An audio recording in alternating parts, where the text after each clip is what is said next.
Welcome back to God Jack Joan, the home of epic adventures, powerful heroes, and stories. We will see what if Dumbledore summoned a god, and got Harry. Here is short summary. When Dumbledore accidentally summons the Master of Death, everything changes. This isn't the boy who lived, it's a Harry Potter who has transcended mortality itself. Neither Dumbledore nor Voldemort is prepared for the unstoppable force they've unleashed upon the wizarding world.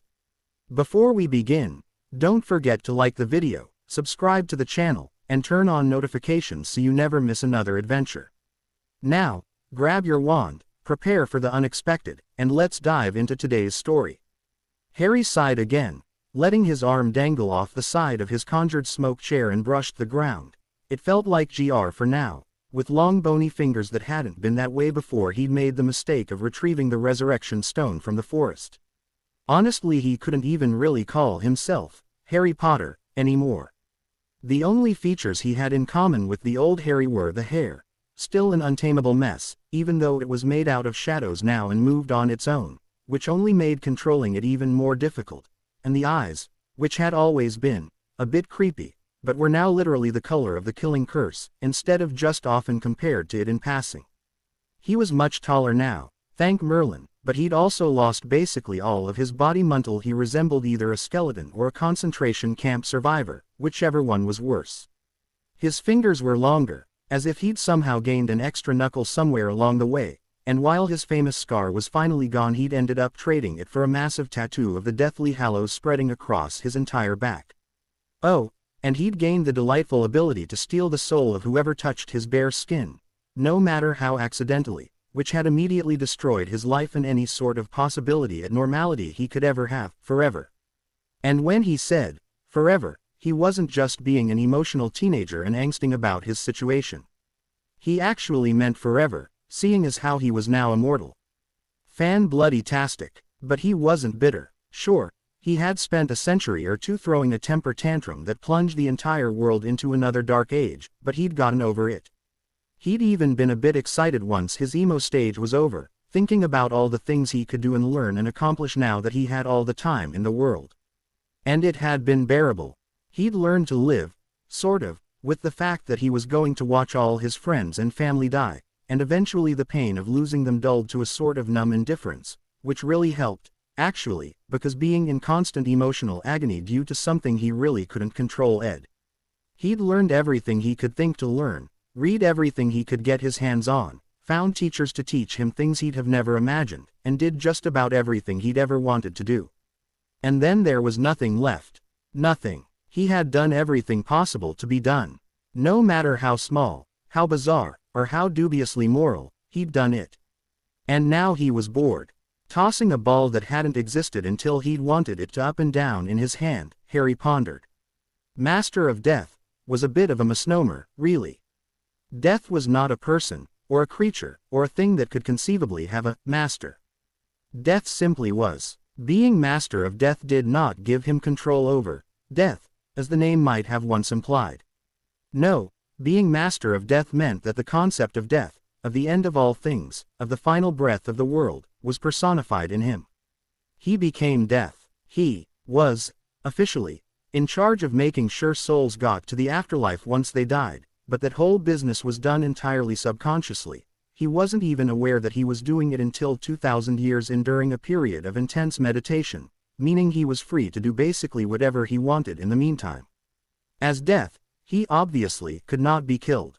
At all. Oh, he could be injured, wounded, torn apart, atomized, liquefied, or otherwise obliterated, but he always pulled himself back together in short order. Killing death was like trying to make water wet, or set fire to a flame. It was pointless because it was already true. Harry was always dead, so killing him again was useless. He sighed again. He was getting introspective. The last time he'd gotten introspective, he wound up creating the Dementors. He'd already known they existed, of course, but he'd gone back to a point where they didn't and made them exist because he figured if he had Soul-ing skin, he may as well make Soul-ing monsters to match. It was slightly ironic that he used to have such a strong reaction to them as a mortal, since he'd actually created them in the past after he'd transcended mortality in the future. Paradoxes. They still boggled his mind. But none of this solved his problem. He had nothing to do. He supposed he could go back to Earth again and screw up the timeline or something, maybe blow up a village or a small town, but he'd already done that so many times it really wasn't worth the effort. He sort of wondered if this was why death had never been personified before.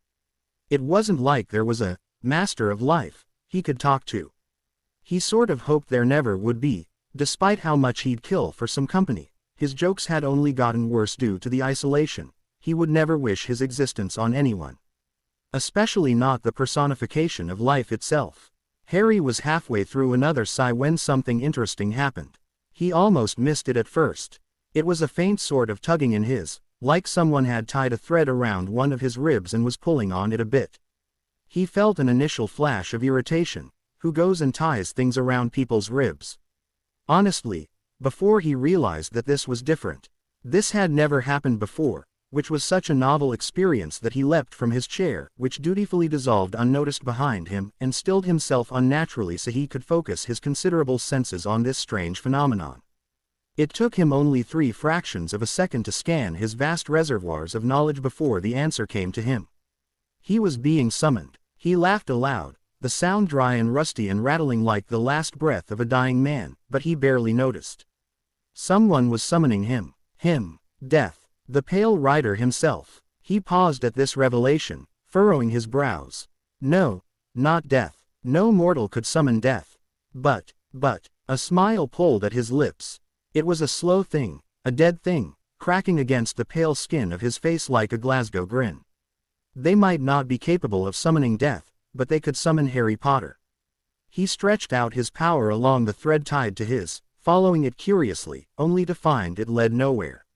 It reached to the edge of his formless void, before abruptly vanishing into nothingness, as if the thread had materialized there and existed nowhere else. His mind raced with possibilities. The thread had not led him in the direction of the Earth, which meant the summoner was not on Earth. Or, at least not on this Earth. He had toyed with the idea of alternate realities of course, but had never dared try and cross over to one, not even in the depths of boredom. He had no way of knowing if a death already existed there, and had no desire to find out what would happen should he wind up in conflict with another personification of death. But another reality had reached out to him. This, logically, meant his arrival there would not bring him into conflict against another entity like himself. The death there would not have allowed it, just as he would not have allowed some other death to piggyback on a summoning from his Earth. The grin on his face could not possibly be equated to a human smile any longer, full of teeth that sharpened the longer he held the expression until it would not look out of place on a shark. Harry paused, only briefly, as he considered what might happen to this world if he answered the summons.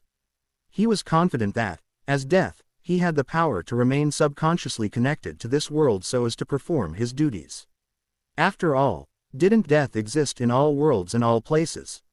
It made sense that he could do likewise. Pulling his power around him like a shroud. No, really, it was an actual black shroud. Where do you think the idea for the Dementor cloaks came from? Harry took a step forward and found himself at the end of the thread, having crossed the distance between him and it without actually having had to do so. Lifting up a pale, long-fingered hand, Harry delicately grasped the faint white thread between forefinger and thumb, his other digits raised elegantly in the air, and gave it a gentle yank. Sensations of shock, fear, surprise, hope, elation echoed across the thread from whoever was summoning him. No, summoning Harry Potter, the boy he used to be, and the tug in his doubled. It was still barely noticeable to one such as himself, but at least his summoners knew he was paying attention now. His smile tilted oddly at the thought. He wondered just what they would think if they knew they'd just gained the full attention of death. With a wide, feral grin, Harry stepped forward off the edge, and decided to find out. Harry Potter did not like this plan. He did not like it at all. Dumbledore, in his infinite wisdom, had decided that he just wasn't cutting it, and that they should summon a hero. The actual term used was vanquisher of Voldemort, from another dimension, and then somehow convince this unfortunate person into helping them with their own Dark Lord problem. Harry didn't know where Dumbledore got this ritual from, but he could feel in his bones that it was going to end very, very badly. Harry rather doubted that any vanquisher they summoned would be in any sort of mind to actually help them. If someone pulled him from his dimension by dubiously legal means and expected him to fight their war for them, he'd probably laugh in their faces, tell them to go to hell, and to do creative things to themselves with a nearby chair leg while they were at it. There were just so many things that could go wrong with this ritual, and Harry was slightly horrified with himself that he'd let Dumbledore talk him into actually being present for this abomination, even if he'd managed to wiggle out of actively participating. The magic had gotten progressively thicker until it was a little hard to breathe, until it leveled out at the point where Dumbledore had told them being the Order of the Phoenix, of course, that the ritual was making contact with the hero on the other side.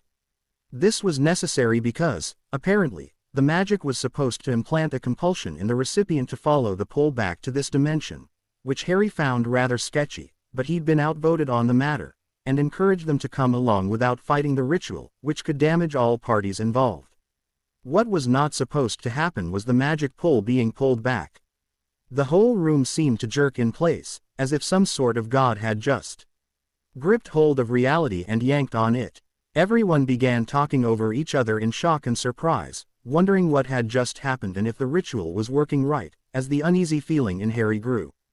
Almost without thought, his green eyes met black as the only other protesting party met his gaze from across the room. Incredulously, Harry realized that only he and Snape seemed to have realized that the ritual worked just fine.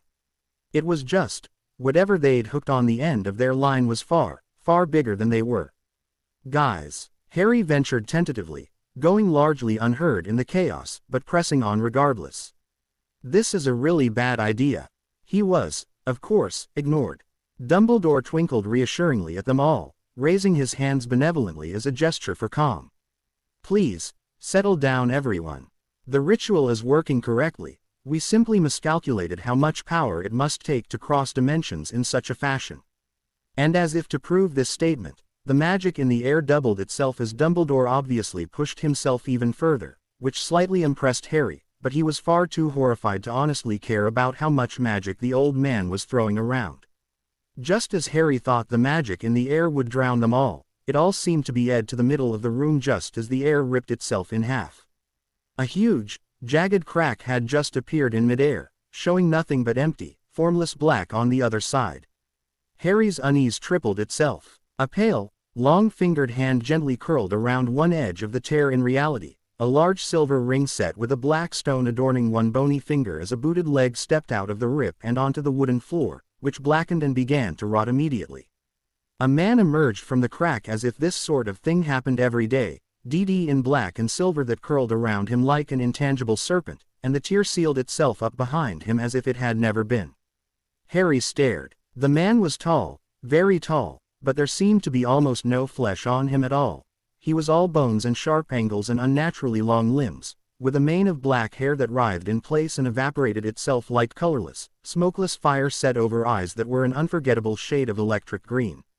Avada Kedavra green. The grin on the man's face sent a cold chill down Harry's spine. It seemed to crack his face in half from ear to ear. It was as if the man's flesh were made of clay, and the smile had caused tiny fissures in his skin, and his jaws were full of inhuman, nightmarish fangs unlike anything he'd seen on any sort of creature, magical or otherwise. There was a silver cloak over his black robes that seemed to move and ripple like liquid, pinned together by a strange silver symbol of three shapes that had Dumbledore choking on his own saliva. All this Harry noticed in an instant. And then the man's aura washed over the room. It was the bite of hoarfrost, the rattling breath of a Dementor, the heartbreaking scream of a mother holding the corpse of their child, the hysterical laughter of a man staring death in the face. It was unfathomable, outside of human comprehension in every meaning of the word.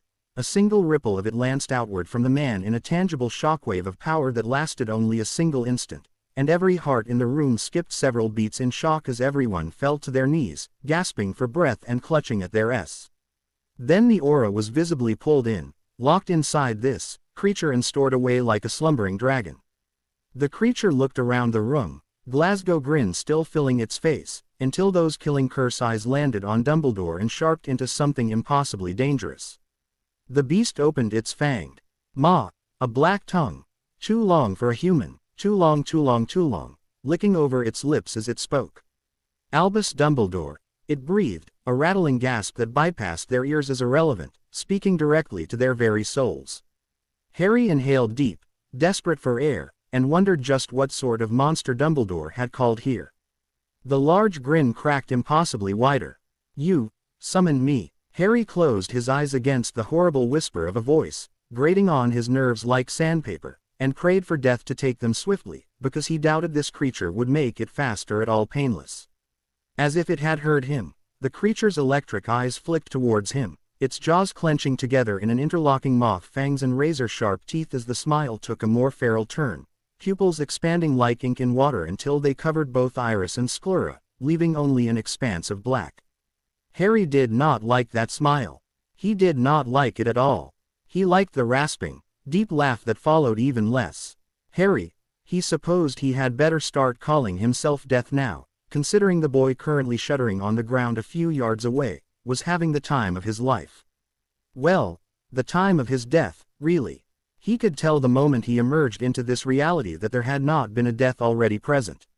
In fact, he seemed to have automatically absorbed the position into himself, and could already feel the departing souls passing through him in a river parallel to the ones he could still feel from his original world. Excellent. Death turned back to Dumbledore, and didn't that just make him want to crow with laughter, and found him still staring at the pin he used to keep his invisibility cloak closed over his shoulders with horrified comprehension. Oh well, Dumbledore had always been a useless, manipulative bastard as far as he was concerned. It just looked like he was a bit slow in this dimension as well. Ignoring the old man, he paused and cackled aloud at the mere idea that this man was old in any meaningful way. He turned to face the body of his alternate self, grin seemingly fixed on his face at the vast amusement he was getting out of this whole situation. The whole room seemed horrified, and he hadn't even done anything yet. Laughing again, just because he could and because it had been so very long since he'd had anything to laugh at. He took a step towards his other self, pleased when he didn't recoil in fear like those nearest him were doing. He always knew he was of A1. "Why have you summoned me here?" he asked the boy curiously, finding himself absently fascinated at the way the room seemed to be reacting to his voice. Oh, right, he hadn't talked to a mortal in so long that he'd forgotten what he sounded like. Oops. Other Harry swallowed nervously, still on one knee from where he'd collapsed after Death emerged for some reason. Maybe they were showing him deference. He couldn't fathom why they'd all fallen to their knees otherwise. Inwardly he preened, pleased that they held him in such high esteem already. He was awesome and he knew it, but it was nice to have others acknowledge his amazingness as well. Dumbledore wanted to summon a hero, other Harry explained concisely, and rather evenly considering the way his face had paled and the way he was swaying slightly. Was he ill? Death was concerned for about half a millisecond before he got over it. From another dimension. To kill the Dark Lord. They wanted him to kill someone. Well, he was very good at that. But, a hero. That couldn't be right. He hadn't been a hero in, well, about 4 Earths worth of time. Something of his thoughts must have reflected on his face, because other Harry's lips thinned in agreement. Well, they were almost like the same person. It made sense that they'd think alike. Only, he was an immortal personification of death and the little Harry was a teenage human wizard, but regardless. But, he couldn't just go around letting these people think they owned him or something. He'd have to get some sort of agreement out of the lot of them. Maybe make them promise him their firstborn son or something. He discarded the thought as soon as it formed. What use would he have for a bunch of infants? I may not be a hero, little wizard, but I am very, very good at killing things, Death admitted with a renewed grin. This universe was already so very much more exciting than the last one. He kicked one leg out and lounged back in the huge black throne-like chair that formed itself out of the shadows in the room behind him, slightly bewildered at the sharp intakes of breath from all around the room at the action. It was just a chair. Why were they getting so worked up over a chair? Shrugging to himself, he kicked one leg over the arm of the chair and relaxed there, observing the mortals in the room through half-lidded eyes, smile turning lazy and content as he waited for them to gather themselves. Dumbledore seemed to finally catch up to the situation at hand, standing and straightening his obscenely yellow robes. Death took a moment to stare at the robes, decided he didn't like the color of them, and promptly turned them a sedate royal blue instead. There, that was much better. Ignoring the further intakes of breath at this, honestly, these people were so easily surprised, He stared at Dumbledore and waited for him to speak. He was patient, after all. He could wait. "Welcome to this reality, my boy," Dumbledore beamed, spreading his hands and twinkling madly. Death frowned at him, displeased at being called his anything, and for some reason the entire room seemed to flinch and shrink back at the expression on his face. Dumbledore paled slightly, but kept on with a noticeable dim in his twinkling eyes. "As young Harry has just informed you, the ritual used to summon you here called for someone who had already vanquished Lord Voldemort. Would I be correct in assuming that this is accurate?" Death blinked mildly at the man. "Lord who? Oh, Voldemort. Hadn't that been that Dark Lord that had kept trying to kill him when he was immortal?" Honestly, after the first 1,000 years or so he'd completely forgotten about the man. He was just immortal, and Death had been in a bit of an anti-mortal phase for a few millennia there. Plus, the man's name was just insulting. Flight of Death. Oh, and he made those Horcruxes too. That irritated him, because mortals were supposed to leave their souls intact instead of breaking them and leaving pieces all over the place. Broken souls were so much harder to coax on to the afterlife that he usually just ate them instead. It wasn't really worth the effort to send them to the other side since anyone who made a Horcrux was basically evil anyway, and they deserved to spend eternity in his stomach. The soul of the last wizard who'd made a Horcrux was still being digested, he thought. He hadn't checked in a while and it wasn't like he kept an eye on these things. He'd let him move on eventually. Maybe, if he remembered. "I have taken the soul of a mortal by the name of Tom Riddle, yes. Many times," Death admitted with a pleased smile. Revenge had been sweet, indeed. Tom's soul had tasted like dark chocolate, and he'd had the pleasure of taking his soul 7 different times. It was rather funny since the soul seemed to remember its numerous previous deaths even if the body didn't. He idly wondered if Lord Voldemort's soul would taste similar in this new dimension. "Taken the soul?" Other Harry asked, slightly horrified and slightly fascinated, blatantly ignoring Dumbledore's warning glance to be silent. Death turned to Other Harry, Tom forgotten as he refocused on his alternate, mortal shell. "What do you mean you took his soul? You mean like a Dementor?" "Ah, so Dementors existed over here, too." He wondered when he'd get around to going back and making them. He grinned at Other Harry, wide and sharp and more than slightly mad, running his tongue over his teeth in remembrance. "It's far more accurate to say that Dementors take souls like me." Death didn't know why these words made the mortals around him so horrified, but it made him laugh nonetheless. Oh, he was going to have such fun here. He could practically taste it. Death was honestly waiting for someone to try and touch him. They'd been sitting here in this room for a few hours now as the mortals debated amongst themselves as to what to do with him, which was incredibly rude seeing as how he was actually still present and taking slight offense as to how these people seemed to think they could do anything to him in the first place. He kept quiet though, alternating his attention between frowning at Dumbledore and grinning at his shell-shocked alternate self. Really, these people were far too fun to tease. Nothing was happening though, which was disappointing because the whole point of coming here was to find something to do, so Death figured he may as well go and do something productive with his time. Like rescue a kitten, or turn Dumbledore bald, or unleash Cthulhu on the unsuspecting populace of Earth. Abruptly, Death stood, and, equally abruptly, silence fell on the gathered mortals like a ton of bricks, complete with dumbfounded, shocked faces and gaping mouths. Terribly unattractive, he stood for a moment, still in the way that only Death can be, eyes roving over the gathered humans as he weighed the possibility of leaping at one of them suddenly and seeing how they react against setting himself on fire just to see what would happen.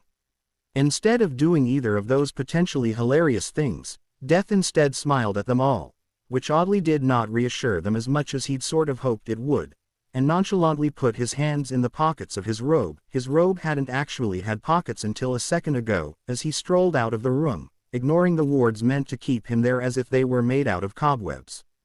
The magic holding them together cracked and shattered like glass. He walked through them, an amused grin on his face as he wondered when the mortals would gather their wits enough to realize he'd just walked out on them.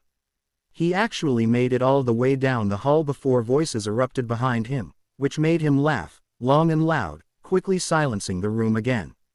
He cut off his laughter, frowning, and wished they would stop going so quiet when he laughed. It wasn't funny if they were quiet, which meant he couldn't laugh, and he very much liked to laugh. Death wandered the house for a minute or so, enjoying the sheer novelty of actually walking somewhere for once, before he found himself in a large leery. He glanced over the shelves of books, knowing that there wasn't anything new for him to learn in here, but having been drawn by the feel of magic emanating from a back corner. Silent as the grave. How very punny of him. Death glided toward the source, peering around a corner at the witch with the incredibly bushy hair and a book for a head. Oh, wait, no, she simply had her head buried in a book. The book wasn't actually her head. He frowned in disappointment. A witch with a book for a head would have been very interesting, and he eyed her speculatively and wondered how she would react should he actually turn her head into a book for his amusement. As if she somehow knew he was thinking uncharitable thoughts about her person, the witch raised her head and locked eyes with him. Death's smile grew slowly, pleased to find someone willing to make and maintain eye contact with him without going mad, and, conversely, the witch's frown increased in proportion to his smile. "Who are you?" the witch finally asked in a slightly bossy manner that Death decided to overlook in favor of an actual conversation with a living being. Death drifted towards the table, observing the witch as she shifted uneasily, one hand going to where her wand was concealed up her sleeve, and reached out a pale hand to pull back one of the chairs. The wooden chair blackened and began to creak warningly as he touched it, but he ignored her wide-eyed reaction to this and settled himself at the table, frowning at how uncomfortable mortal chairs were. With a flick of thought, he rearranged the chair more to his tastes and leaned back, pleased, when it adjusted to his standards. "I am Death, destroyer of worlds," he grinned, teeth sharpening in response to his glee. The witch stiffened, hair frizzing out even further, much to his interest, as her eyes flickered slightly with rapid thoughts. It amused him that this was the first person to actually ask who he was. Not even his summoners had bothered to find out, which was a rather large oversight on their part considering who and what he was. "I have been summoned here by your peers in order to vanquish the Dark Lord Voldemort."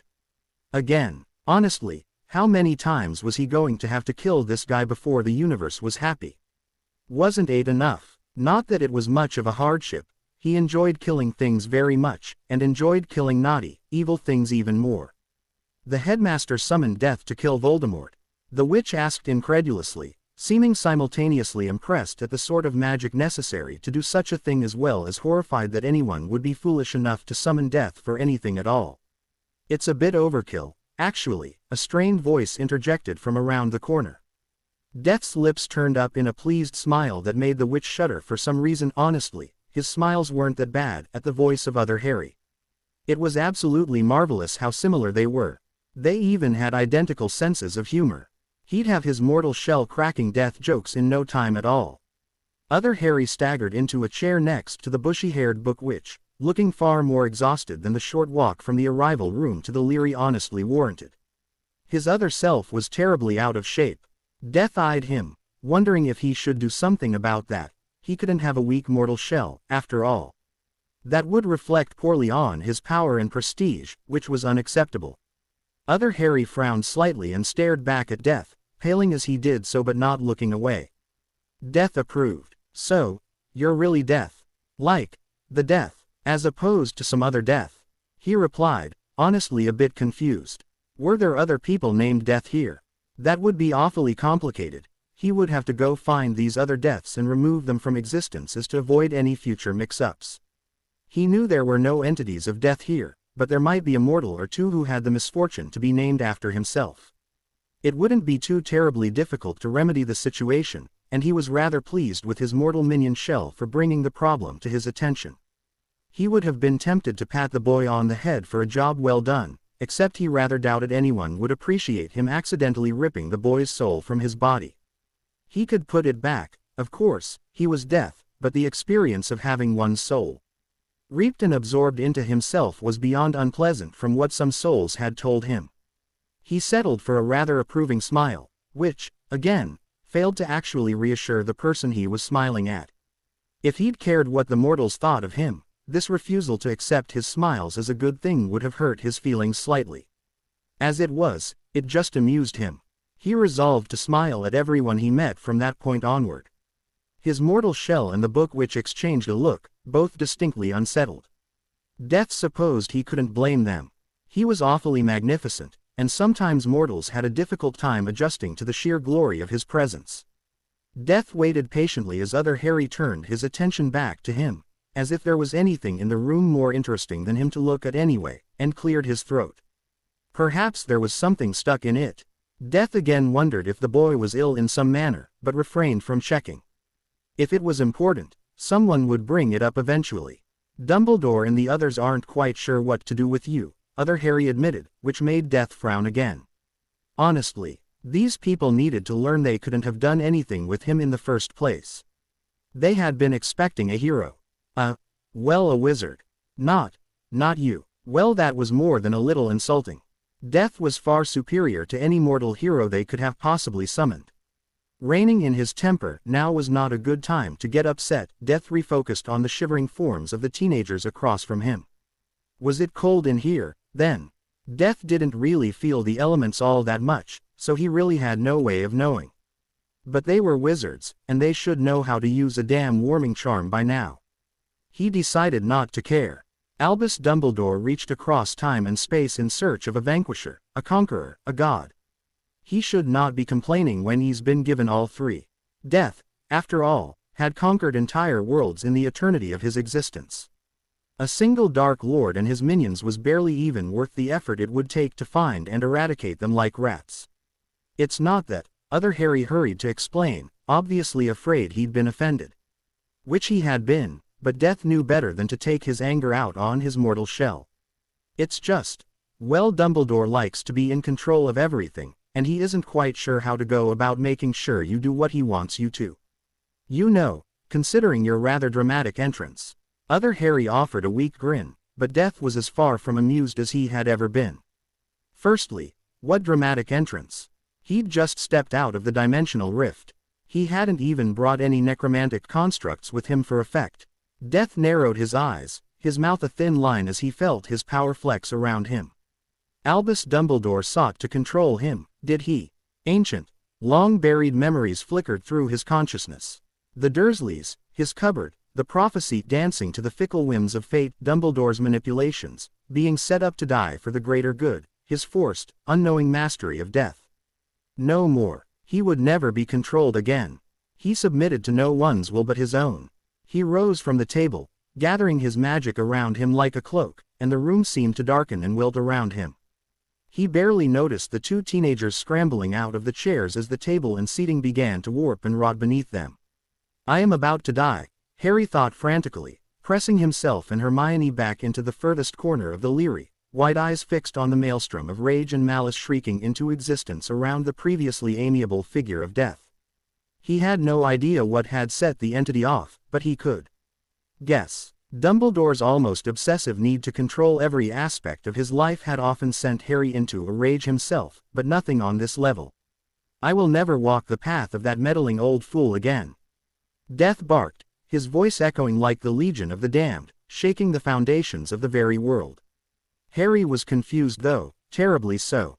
Death wouldn't walk Dumbledore's path again. When had Death ever been controlled by anyone? Hermione, bless her curious heart, seemed to have caught on as well. And, despite his frantic tugging and nervous hand gestures, pushed her way forward and, rather foolishly, if Veli, stepped forward closer to the razor-sharp, vicious aura-gouging deep marks on the walls and floor around the irate form of Death himself. Hermione, in a fit of sheer Gryffindor stupidity, decided the most expedient way to get the attention of Death himself. Did he mention how this was Death? Was to throw a book at him. Harry was both impressed at her gall. For Hermione to throw one of her precious books was a monumental occasion indeed, and 100% convinced that Death was about to smear his best friend across the Leary walls. The book didn't actually reach the man, of course. Rather, it was shredded into tiny pieces by the black and silver magic burning around him, and then dissolved into ash. But it did catch his attention, and solid black abyssal eyes locked on Hermione's slightly trembling form. When did the headmaster try to control you? She managed in a remarkably steady voice, considering who was glaring at her. The question both seemed to calm the entity down and simultaneously enrage him farther. Death's fiery anger turned ice cold in a heartbeat, frosting their breath in the air and crackling around them like breaking glass. He martyred me, Death snarled, a guttural, feral sound that had no place coming from a human throat. Sacrificed my humanity for the greater good. Then he grinned, long, jagged fangs gleaming behind cracked lips as a black tongue ran over his teeth. I locked him inside my cupboard and left his body to rot while I swallowed his damned soul. Death's smile was all teeth. Vindictive pleasure all but radiated from him as his frozen magic slowed down and returned to the same heart-stopping aura from his arrival. He was the last mortal to ever try and control me. I made sure of it. Harry's breath was frozen in his. Hermione had obviously not made the connection he just had, and he honestly was in no hurry to enlighten her. His eyes darted all over Death's face, his form, his shadow-like hair, his absent eyes. How did he not notice this before? Death caught his eye and that wild grin was back, the oppressive aura gone like it had never been. It was obvious from the look on Death's face, a sort of macabre pleasure and a strange sort of possessiveness, that Death already knew exactly what Harry had just now figured out. Harry could barely hear past the blood thundering through his ears, and could only be grateful that Hermione was currently distracted trying to set the Leary to rights. Good to know her priorities have been straightened out. Death stepped closer, crossing the length of the room in that single step and drastically invading Harry's personal space. He resisted the urge to flinch away, still trying to come to grips with the revelation that had just whacked him upside the head. "You've realized it then, my mortal shell," Death whispered smoothly, his already eerie voice lowering into a register just barely audible to human ears. And if he hadn't been sure before, hearing Death call him that nearly confirmed it. "Yes, little wizard, see what your headmaster has done to me. To us." Death spread out his hands as if in supplication, but all it did was draw Harry's attention to the unnatural, skeletal limbs and two long fingers. Death's hands made corpses look portly. Gifted the infamous invisibility cloak of Ignotus, groomed for the Elder Wand of Antioch, and tricked into retrieving the resurrection stone of Cadmus. Death reached out, as if to grasp his face in both hands, but they settled on the wall behind his head instead, looming over him, killing Curse eyes bleeding black. "Look at me, my mortal shell. Look at what your precious headmaster has done to me." Death's whisper-soft voice turned mournful, and it reminded Harry of weeping children and a mother screaming out to take her instead and spare her son. "I have not touched a living being in millions of years. Millions, my shell." Death's long fingers trembled where they were pressed against the wall, curling slightly as if attempting to claw through the stone. Death's head lowered, hair like wisps of shadow and fire surrounding him like a living mane. And then, without any sort of warning, Death was suddenly several feet away, hands clasped behind his back as if he'd always been there. That wild, unhinged grin was back on his face, shark-like teeth white against the gray paleness of his skin, and his eyes were again that unsettling shade of electric green. Harry rather doubted his alternate self. Death was entirely sane, and wondered why it had taken him so long to reach this conclusion. He had, however, earned an entirely new appreciation for his distrust of Dumbledore. If some alternate, future version of the headmaster had manipulated him into turning into this, then Harry felt perfectly justified in his paranoid dislike.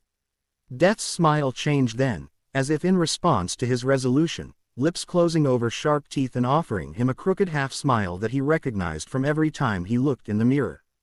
Harry simply nodded to himself, in both meanings of the term, and stepped away from the wall. He had always been alone in his distrust of Dumbledore. Hermione worshipped authority like a wizard worshipped Merlin, and the Weasleys were so far in Dumbledore's pocket he was surprised they were able to breathe. Remus was indebted to the man, and Sirius. Harry's breath caught in his throat at the thought of his godfather, but he fought back the guilt and the loss. Had been so damaged by Azkaban that he'd been barely more mature than he'd been as a teenager. But now, Harry glanced at Death, broken and dead and warped in ways he could barely imagine, standing silently in the middle of a wrecked Leary, and smiled tentatively back. Death's return grin was both blinding and terrifying, full of needles and fangs and darkness, but Harry didn't really mind. He'd never trusted anyone but himself. Not really. He supposed it made sense to trust this other version of him, then, no matter how frightening or powerful or inhuman he might be. After all, they were almost like family, and he'd always wanted one of those. Death did not turn around when the doors blew open and his summoners filed inside, wands drawn and pointed threateningly in all directions, searching for the threat. Of course, There no longer was a threat, as death was no longer angry and therefore no longer scything through the ancient black family wards barely clinging together around the property. Instead, he continued grinning at his newly enlightened mortal shell, beyond pleased at the understanding they seemed to have reached. Of course, he'd had no doubt that his shell would be able to empathize with him. They were the same, after all, but it was still a wonderful feeling for a being that hadn't been smiled at in millennia. Very few mortals have cause to smile at death nowadays.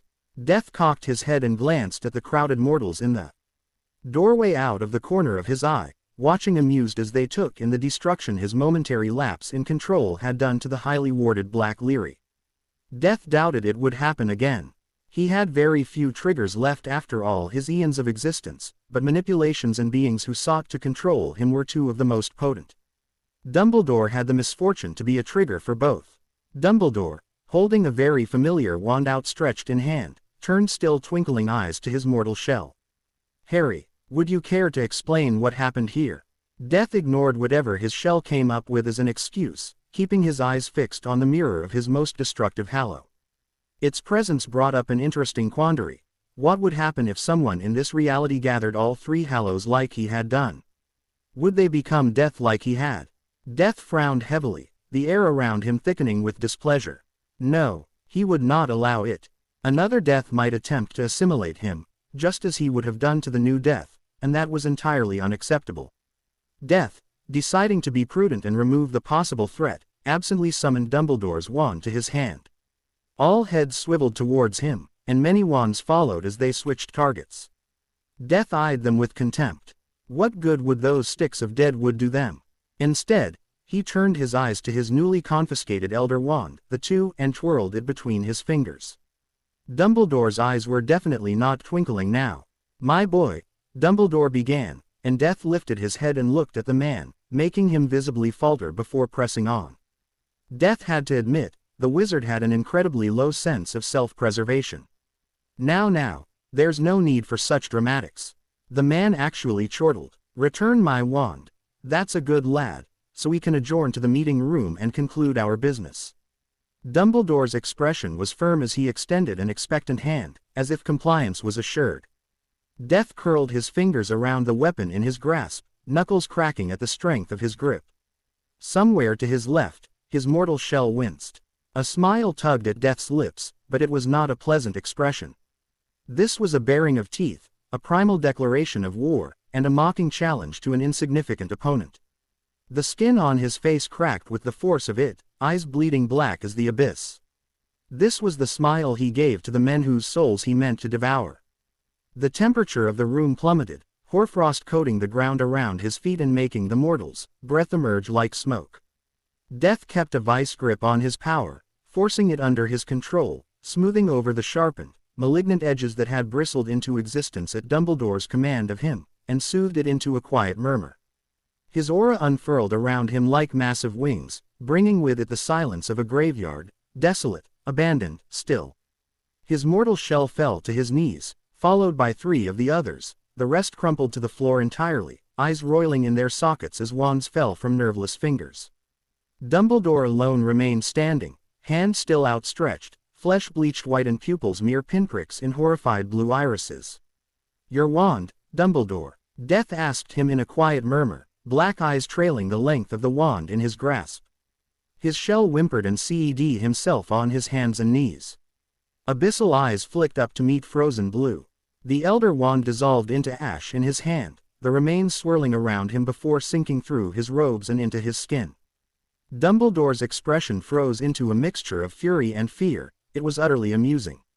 Death laughed. "It never belonged to you, foolish mortal." Death stepped closer to the frozen man, his power sweeping aside the collapsed mortals in his path before he reached them. He loomed over Dumbledore, staring down at him with the same chilling smile he'd been wearing since this impudent mortal had dared to command him. "I crafted this wand to be unbeatable, to be a thing of great power." Death's smile widened as comprehension slowly dawned on the man who, in his arrogance, had never questioned just what he'd dared to summon into this realm. "I crafted this wand for a man whose cunning and arrogance condemned him to an early grave. It is a weapon bathed in blood, mired in agony, baptized in suffering." He peeled back his lips, a growl rumbling up through his throat. But it belongs solely to its master, and never have I met a mortal so unsuited for that title as you, Albus Dumbledore. Death stepped back, face expressionless and eyes burning like cold fire. Oh, and do not command me like I am one of your puppets, mortal. I have crushed greater men than you for trying. Harry almost pitied Dumbledore, almost. Death had swept from the room on the heels of his rather cold announcement, and Harry had breathed a quiet sigh of relief when the feeling of smallness and the petrifying terror went with him. Pushing himself back to his feet, Harry surveyed the witches and wizards still collapsed around him, several twitching and mumbling to themselves, and others unconscious altogether. Hermione was slumped against a bookcase nearby, completely out of it. Snape had been one of the 3 Order members to remain marginally upright, and also the fastest to recover aside from Harry himself. The man glanced Harry's way, sneered on reflex, before looking around at his colleagues and grimacing at them. Harry didn't blame him. Most of these men and women were fully trained adult witches and wizards, and yet they'd collapsed to the ground when a 15-year-old, half-trained schoolboy had weathered it mostly upright. He shook his head and headed for the door, looking at Dumbledore's odd expression as he passed.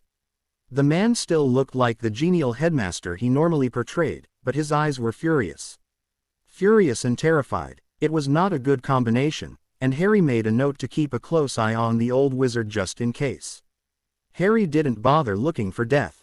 He doubted he would have been able to track him, and even if he did there really wasn't anything he could say. Instead, he headed for Sirius' old room, the one place in the house that was guaranteed to be empty and stay that way, and sat on the bed. He was not surprised when Death stepped out of the shadows to his left and stopped beside him, looming over him with hunched shoulders and a wild, fanged grin. Death's moods were incredibly mercurial, and Harry could only be thankful that so far he did not seem actively hostile. It did, however, make him slightly uncomfortable to be sitting down while Death was standing. Ingrained instincts and courtesy had him patting the bed beside him before his mind caught up to his actions, but he couldn't bring himself to take it back. Death's smile faltered a bit at the action, but he did sit down, at the very edge of the mattress as far from Harry as he could conceivably get and still be on the same bed. So, I guess Dumbledore's wand was something special, then? Harry wound up asking, hating that he was still so ignorant as to wizarding things, and having a feeling that if he'd grown up as a wizard he would know what all those names and items meant. In response, Death made a strange gesture with one hand and the wand that had previously dissolved appeared loosely grasped in his fingers. The Elder Wand of Antioch, Death mused, tracing a vertical line in the air with the wand and leaving a flaming mimicry behind, much like Tom Riddle had done in the chamber back in second year. Death flexed the fingers on his wand hand and light reflected off the ring there and the black stone held within, as he traced a circle around the flaming line. The resurrection stone of Cadmus. Then Death rolled his shoulders, and the silver cloak he wore rippled as if someone had dropped a pebble into a still pond, and Death promptly vanished. Harry sat up straight in shock, watching as the now invisible Elder Wand traced an equilateral triangle around the circle and the line, leaving the symbol holding his cloak together floating in the air, drawn in green fire. And the invisibility cloak of Ignotus, came the disembodied, eerie voice of Death. Harry shivered slightly, not liking that he could no longer see the entity but assuming he was still in the same place. He did, however, wonder about that invisibility cloak. Harry had one that had belonged to his father, but it had to be covering all of him in order for it to make him vanish like that. Death's had merely been hanging over his shoulders and back like a cloak, yet it had hidden his hands and exposed face, and even his wand. Death reappeared with the same unsettling swiftness he had previously vanished, twirling the wand between his fingers and staring at the floating symbol with a strange grin. Together they make the Deathly Hallows, 3 artifacts that when united make one the Master of Death. Death's grin turned slightly wry then as he banished the burning symbol with a mere glance. I'll admit, it was not one of my brighter moments, giving those tools to the Peverell brothers. When I became Death by collecting the 3 Hallows, I had wondered how they had come to be when there had never been a Death before me which could hold a physical form. Death laughed, the same chilling cackle he'd been using since he arrived. Turns out I made the Deathly Hallows on one of my trips through time. I was so bored then, desperate for something to do, That when the three brothers beat my riddle I made them the Hallows without actually realizing what I'd done. At Harry's disbelieving glance, Death spread his hands and shrugged. It had been millennia since I'd been a wizard, since I'd read the stories about the Hallows. By then, they weren't things I'd collected as a mortal, they merely were, in the same manner that I was. By the time I remembered, it was already too late. But, I suppose, I had always been meant to make them, just as I am likely going to create them here, as well. Dumbledore already having the Elder Wand is merely proof that I've yet to go and recreate the Hallows in this reality, but that I eventually will. Harry's mind spun. Hermione had always warned him about what happened to wizards who meddled with time, but it seemed like Death's entire existence was based around paradoxes. Shaking his head to clear it, he turned back to Death only to jerk back in shock, nearly falling off the bed at seeing Death's wide grin inches from his face. "Bloody hell," Harry blurted out, alarmed, only his seeker reflexes keeping him on the bed as his flailing hands grasped the nearest bedpost and the edge of the mattress. Death didn't make a sound, but Harry was convinced he was being laughed at. Breathing heavily, pressing one hand over his, Harry took a closer look at his maybe quite possibly alternate self and was mildly worried to find those absent eyes focused on his forehead. No, on his scar. The reasons for this were not reassuring. Anything that caught Death's attention like this couldn't possibly be a good thing, and he debated briefly on whether to ask or not. He hated being kept in the dark, but he knew better than most that there are some things he just really shouldn't. No. Death's grin widened, fangs clenched tight, as he avidly stared at Harry's forehead as if it was the most delicious thing he'd ever seen. Understandably, this made Harry very, very nervous. "Oh dear," Death crooned, "you've something on your face, my mortal shell." Long, bony fingers lifted to hover over his head like claws, close but not touching. "Allow me to take care of that for you." Death lowered one long digit and pressed it against Harry's scar, and the world around him faded into black. The terrified soul fragment of Tom Riddle squirmed from where it was pinched between Death's forefinger and thumb. Death glanced at the unconscious, but fortunately still ensouled, form of his mortal shell, pleased to know that his incredibly spur-of-the-moment decision to rid his alternate self from the Horcrux hadn't taken along the boy's soul for the ride. He would have fixed it in no time if that had happened, but it would not have been pleasant for his shell, and Death would rather keep the mortal happy with him. He might even get smiled at again for his consideration. Death leaned closer to the struggling Horcrux, studying it through abyssal black eyes and observing the various soul threads leading off from it into the distance. One of them actually led to somewhere else in the house, which was both delightful and incredibly disappointing. He did so enjoy a good hunt every now and then. Death curled the fingers of his free hand around the black thread leading further into the house and pulled on it in much the same manner as he'd done to the summoning ritual which had had the audacity to wrap around his rib. The thread rapidly began reeling in his direction, the wards protecting it unable to hold up against the call of Death, and soon the Horcrux in his fingers doubled in size as its younger twin collided with it and was absorbed. Death smiled crookedly at the jagged, black soul in miniature as he tilted his head. As if it could read his intentions. Really, he wasn't being very subtle about them. The fragment renewed its desperate attempts to escape. Death just chuckled, amused that the Horcrux was putting up so much of a fight when full souls had given him far less trouble. Death leaned his head back and held the now deathly still. He was such a comedic genius. Fragment above him, still grinning up at it through clenched fangs. Souls always went still like this once they realized what their fate would be. Truthfully, he didn't actually devour that many souls. He wasn't a dementor, and he didn't really gain anything from them other than the satisfaction of punishing a person with eternal torment. Had this been any other soul, any other Horcrux, Death probably would have just banished the thing to purgatory to await the rest of the fragments. But Death had always had a special place in his heart for Tom Riddle, having taken his soul a grand total of 8 different times now. He doubted Tom's Horcrux appreciated this special consideration he was being given. Souls were so terribly rude to him, especially the naughty ones. Death smirked, ignoring how the fragment twitched at the expression, as he wondered what Tom would think of being called naughty. Because honestly, Death couldn't really call him evil.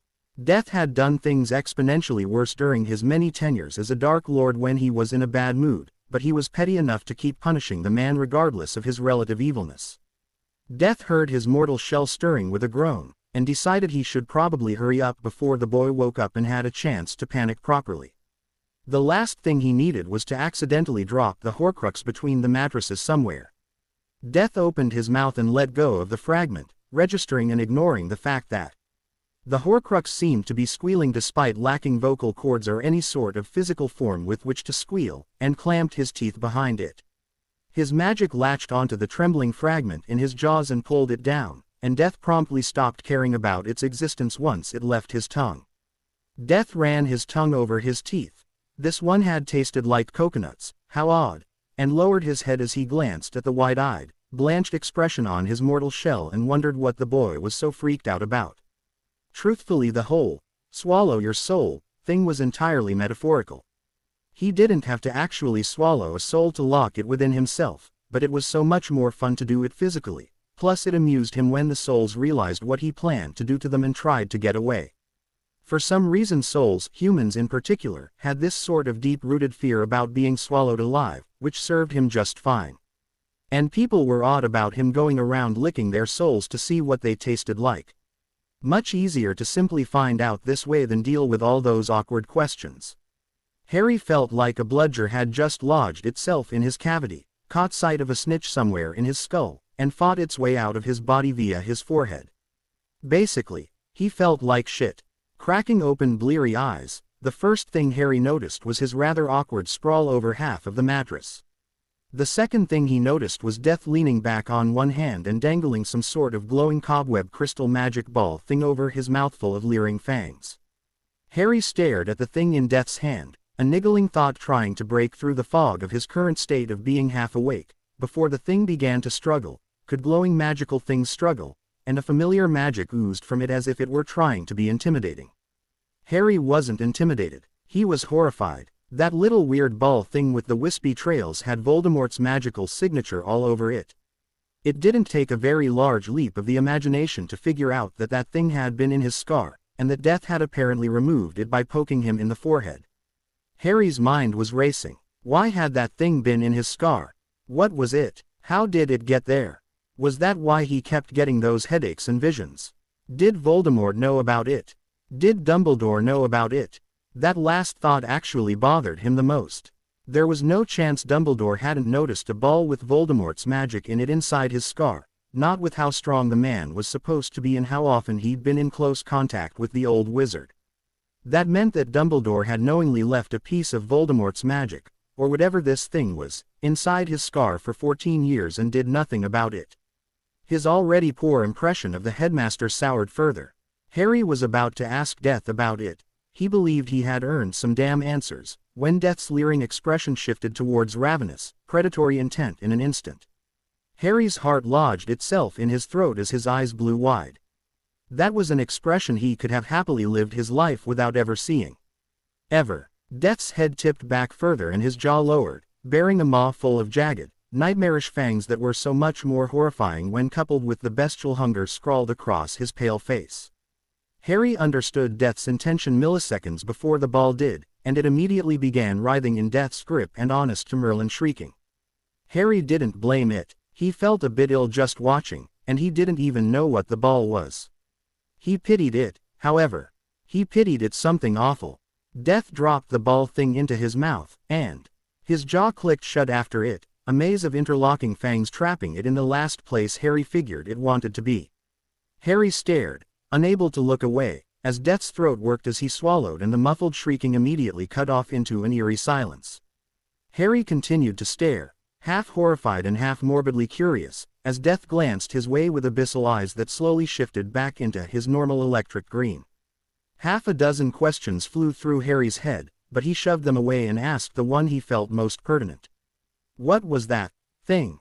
Harry amended quickly, unsure if his originally open-ended question of what was that would earn him an unwanted description of whatever digestive system Death employed for glowing balls of magic.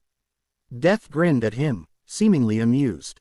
That was the unintentional seventh Horcrux of Tom Riddle, combined with the one stored in the locket a few rooms away, was the entirely unhelpful answer.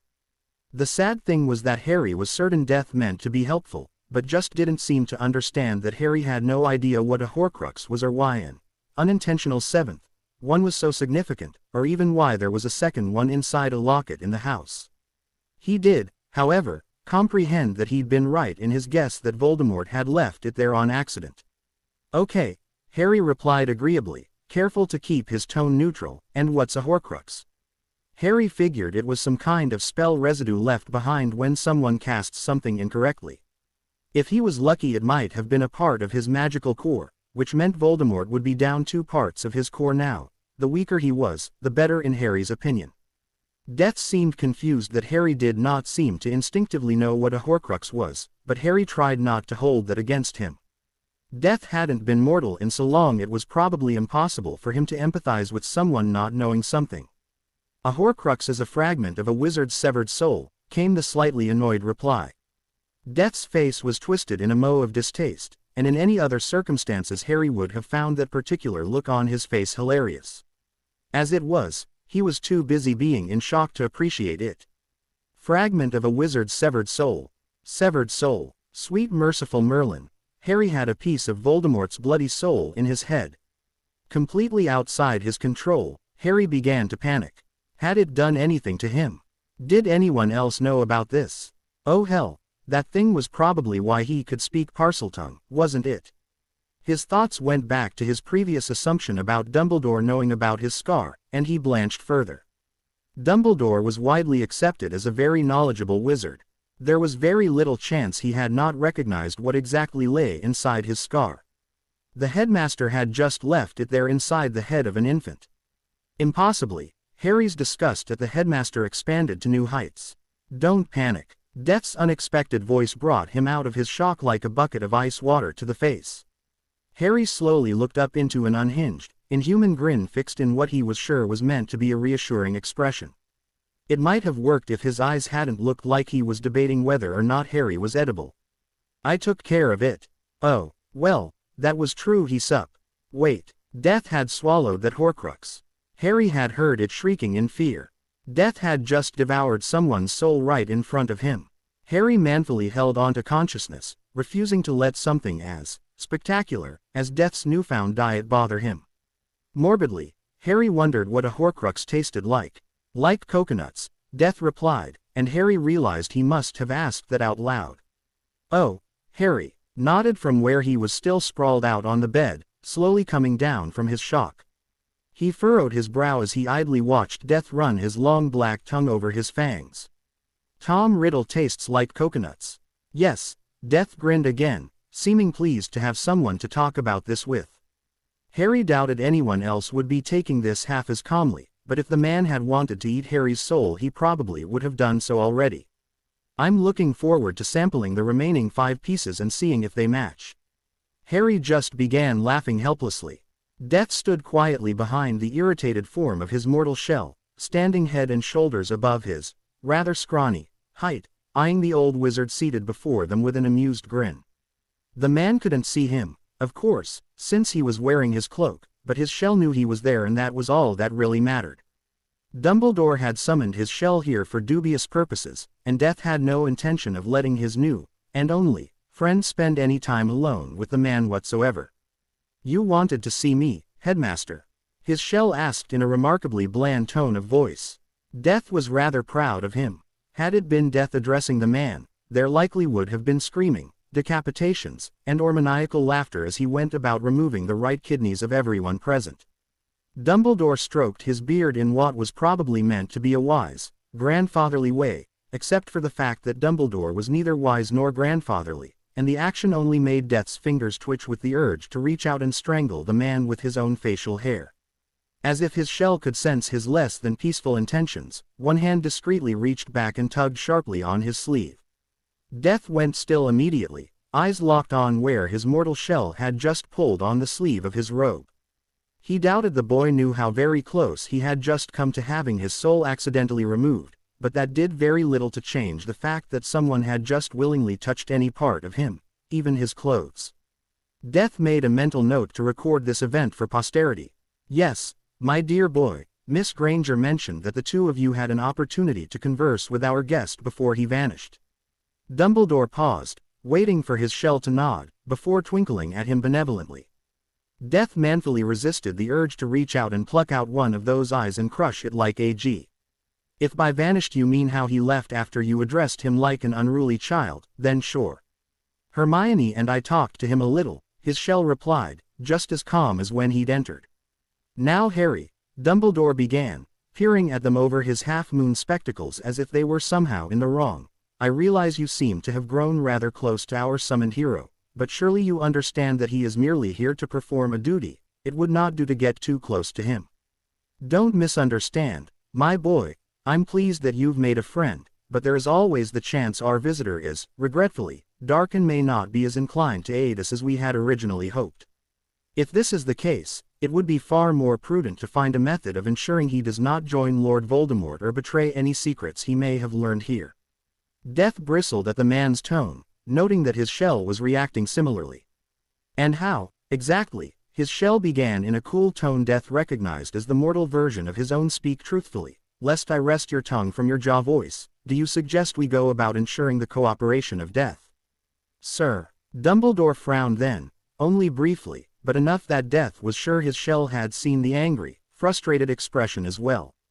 I highly doubt the man is being truthful in his claims, Harry, Dumbledore replied in his patented I'm so disappointed even a first year would have known this voice.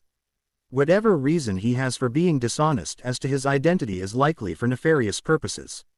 I suggest you distance yourself from him until we can conclude beyond doubt that he means us no harm. His mortal shell stared silently at Dumbledore for a long moment. Death wondered what the boy was pondering. He was thinking about how he very much intended harm to several people in this house. He removed the Horcrux in my scar, Headmaster, his shell announced abruptly and with no subtlety at all. Dumbledore widened as if he'd seen a metaphorical ghost, mouth opening and closing as if he had forgotten how to use his vocal cords properly. He did this by touching it. I highly doubt an ordinary wizard could do such a thing. His shell paused, apparently waiting for some kind of reply, but from what Death could see Dumbledore was too busy staving off a mild heart attack to speak. Death silently prodded at the man's magic, attempting to incite the heart attack into being more lethal, but unfortunately the wizard recovered with few problems. You planned on telling me about the soul fragment in my scar when, Headmaster? My dear boy, Dumbledore began in a sorrowful voice that Death believed about as much as he wanted to sink to his knees and call the old wizard Your Majesty. I had not wished to burden you with such knowledge. I hoped to give you as normal a childhood as possible, Harry, and you could not have had such with the weight of Tom's madness resting on your shoulders. His precious mortal shell scoffed in derision of this excuse, back straightening with indignation. Death felt his own anger seeping into the air around them, noticeably lowering the temperature. A normal childhood, Headmaster. What part of being forced to live in a cupboard is in any way normal? What is normal about a child who doesn't even know his own name until his class laughs at him for introducing himself as Freak? The boy shook his head, not even looking at the older wizard anymore. Tell me, sir, what, exactly, is normal about being denied food, water, bloody hell, even the most basic human courtesy, all as punishment for daring to breathe?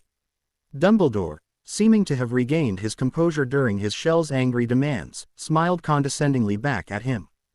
Death was positive that if the man had been standing closer to them, he would have reached out and patted his other self on the head. Now Harry, there's no reason to exaggerate the situation. The Dursleys are your family, and it's incredibly immature of you to lie about them in such a hurtful manner. Dumbledore's eyes had the audacity to twinkle. I'm sure your relatives appreciate the protection your presence in their home grants them, and if you would simply make an effort to get along with them, then you'd see that there's no reason to act out. His mortal shell was incredibly still as he listened to Dumbledore's little speech, and Death himself was as motionless as the grave. I had monitors tied into the wards around your aunt's home, my boy. They would have alerted me if any such things had actually occurred. Maintaining your story won't do you any good, Harry. You'll be returning to them in a few days for the remainder of the summer regardless, and perhaps you can use this time to mend a few bridges. Dumbledore smiled at them again, stood, patted his mortal shell on the head as he passed and dug out a drop from the pocket of his robe to pop in his mouth as he walked away, humming. His mortal shell didn't so much as twitch as his eyes followed the old man's progress out of the room. Death felt the cloak's power drain away and stood silently beside his shell, black eyes staring down at the shorter form of his alternate self. Death wished at that moment, more so than in all the cumulative eons of his existence, that he could reach out and offer some sort of comfort to the young wizard beside him. "You'll stay with me?" came the small, tentative question of his broken shell, his frame beginning to tremble. Death inhaled, scenting betrayal and pain thick in the air around his little wizard. A pale, long-fingered hand hovered over his shell's shoulder for a moment before he flexed his fingers and withdrew it, peeling off his cloak to dee over his shell's shaking form instead. "Always, little shell." Harry awoke. This would not normally be a strange occurrence, but he had no memory of actually falling asleep, and thus waking up at all was highly suspicious. The memories of the previous evening cracked into his waking mind with all the subtlety of a sledgehammer, and Harry felt his eyes and throat burn. He stubbornly forced the horrified tears back, refusing to cry over Dumbledore's betrayal. He'd always suspected that the man knew how he'd been treated at the Dursleys, but to know that the man had monitors around that house and still claimed Harry was lying. It was more than obvious that Dumbledore knew exactly what went on there, and simply did not care enough to do anything about it. Harry flexed the fingers on his scarred hand, idly studying the words there. He wasn't a liar, no matter what the wizarding world liked to think. He never really had been. The Dursleys had punished lying almost as harshly as his accidental magic, and Vernon seemed to have some sort of supernatural ability to detect when he was being lied to. Dumbledore had to know about the neglect, about the abuse, about the cupboard and the withheld meals and the long nights sick with fever as he sweated it out alone and unwanted. He must have a reason for keeping him there. But what did Dumbledore gain from keeping him weak and beaten down? If he was supposed to vanquish Voldemort, or, at least, he had been meant to do that before Dumbledore jumped the gun and went and summoned death to do it instead, shouldn't he have been trained and groomed for this?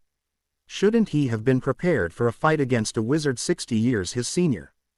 Didn't Dumbledore want him to actually win? A chill spread through Harry's veins as he thought about it. No, he rather doubted he'd been meant to win at all. He remembered the Horcrux death had pulled from his scar, remembered how black and twisted it had looked, remembered how sick it had made him to think he'd been living with a piece of Voldemort's bloody soul in his head. Death, he whispered into the dark, quiet room, certain that the entity was there even if he couldn't see him. "Yes, my shell," came the prompt response, eerily only inches away from his left ear. Harry resisted the urge to turn his head and remained limp on his front on the bed. "How do you destroy a Horcrux?" Death was quiet for a moment, and Harry breathed deeply as he tried to remain calm. He felt the bed dip behind him and figured Death had just sat down and again resisted the urge to turn his head over and look at him. He wasn't sure he could keep his emotions in check if he actually looked at him. The only way for a mortal to destroy a Horcrux is to destroy the vessel it's stored in. Basilisk venom and fiendfire are the two most common methods of doing so. Harry inhaled steadily, and if the Horcrux was stored in a person, Death's silence was telling. Harry's breath hitched, fingers clenching in the sheets beneath him. So that was it, then. Dumbledore had known about the Horcrux. He had to have, and had been setting Harry up to die.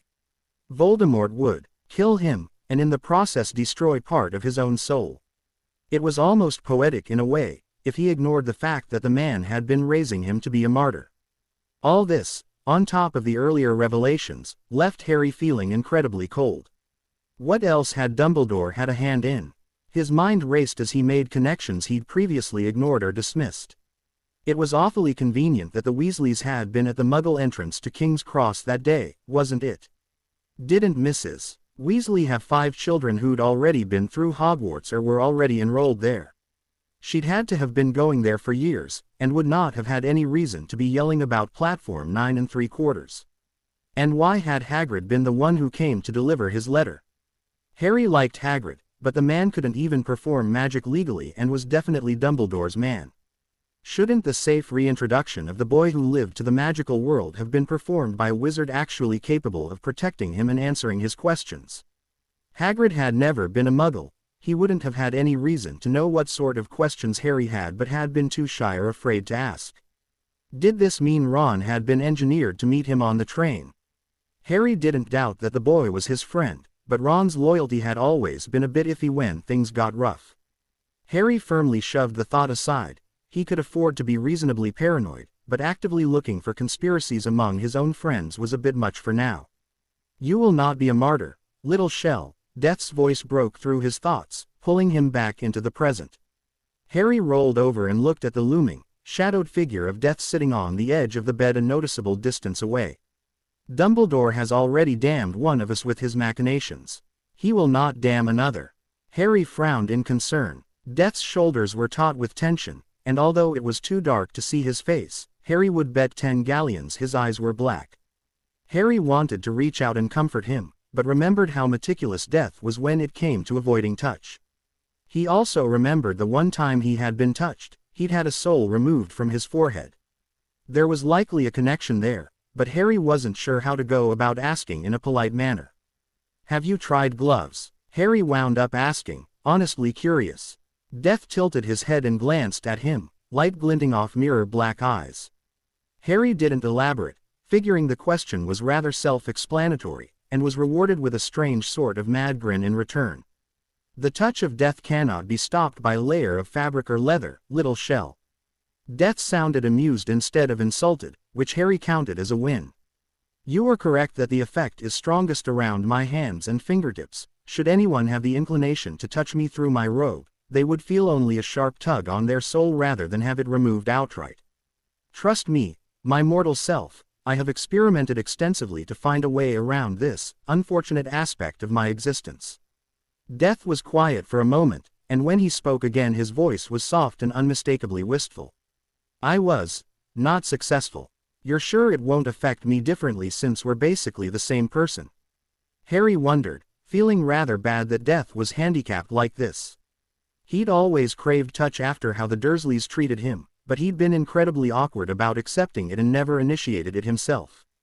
He couldn't imagine a life where he literally could not touch another living being without killing them. He was rather surprised Death was as sane as he was if this was the existence he'd had for the past, forever. My touch does not discriminate between souls, dear shell, came Death's strangely pleased reply. I doubt that your soul's similarities to my past self would have much, if any, effect on my inability to touch the skin of another. Harry pushed himself up and leaned against the headboard, staring at the slouched figure sitting a few feet away. He studied the rather resigned grin on Death's face now that his eyes had adjusted to the darkness a little better, and felt something in him clench in sympathy. Harry had always hated seeing people hurt. Hermione called it his saving people thing, and he knew if she had been here she would have already started yelling at him for what he was considering. He couldn't help it though. Death was what he could have become, what his future would have been if he hadn't been summoned here from another world. It didn't even cross his mind not to try and help. How can you be sure? Harry finally pressed, watching as Death's eyes snapped to his, the grin fading to be replaced by an uncharacteristically serious expression. I mean, it's not like you've ever had a chance to try before.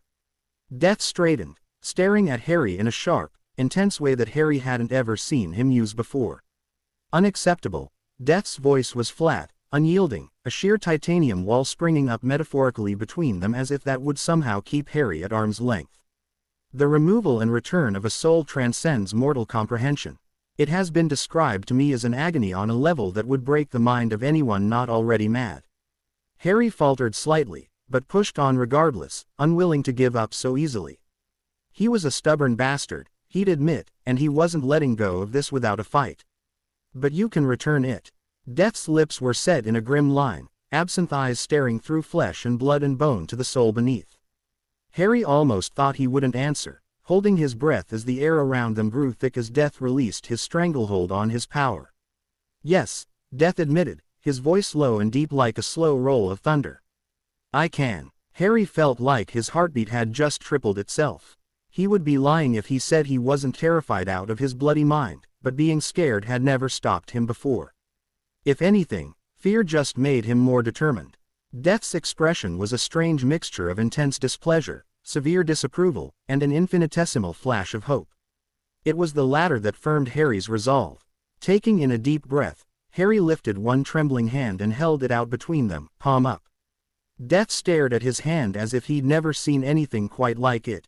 His face was a mixture of half fear of the unknown, and half burning curiosity.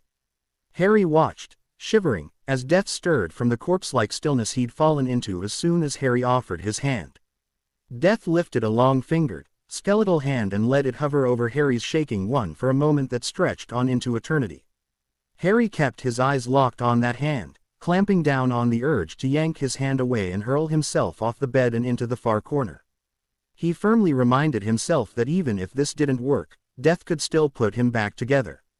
He had a rather high pain threshold, and if he could handle a crucio from Voldemort, he was sure he could handle having his soul return to his body.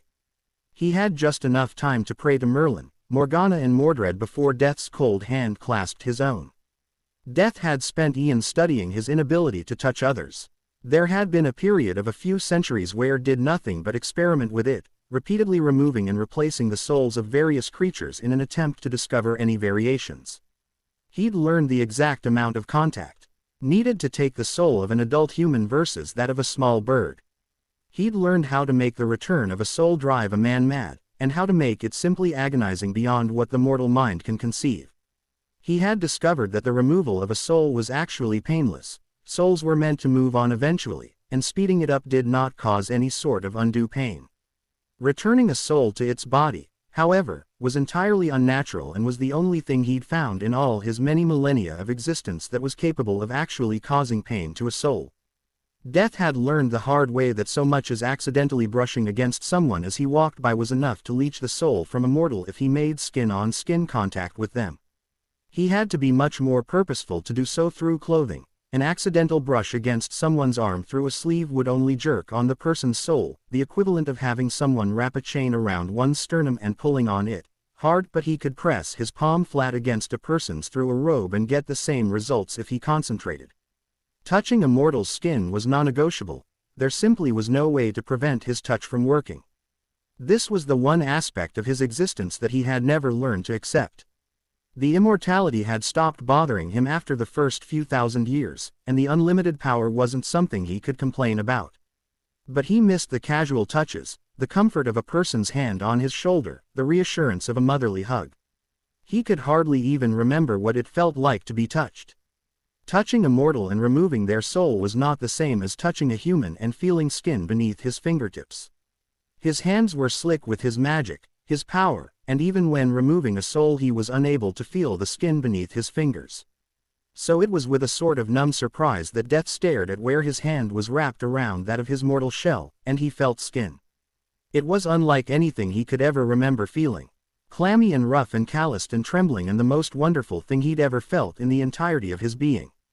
Death's eyes flicked to his mortal shell's face, noting how he had his eyes clamped shut and how he was biting his lip, before returning his gaze to the hand he was holding.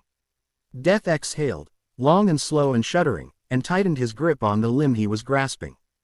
Death felt as if the world was simultaneously pressing down on him and removed from his shoulders, all at once. There was a pressure behind his eyes he did not recognize, a burning in his throat, a constriction in his where his heart used to be. He wondered if he were the one having his soul removed, for surely this was the only explanation for why his entire being suddenly ached. The fingers he was staring at moved then, wrapping around his hand and wrist instead of just lying there shaking. The ache in his suddenly increased exponentially, and Death edged in a sharp breath in response. He had no idea what was happening, why he felt like this. It had been so very long since he'd felt anything, and not merely with his hands. His shell was not trembling anymore. Death could feel the eyes on him, saw the other hand come to rest atop of his own shaking hand, could hear the way his mortal shell's panicked breathing was calming back down even as his own became ragged and uneven. Had they traded roles? Had he not merely taken his shell's soul, but replaced it with his own in turn? Death did not, could not, understand.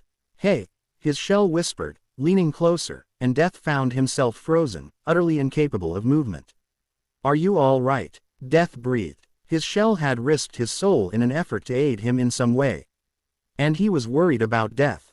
He wondered if this was what it was like to go into shock. He wondered if perhaps his age had finally caught up to him and he'd lost what little sanity he had left. He wondered, but he did not understand. "Whoa, don't be upset," his shell was saying a bit frantically, obviously in response to some sort of expression he was unaware he was making. His shell patted his hand, lifting his own to grip firmly on his shoulder. "It's okay. Just take a deep breath. Calm down." His shell's face twisted into a rueful smile. Somehow I had imagined these roles being reversed. Death could feel that hand on his shoulder as if his entire world had narrowed to the foreign pressure of a hand on his shoulder. Comforting him, Death reached up with his free hand and hesitated, unsure if he was willing to press his luck and terrified that if he touched his shell again he would remove his soul. He was not sure he could stand it if this turned out to be a unique occurrence. He was sure he would break, then, utterly and wholly, and the world would crack beneath the weight of his grief. "It's okay," his shell repeated, smiling reassuringly as he removed the hand from his shoulder and grasped the one hovering in the air between them. Death felt lightheaded. He hadn't even known he was capable of feeling lightheaded. His shell shifted closer until he was sitting beside him on the mattress, still holding both of his hands. The boy released his hand and leaned against his side, wrapping one arm around his waist and pulling him into an awkward hug. Death felt his entire world shift on its axis. Slowly, carefully, Death wrapped his own arm around his mortal shell and returned the one-armed MC, scarcely believing this was real, that this was actually happening. Death stared across the room through unseeing eyes, his mind having completely given up trying to make sense of this development. His mortal shell shook him slightly in concern, peering up at him. "How do you feel?" Death blinked, and the world began turning again. A slow, lopsided grin tugged at his mouth as he tightened both his arm around his mortal shell and the hand still being held between them. "Alive," Death decided. "I feel alive." Hermione Granger liked to think she was a rather intelligent witch. She hated to think poorly of her friends, but she considered herself the ins of the Golden Trio and was proud of this fact. Ron was, well Ron, and if it didn't have to do with Quidditch or food he really couldn't be bothered to care. She was constantly pestering him to do his homework and study for Clan to practice his spells. She despaired of ever getting him voluntarily into Illyri. And Harry. Harry just didn't seem motivated to do well in class. She knew Harry was intelligent, and she knew he was more powerful than he let on, but he seemed to have followed Ron's lead on how to handle homework and classes rather than her own. It was almost worse in her eyes that Harry was smart enough to pall his classes with an A or above without actually putting forth any effort. She just knew that if he actually pushed himself he could easily be up in the top of the CL with herself. It was more than disappointing, but she'd had almost 6 years to become accustomed to the boys and their deplorable study habits. Hermione was not oblivious, nor was she particularly naive. She knew she could come off as a little bossy to others, and she was fully aware that her know-it-all tendencies that cropped up when she was nervous had done very little to endear her to her housemates in first year. And she knew she tended to mother Harry more than was strictly necessary, or appropriate, but she couldn't help it. He was always getting into life-threatening situations, and the worst part was that he wasn't actually looking for them so much as he seemed to blunder into them completely by accident. She was going to have gray hairs by the time she was 30, she could tell. And seeing as how Harry had absolutely no compunctions about throwing himself headfirst into various dangerous schemes with little to no regard for his own well-being, Hermione had taken it upon herself to be the voice of reason he obviously lacked. She was actually rather concerned about his strange martyr tendencies, and had often considered that he was under some sort of spell to make him exceptionally reckless. She'd discreetly looked up counter curses to compulsions and other behavioral modification spells and hit him with them when he was distracted, but nothing had changed that she could tell. She was completely unrepentant that she'd hit Harry with spells without his knowledge. If he had been under a compulsion, she would have dispelled it and no one would have been the wiser. If he hadn't been, well, that was almost more worrying because that meant his behavior was completely his own. She wasn't sure what that said about his mental state, but it made her uneasy. All of their yearly adventures had given Hermione almost a sixth sense for when Harry was endangering himself needlessly. So it wasn't much of a surprise when she sat bolt upright in the middle of the Illyri when her Harry senses suddenly went haywire. "Oh dear," Hermione sighed, closed the book she'd been reading, a rather fascinating tome about the art of conjuration, and stood, preparing to go find Harry and make sure he hadn't caused some sort of irreparable harm to himself while she wasn't there to watch him. She hurried down the hall towards the stairs, sure that Harry would have retreated to Sirius' old room in an effort to avoid everyone like he usually did. She met him halfway down the second-floor hallway, staggering out of a room under the weight of a big black robe, and smiled in relief that he didn't seem maimed or otherwise injured. She paused mid-step when Harry turned to look at her, and his strangely bulky robe turned with him. Oh, that wasn't a robe at all. That was death. She was skeptical about his true identity, but lacking any evidence to the contrary, she would merely accept it for now, clinging to Harry's back like a strange, bipedal leech. Oddly enough, Death seemed to have both his unhealthily thin hands wrapped around each of Harry's wrists, and it was this awkward position that had made Harry stumble in the first place.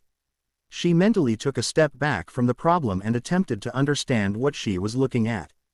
Harry looked fondly exasperated, not an expression she'd ever seen on his face before, but one that suited him, but not excessively bothered by the fact that a grown man was hanging off of him or standing so very far into his personal space.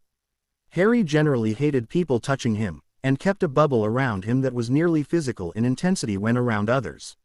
He flinched from her hugs and shied away from claps to the shoulder and back, and she could only remember 3 separate times where he initiated any sort of physical contact with someone. This made it especially odd that he was exhibiting none of the tense body language he normally did when being touched in a purposeful way. In fact, if she didn't know any better, she'd say Harry looked positively relaxed. Death, on the other hand, looked almost as if he was simultaneously terrified that something horrible was about to happen, and incredibly ecstatic that it wasn't happening now. Those unnerving electric eyes were staring fixatedly at where he was holding onto Harry's wrists, almost as if he was not entirely sure he was awake. His face for once was not stretched into a manic grin, but rather into a wistful sort of smile that looked like it belonged on the face of someone much older than he currently appeared. Harry, she ventured tentatively, hovering uncertainly a few feet away. Harry smiled reassuringly at her, and Death flicked up absent eyes to momentarily stare into her very soul before returning to his strange wrist fixation. It's all right, my own. He just hasn't touched anyone in a while. Somehow Hermione figured that was a massive understatement. Par the course for Harry, she thought fondly. She was unable to figure out what had set off her hairy senses though. He didn't seem injured, and with Death glued to him like that, she figured no one would have been able to slip him something without it being noticed immediately. Fortunately, Death enlightened her, seemingly without actually noticing that she was present at all. It is fortunate our souls are similar enough that you were spared my touch, little shell. I would have dreaded returning your soul to your body, knowing the pain it would have caused you. Hermione felt her world narrow to a pinprick. What? Harry had what? Souls. Touch. Hermione's mind was running in circles, struggling to comprehend the enormity of what Harry had somehow blundered into while she was otherwise occupied. Harry himself had paled, staring at her wide-eyed, and she knew that he was about to make excuses and promise that he had everything under control. My own, I can explain. Nope, Hermione would have none of it. If he hadn't had a man currently holding both his wrists hostage, she would have latched onto his arm to ensure he couldn't flee. Her expression must have been suitably foreboding, because Harry attempted to make an escape. Unfortunately for Harry, his passenger did not seem to sense the danger, or care about it, and prevented him from fleeing by the simple process of being both taller and, seemingly despite all evidence to the contrary, physically stronger than Harry, and was thus unmoved. Hermione smiled grimly, satisfied that her friend could not wiggle out of this conversation. And it would be a conversation. Hermione Granger could nag with the best of them, but this was a situation that required promises of avoiding future life-threatening situations that threatened the soul, and so they would both be participating, she'd make sure of it. And if she could knock some sense into the boy in the process, well, she wouldn't mind too terribly much. Harry had mixed feelings about this predicament. On one hand, he was beyond relieved that his foolhardy experiment had not ended with him having his soul removed. On the other, Death apparently did not know the meaning of personal space and was practically glued to him now. He wasn't complaining though. He couldn't even imagine what it must feel like to be able to touch someone for the first time after countless millennia of being unable to. And despite the fact that Death was literally just skin and bones, he was a surprisingly good hugger. You know, if you ignore the sharp, bony points and the cold, clammy skin. It was going to be interesting to try and explain why he had their summoned hero attached to his back like this, though. He'd been attempting to get down to the kitchen to make something to eat when Mt. Hermione had intercepted them and erupted spectacularly all over his sense of self-worth.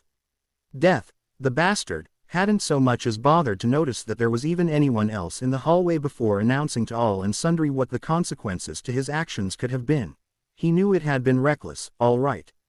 There's no need to keep reminding him about it, and had been entirely unhelpful when Hermione was all but biting his head off in her rather warranted rant. Harry had tried to listen to what Hermione was saying, yelling, he really had. But it was somewhat difficult to concentrate when Death was distracting him by burying his face in Harry's neck and experimenting with various positions of hugging as if trying to find the one that let him keep as much skin contact as possible despite his own voluminous robes getting in the way. Harry sympathized, he really did, but he was pretty sure no one else in the entire house was going to take Death's rather needy actions with any sort of rational calm. Even Hermione was noticing it, and Merlin knew the girl had tunnel vision when she was lecturing about something. Harry, she ventured tentatively, having paused after a rather insistent "You will not risk your soul like that again, Harry James Potter." To stare oddly at the strange sight Harry was sure they made. "Yes, my own," he replied calmly, as if nothing interesting was going on at all. If he pretended not to have noticed what Death was doing, maybe she'd just let it go. Hermione watched as Death untangled himself from where he was hanging off Harry's waist to wrap one arm around his shoulders and neck instead, draping himself even further over Harry's exasperated self like a rather intoxicated cat. Her hair seemed to be frizzing out in her distress over the situation, and if her eyes got any wider he would have worried she'd lose them. She gestured rather helplessly, and he, pointed hand waving accompanied her gesturing. "Harry. Are you all right, my own?" Harry asked, genuinely concerned. It wasn't like Hermione to speak in broken sentences like that. Maybe she was tired. She did look like she'd been dragged face first out of one of her books a few minutes ago. Whether it was because of the subject, the awareness that someone else was standing a few feet away, or even the sound of Harry's concern, Death finally lifted his head and stared with his usual intensity at his friend. Harry couldn't see his expression from this angle, but it was obviously not comforting to Hermione. "As the book which my shell. She sounds especially disjointed this evening." Hermione seemed a bit put out to be referred to as the book which, rather than her name, or even a more flattering title, but concealed her grimace rather well. She had just opened her mouth to respond when suddenly Death was looming over her, peering down at her through slightly glazed absinthe eyes. Harry paused in momentary shock. The man had just been wrapped around him like a pretzel. There was no way he could have untangled himself and moved over there that fast without Harry noticing. It was as if he'd simply crossed the intervening distance without physically having to do so. "You are tired," Death announced with his normal, manic grin. "Sleep." Hermione dropped like a stone, collapsing to the ground like a puppet with her strings cut. Harry winced slightly. These halls all had hardwood floors. That drop could not have been comfortable. But really, what could he have done about it? She'd dropped too fast for him to cast a cushioning charm, and it wasn't like Death could have caught her. Well, he could have, but Harry was rather grateful he hadn't.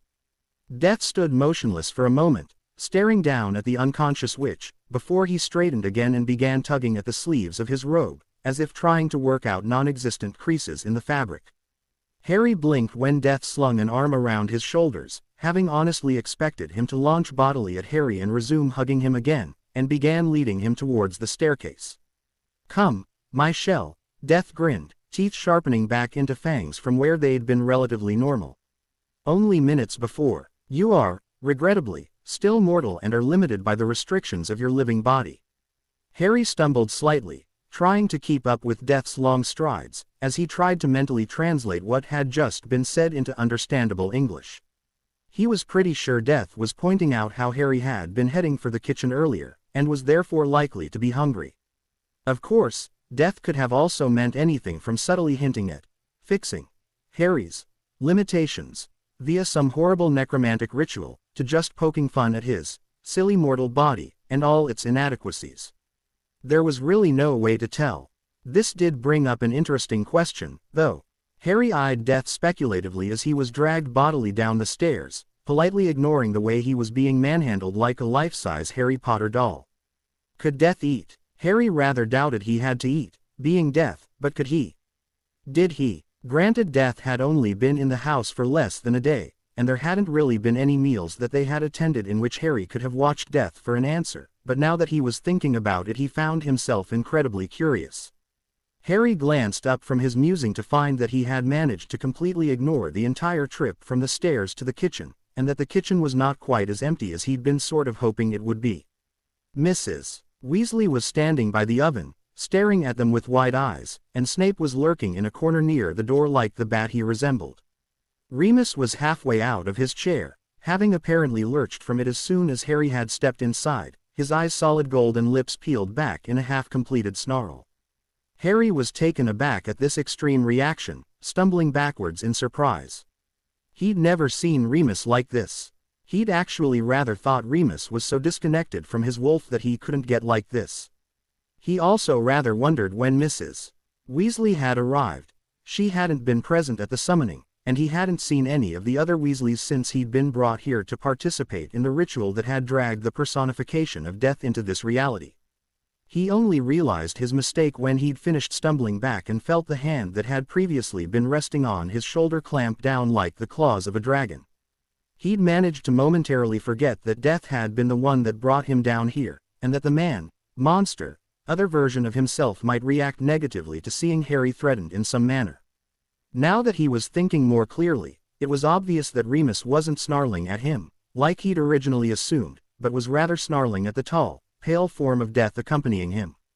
He felt a bit silly about thinking Remus had so much as noticed his presence, with someone like Death standing beside him. The odds of someone so much as looking in his direction before having their attention diverted to the obvious threat were minimal. Harry barely had time to finish processing this thought before he acted, not willing to have a fight break out or have Remus' soul ripped out of his body over a misunderstanding. He threw out an arm across Death's, the barring gesture more symbolic than actually restraining, and held up his other hand in a warding off motion towards Remus. "Whoa, calm down," Harry all but shouted, having to raise his voice as Remus had transcended snarling and was outright growling now, the sound surprisingly loud for such an unassuming man. "Remus." Harry was really tempted to yell, "Down boy," but resisted. "It's okay. He's a friend." Death's grip on his shoulder loosened, which was good, because Harry had started losing feeling in that arm, at the word friend, and Harry could feel the form beside him relax and dismiss Remus as a threat. "He smells like death, cub," Remus warned, voice low and gravelly but thankfully not growling anymore. Harry glanced up at his companion in time to catch the cocked brow and fanged grin. "How delightful," Death purred, steering Harry further into the room via the arm around his shoulders. "Did you hear that, my shell?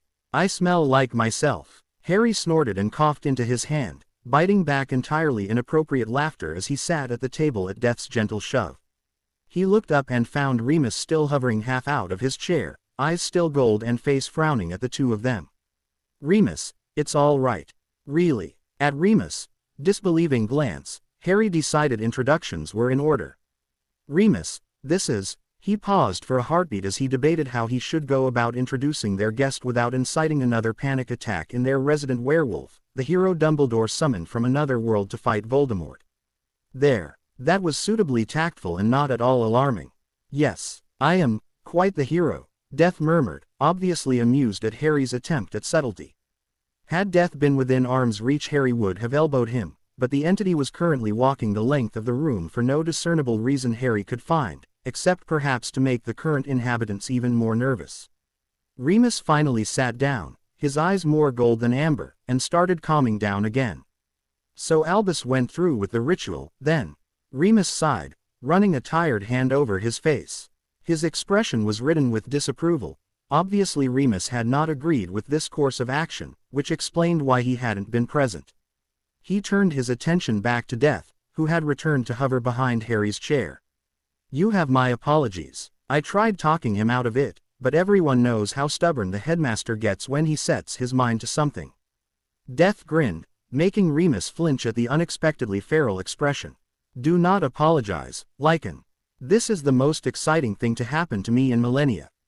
I'm quite enjoying myself." Remus blinked, both at the name he'd been given and the insinuation that the hero Dumbledore summoned was thousands of years old. "Pardon." I believe I misheard you. Did you say, in millennia? As far as I'm aware, only vampires could live that long, and while you smell like blood, you do not smell like a vampire. Harry just sighed, figuring he'd given it his best shot, and if Death decided to tell Remus his name, it was no longer his fault if he panicked. Death's grin widened impossibly further. Dear me, Death all but breathed, where are my manners? He swept himself into a low bow that was simultaneously mocking and elegant. I am Death, the Pale Rider. Death's grin turned teasing at the edges. He swept back upright and lifted a hand, palm up. A large, heavy black book bound in chains and trembling faintly fell into his hand out of thin air, which he proceeded to open and skim through over a set of rimless rectangular glasses that were now perched on his nose. I wasn't meant to meet you for another few years. I suppose I could make an exception though, just for you. I have always loved dogs. Remus stared at him, horrified, before his eyes rolled up in his head and he fainted, hitting his head on the table as he collapsed. Harry just sighed, resting his face in his hands as Death's hoarse, rasping laugh filled the room. So much for being subtle. A small noise made him glance up at Mrs. Weasley, who had been halfway to the table with a plate of sandwiches and was now staring pale-faced at the laughing form of Death. Death just continued chuckling as the book in his hand dissolved into ashes and the glasses evaporated off his face, leaning over to pluck the tray out of Mrs. Weasley's hands. He set the tray down in front of Harry and patted him on the head. Eat up, my little shell. Death chuckled again before he abruptly dissolved into shadows and vanished into the floor. Snape, who had remained quiet and tense until now, visibly relaxed and glanced at the unconscious werewolf.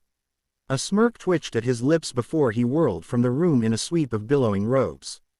Mrs. Weasley was still standing where she had been previously, hands still outstretched as if she were still holding the tray of sandwiches and eyes still fixed on where Death had vanished from.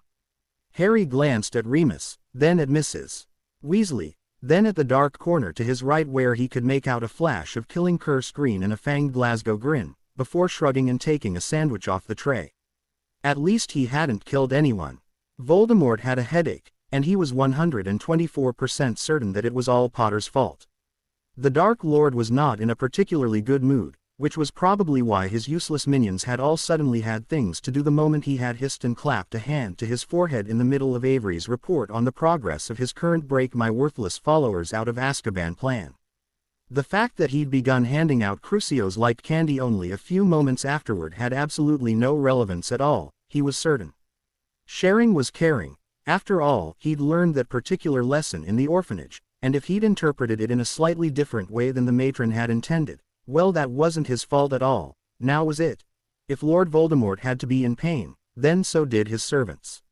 Voldemort was not an idiot, despite how he might come across to the less informed members of Dumbledore's Little Phoenix Club, and he could appreciate the irony of the fact it was Potter giving him a headache for once, but that didn't mean he had to like it. In fact, he disliked this development so much that he'd actually killed Wormtail on accident. The fat little rodent had been sniveling the closest to his chair when his headache had struck, and had therefore borne the brunt of his lord's aggravation before Voldemort had gotten a hold of himself again. In Voldemort's defense, only an extremely magically weak wizard could have had their heart explode under the cruciatus like that, and he'd obviously severely overestimated Wormtail's strength as a wizard. This was not very flattering to the late Pettigrew, seeing as how Voldemort had previously compared the rat's power levels to that of the recently defecated dung of a sickly Kneazle. Now that he was alone, spineless cowards, the lot of them, Voldemort could put his occlumency to use and go back over the rather bizarre sensations he'd experienced in the moments before his link to Potter had been abruptly endly severed. As he reviewed his memory of the event, a frown pulled at his lipless mouth. The feelings he was getting over the link felt different than the ones he'd received from the tea the previous year. Normally the emotions were muted, as if he were feeling them through a rather thick pane of frosted glass. He had surmised that this was because the feelings did not originally belong to him, and thus he was receiving them secondhand. But the ones he'd gotten before the headache, those were particularly vivid. In fact, if he didn't know any better, he'd have thought they were actually his emotions, simply broadcasted from Potter's head for some unknown reason. Normally the Dark Lord would simply dismiss such a preposterous possibility out of hand, but the emotions he'd received had been so very different from anything he'd ever gotten out of the tea before, and were eerily similar to how he remembered feeling in the seconds before the rebounded killing curse had connected with his all those years ago. Potter had been afraid before. Of course, Voldemort had felt the boy's fear, his panic, and it was nothing like the soul-deep terror that had spiked across his consciousness moments before the link was broken. The sheer horror that had burned through Voldemort in those few seconds was almost unnatural. It simply could not be possible for a human being to feel terrified on such a deep level without there being a serious reason for it. And the tea had been perfectly fine before that, if not a little startled and wary. There had been nothing, absolutely nothing, that warranted such a spike of sharp fear. He drummed his fingers on the arm of the chair he'd sat in as he thought, furrowing his brow. Mentally detaching himself from his emotions, Voldemort observed the memory clinically. Observation. The emotion was unconnected to anything the Potter tea was conscious to witness, but unconscious minds do not project emotions. The emotion had been clearer and more vivid than any previous emotions passed along the link. Hypothesis. The emotion did not belong to Potter, both because Potter had not been conscious to feel it and because it did not feel like anything received from Potter in the past. Question. Who then did the emotion belong to, since the only mind connected to his was Potter's? Voldemort stilled, red eyes widening a fraction. He knew, logically, that his link to Potter had something to do with his failed killing curse on the boy, and was therefore tied to that blasted scar on his head.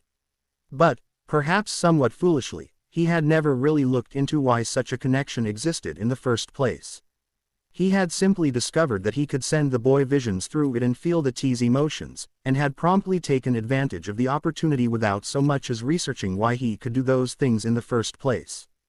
The boy's scar, on the few occasions the two had come into physical contact, had always looked red and raw, as if he'd just received it despite it having been there since the tea was an infant. Naturally such a thing should have healed by now. The fact that it hadn't was an obvious hint that it was a cursed scar, and someone, Dumbledore, should have noticed and investigated it. No one just leaves dark magic in the scar of a 15-month-old infant without trying to heal it first, which begged the question, why had no one removed the magic in the boy's scar? Of course, obviously someone just had, which was the only explanation he could think of for the severing of their link. But it had taken them 15 years to do so. No, something else was going on here, and Voldemort was determined to find out what. Master, Nagini's concerned voice called, and Voldemort glanced over at his familiar, feeling the reassuring presence of his Horcrux stored within her. You feel distressed, Master. Yes, that had been a pleasantly unexpected side effect of turning Nagini into his Horcrux. Not only did it increase her lifespan to match his own immortality, but it had given them the ability to sense each other's emotions. This had proven especially useful when he sent her on missions, allowing him to keep an eye on her without having to be present. Fortunately the emotions were blunted, since feeling the pure emotions of AS would be highly distract. Wait, Voldemort froze in his chair, eyes wide with shocked comprehension. No, it couldn't be. His mind raced as he connected all the clues he'd previously missed, and horror dawned as the picture finally became clear. He'd made the boy his Horcrux. That was why he could feel the tea's emotions, and why he could influence the boy's mind in such a significant way. It also explained why the scar had never healed, and why no one had removed the magic in it yet. The only way to remove a Horcrux from a living container was to destroy it, and obviously no one was going to go and kill the boy who lived just to remove a. No, that wasn't quite accurate. Dumbledore most certainly would have killed the boy if it rid Lord Voldemort of one of his Horcruxes. The old man might be rather mad, but he was also sharp enough to have recognized the Horcrux in the boy for what it was. Dear Merlin, this meant Dumbledore knew about his Horcruxes. He'd known about them for years. But, surely he would have felt something if the old man had destroyed the others. He'd certainly felt something this time, when someone had obviously destroyed his unintentional Horcrux inside the Potter boy. Voldemort paused, mind clearing of its panic, as he considered this. If his Horcrux had been destroyed, didn't that mean someone had killed the tea? Briefly he felt a surge of irritation. The boy was his to kill, before tentative triumph replaced it. Was it over, then? Was the boy prophesied to defeat him dead without him having to lift a finger? He supposed the loss of one of his Horcruxes was an acceptable price for the death of Potter. He'd have to find out who'd killed the boy and reward them. After he tortured them a little first, of course, he'd made it very clear to his Death Eaters that Potter's death belonged to him. He had just allowed himself a small smile of success when his wards flared, announcing the arrival of his potions master and spy, Severus. His smile sharpened. Obviously Severus had come with news about the tea. Hopefully it was to tell him the boy was dead and the order was in disarray. His good mood had been restored, and he was feeling generous enough to not crucio Severus for arriving unannounced like this. He waited and watched as his spy swooped into the room and fell to his knees in front of his chair, prostrating himself as he waited for permission to speak. Such a good dog, his Severus. If only the rest of Voldemort's worthless followers shared his loyalty. "You have news, Severus?" the Dark Lord inquired, unable to completely mask his contentment. This was, after all, a good day. Severus raised his head, fixing his black eyes on a spot somewhere over Voldemort's left shoulder. His spy never did make eye contact with him, but he did it so obviously that Voldemort knew it was out of respect rather than fear over having his thoughts read. "Yes, my lord," came the prompt, emotionless reply. "Dumbledore has performed the ritual I mentioned a month ago and summoned a hero from another dimension." Voldemort frowned. He'd been sure the old man wouldn't go through with it. Voldemort had researched that very ritual in his youth, and been dissatisfied with the possible results. Sure, it was meant to summon a being of great power which matched a series of preset conditions, but there was no clause of obedience or even a binding that prevented the creature from immediately turning on its summoner. No, Voldemort would not have performed such a dangerous ritual, and he could barely comprehend that the old man had been foolish enough to do so. Maybe he'd gotten especially lucky, and the old fool was dead as well. And who did he summon? Severus. Did he succeed in his venture to find a hero to vanquish me? Voldemort could not entirely hide the humor he felt at such a concept. It amused him that Dumbledore had obviously had as much confidence in the Potter T's odds of success as the Dark Lord himself. Severus hesitated, drawing Voldemort's sharp and immediate attention. Severus Snape did not hesitate, not even when he bore bad news. "My lord, I do not believe Dumbledore has summoned a wizard at all." Voldemort carefully did not react outwardly to this news. He was not foolish enough to jump to the conclusion that Severus meant that Dumbledore had summoned a muggle, as amusing as that would be. Judging by his spy's hesitance, the Dark Lord would even go so far as to venture that Dumbledore had actually summoned something incredibly dangerous. Perhaps the old man had summoned up an old god. His index finger twitched imperceptibly, the only sign Voldemort allowed himself as a hint to the anxiety such a thought brought him. If the old man had just loosed an old god on the world, Voldemort would resurrect the man's corpse himself just so he could kill him again for his idiocy. "What did he summon then, Severus?" Voldemort asked casually, trying to hold on to the hope that the old man had simply summoned a vampire or something, and not a demon of the ancient world. Severus took a breath. "It claims to be death, my lord. And I'm inclined to believe it." Voldemort felt his magic spike in alarm. If Severus was inclined to believe something, odds were high that it was true. Merlin's balls. This was so much worse than a mere old god. The old fool had summoned death. Voldemort's fingers were white-knuckled where he gripped the arms of his chair. There was a reason he had named himself Flight from Death, and it wasn't just because that was all he could get out of an anagram of his original name. Death was his single greatest fear. It was the entire reason he'd made a Horcrux when he was just 16, despite the numerous warnings and consequences to breaking one's soul before magical majority. He'd been afraid to die since the time he'd hung Billy Stubbs' rabbit from the rafters and realized how fragile life truly was. If death were truly walking the earth. "Severus, what of the Potter Tea?" Voldemort asked, keeping his voice even and betraying none of his tumultuous thoughts. Surely Dumbledore wouldn't keep his prized weapon in the same house as death. Severus seemed even more hesitant. Voldemort groaned internally. What was going to go wrong now? Death seems to have taken an interest in the tea, my lord. It follows him constantly, and Potter is the only person in headquarters which it will willingly touch. Voldemort was very careful to keep his expression blank. Potter had been touched by death. Well, that would certainly explain where his Horcrux had gone. Death would have noticed it clinging to Potter and likely removed it immediately. Pity. This meant the tea was not only alive and unharmed, but he was also under the implicit protection of the one being that Voldemort honestly could not simply order killed. He could feel his headache returning, this time completely of its own accord. Fortunately, my lord, Severus began again, obviously having noticed some of Voldemort's returning bad mood despite his attempt to hide it, the being seems to hold Dumbledore in complete contempt. It is likely Death will make no aggressive move towards you without Potter's input. As far as I've observed, Death appears entirely indifferent to humanity as a whole, with Potter as the sole exception. Voldemort closed his eyes and would have pinched the bridge of his nose, had he had one. Instead, he rubbed his temples as he tried to stave off the migraine he could feel building. Excellent. So the reins of death were in the hands of the one boy in magical Britain who hated Voldemort more than anyone else alive. Abruptly, Voldemort stood and dismissed his servant with a negligent wave of his hand, not even bothering to crucio his spy for coming to him with such horrible news.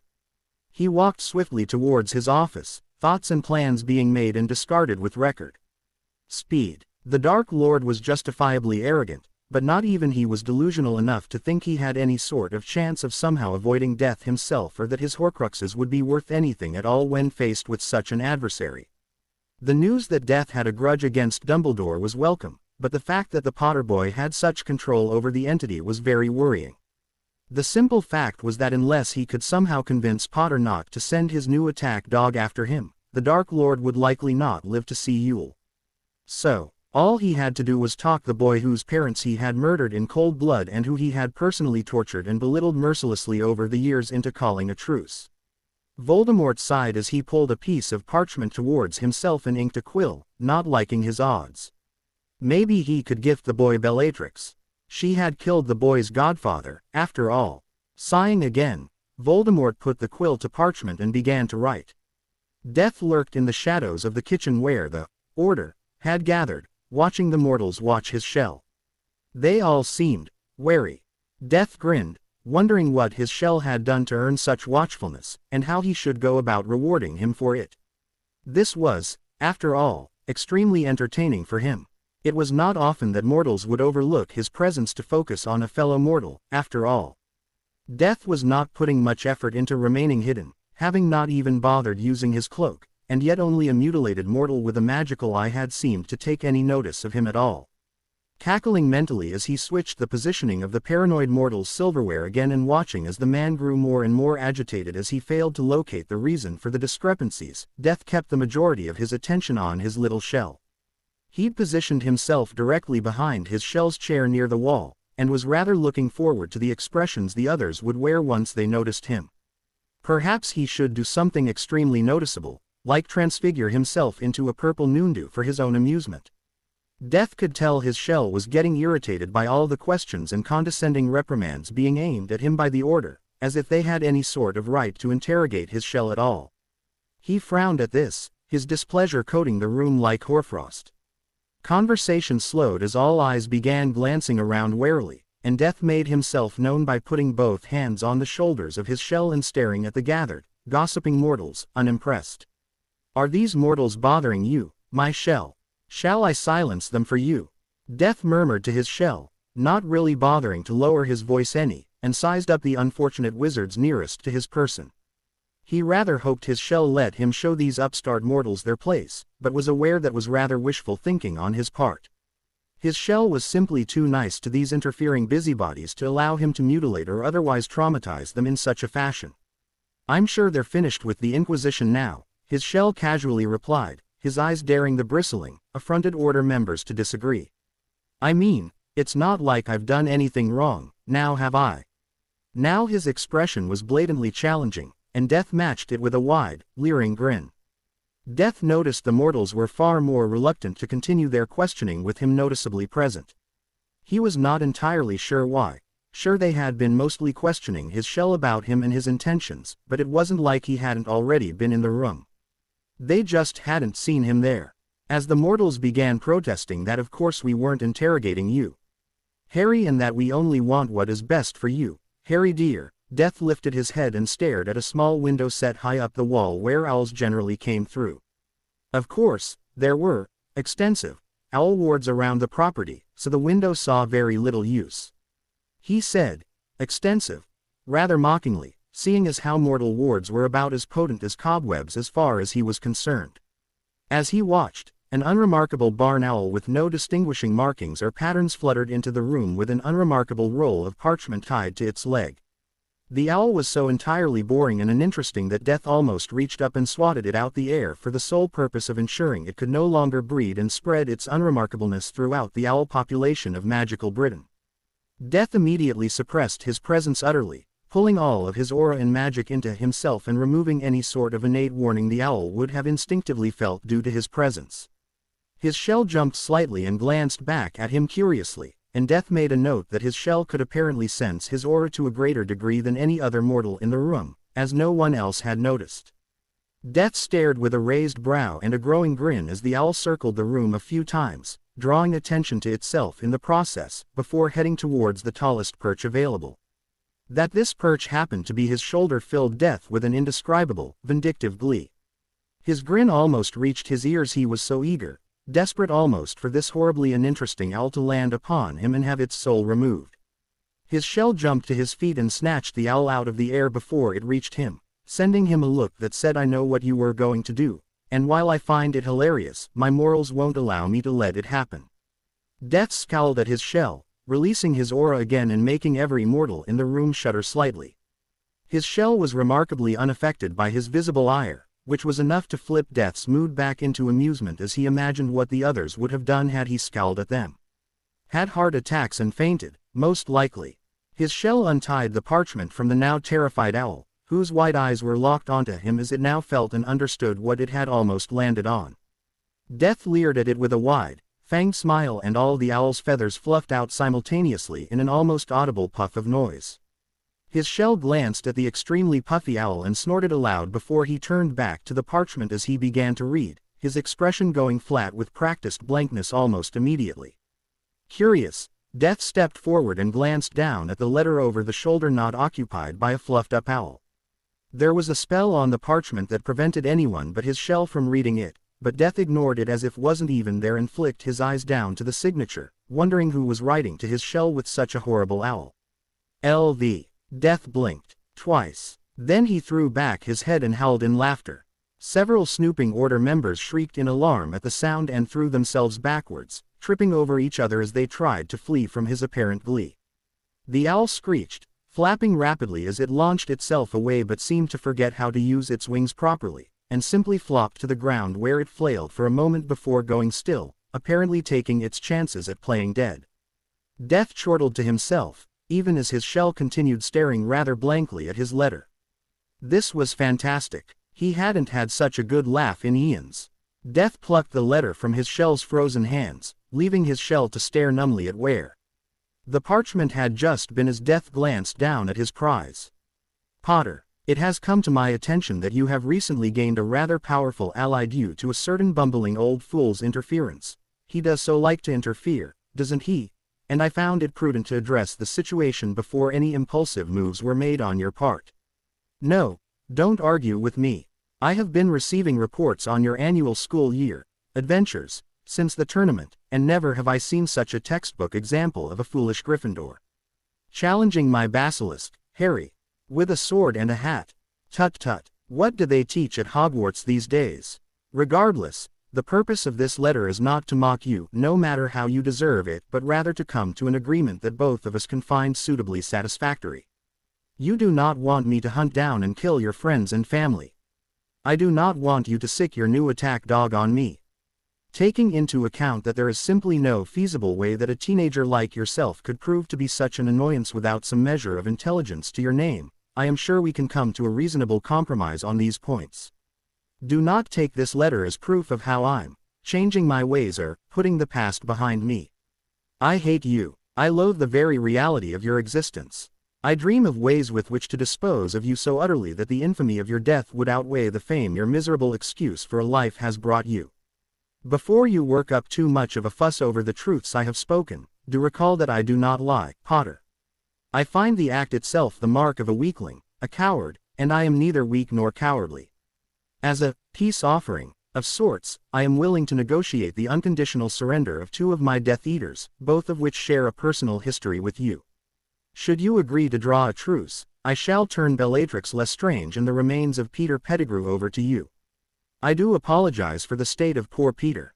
He was a worthless, spineless excuse for a wizard, but I am sure you'd have rather executed him yourself. Revenge is something I understand very well, Potter. Perhaps, if you ask nicely, your new friend could resurrect him for you. And for Merlin's sake, boy, don't reply with that blasted white owl of yours.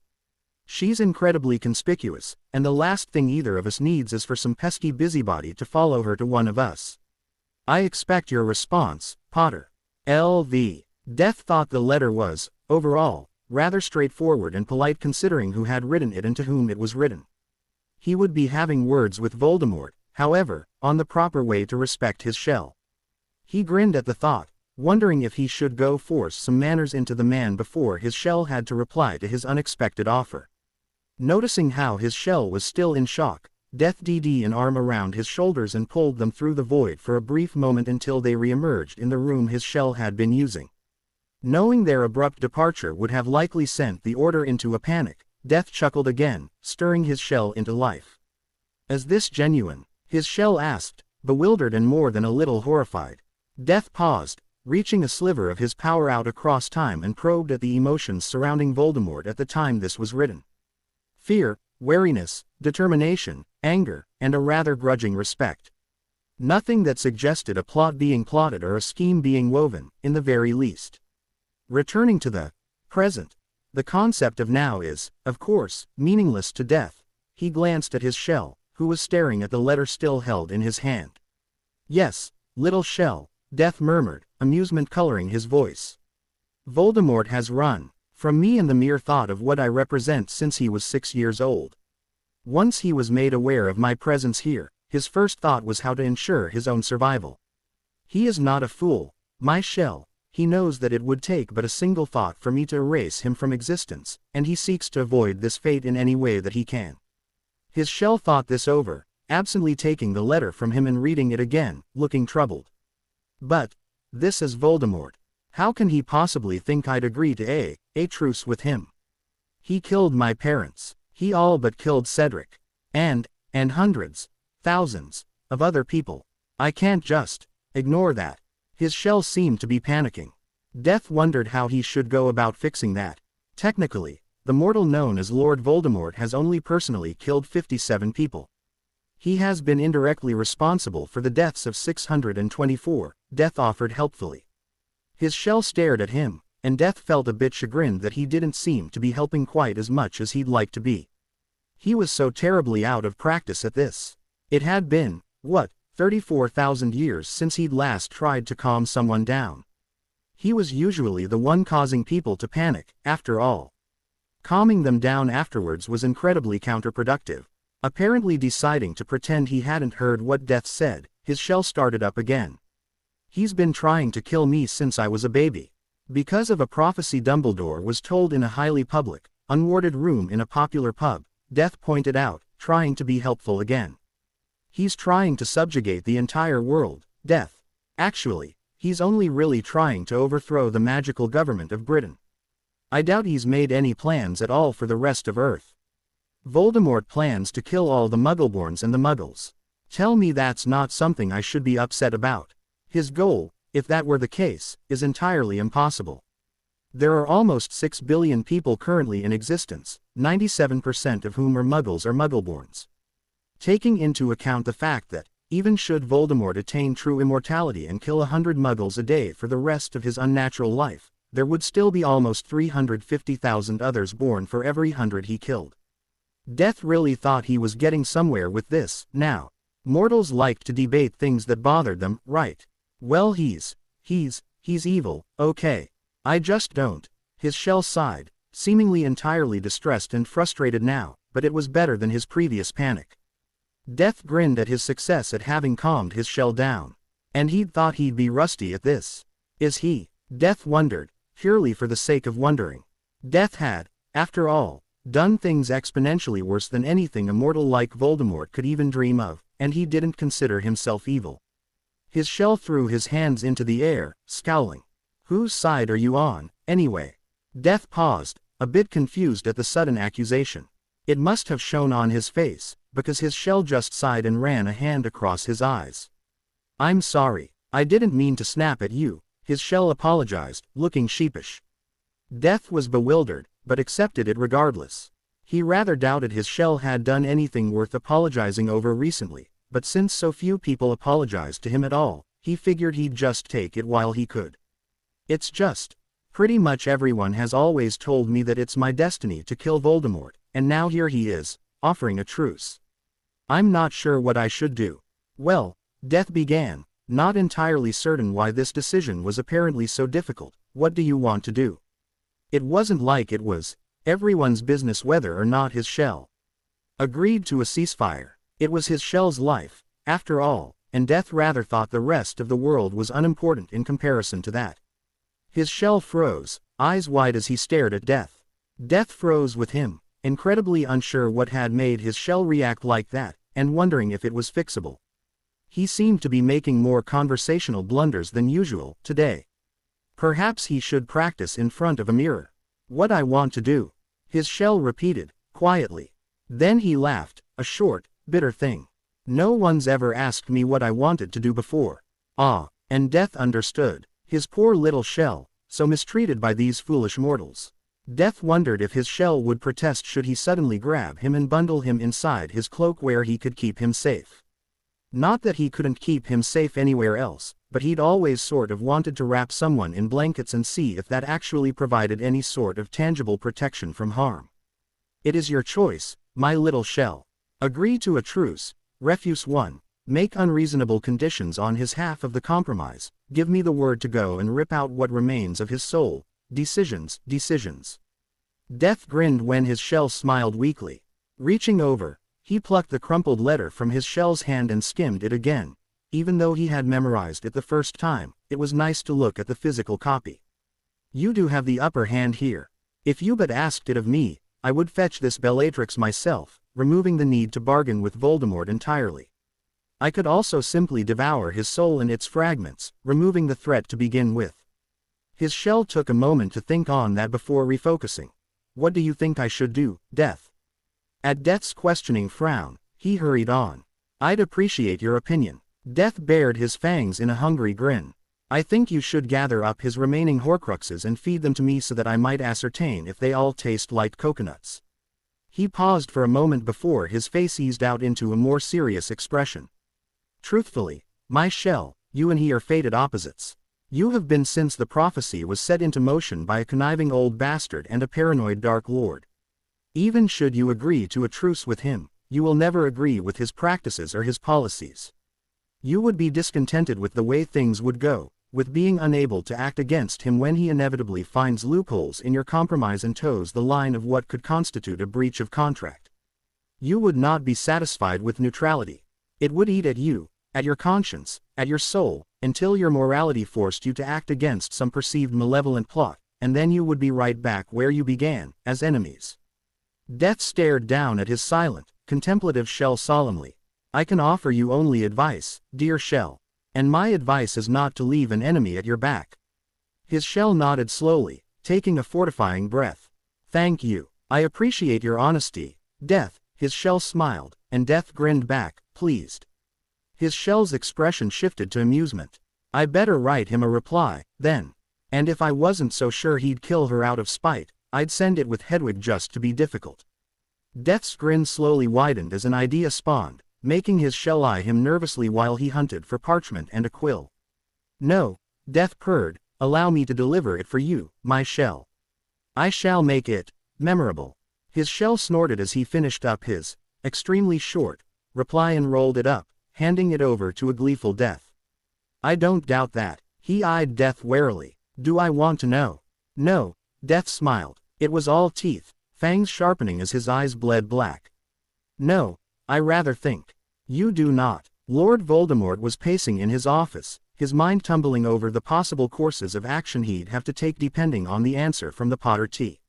He cursed the loss of their emotional link. He'd have quite happily slaughtered a small family for an insight into what the T was thinking right now. Would he agree? Would he refuse? Would he ignore his warning and send that blasted, highly noticeable snowy owl of his? He'd kill the thing on principle if he had. Voldemort was a realist. He always had been. He knew it was highly unlikely the boy would consent to a truce, no matter how he sweetened the pot with promises of revenge. He had already scoured through his Leary, and the Learys of his followers with manors not yet confiscated by the Ministry, for anything he could use to protect himself should the worst occur. He'd found next to nothing.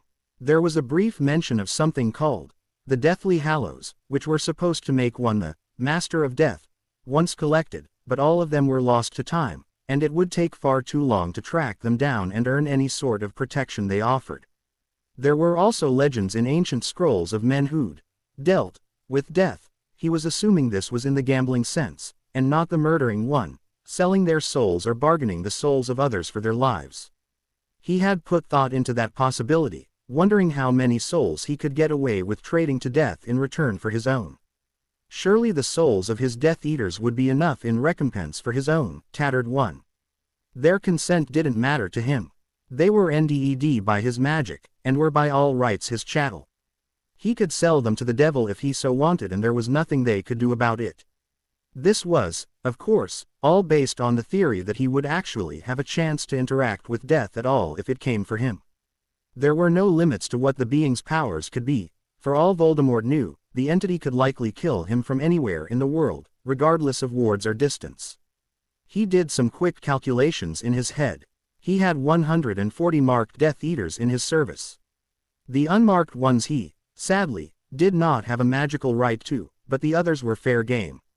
If he handed over his Death Eaters in return for his life, maybe. How presumptuous of you, mortal! A voice suddenly cracked through the silence of his study like the voice of God, making Voldemort stumble back into a wall, his pale wand appearing instantly in his hand, to title your followers connoisseurs of death.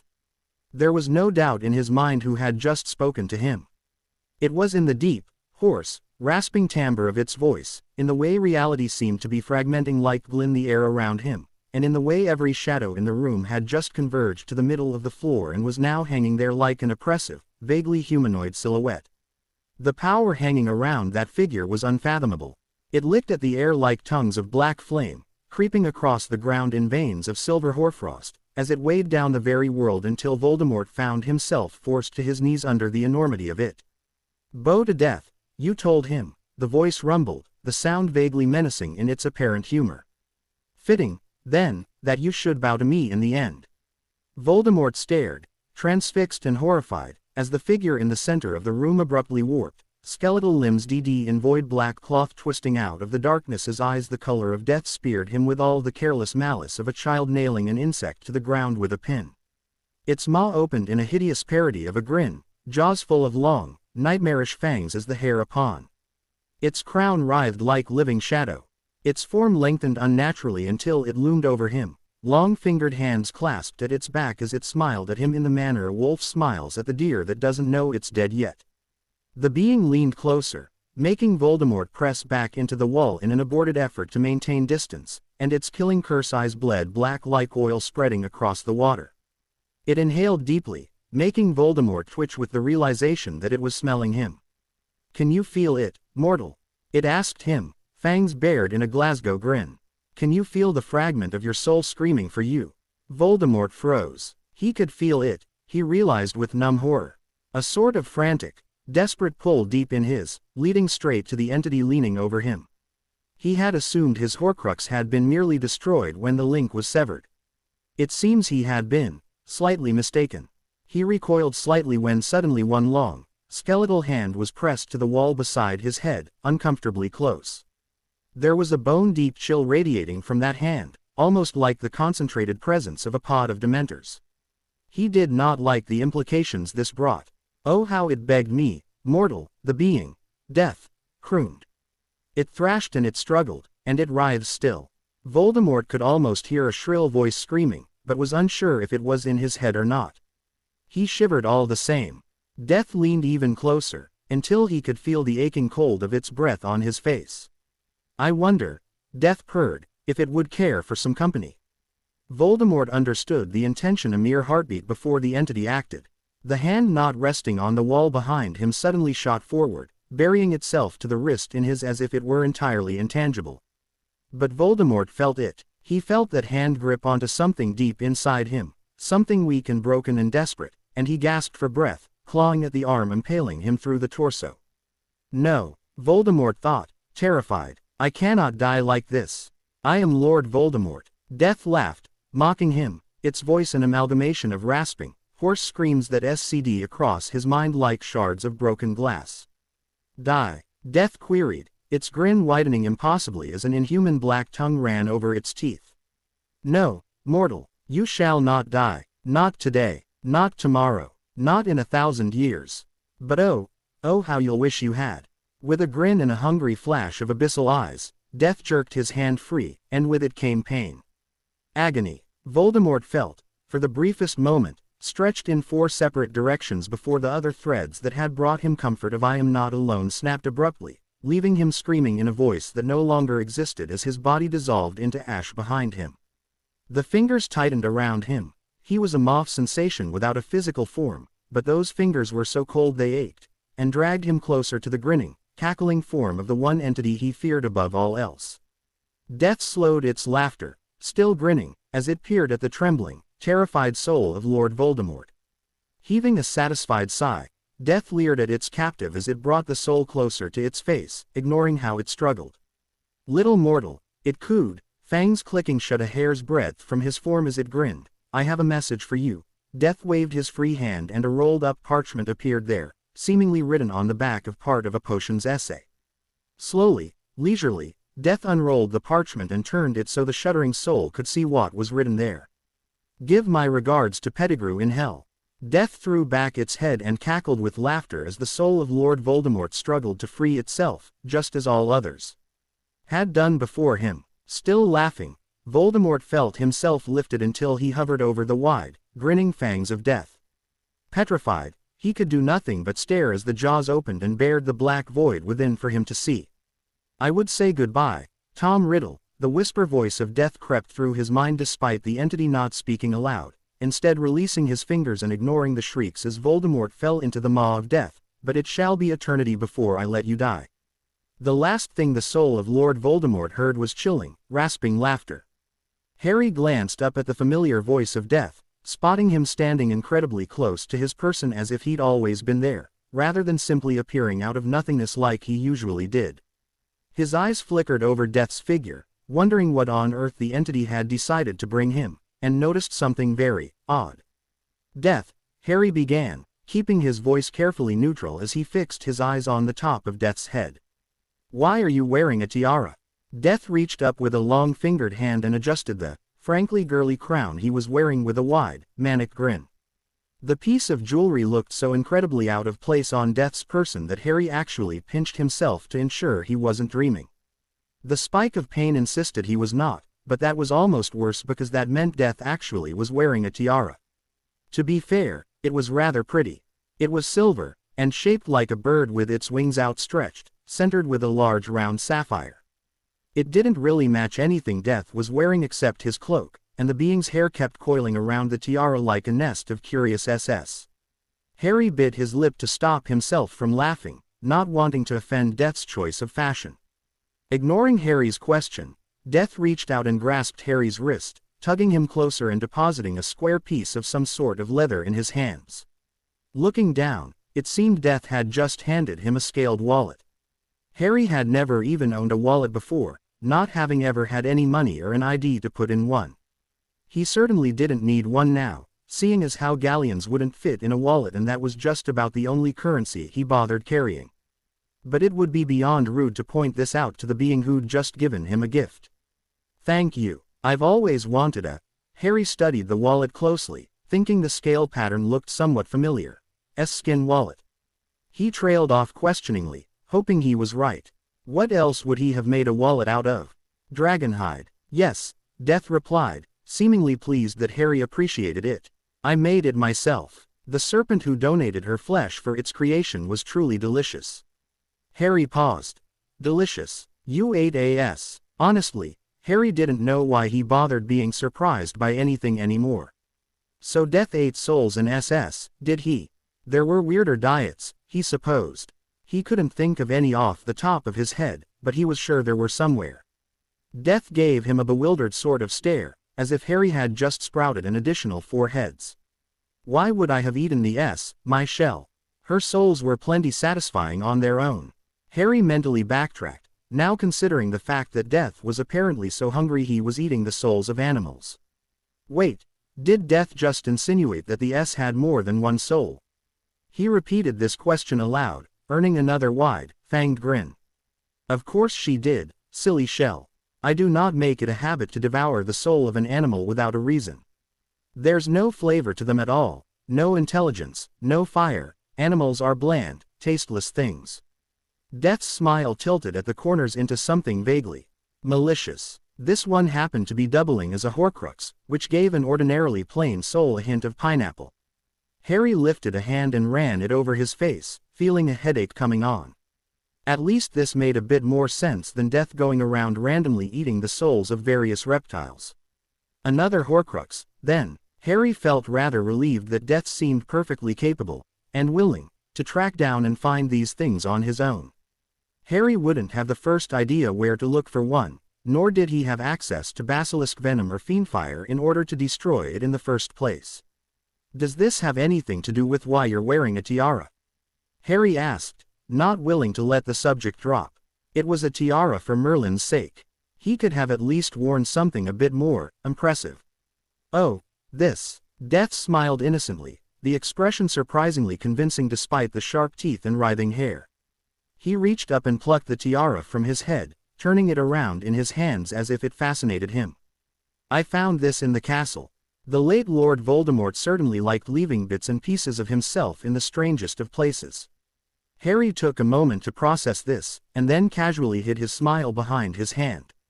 So, Voldemort owned a girly-looking tiara, did he? And he used it as a Horcrux. He'd always known the man was a bit mad, but really. What was it with Voldemort and jewelry? First the locket that Death had mentioned from Grimmauld Place, the tiara Death had walked in wearing, and Harry would bet 10 galleons that new ring, suspiciously identical to the other ring he was wearing, currently resting on Death's right index finger, was one too. Harry looked at his new wallet. Had Death just come into the room carrying 3x Horcruxes on his person? And wait, did he say late Lord Voldemort? Harry blinked, suddenly alert. Death, when you delivered my response to Voldemort, did you do something to him? Death frowned at him, putting the tiara back on his head and balancing it carefully, despite the fact that his hair immediately wrapped around it again. Of course I did. Were you expecting me to leave him be? Why on earth would I have done that? Death smirked then, the expression entirely too satisfied. You'll be pleased to know, my shell, that Voldemort's main soul tasted pleasantly of rum. It was intoxicating. Death grinned at his own joke, and Harry resisted the urge to pinch the bridge of his nose as he tried to wrap his mind around the fact that, apparently, Death had just killed Voldemort on a mere whim. He wasn't entirely sure how to feel about that.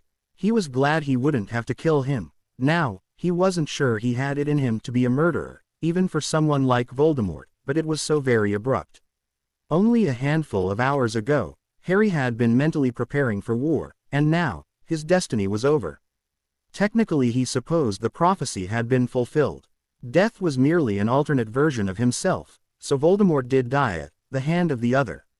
He huffed out a laugh as he wondered how he was supposed to explain to everyone what had happened to Voldemort. Oh, Voldemort, don't worry about him. Death went over and ate his soul, so no worries. Yes, he could see that going over splendidly. It took a while to sink in, but once it did, Harry sat heavily on the couch behind him.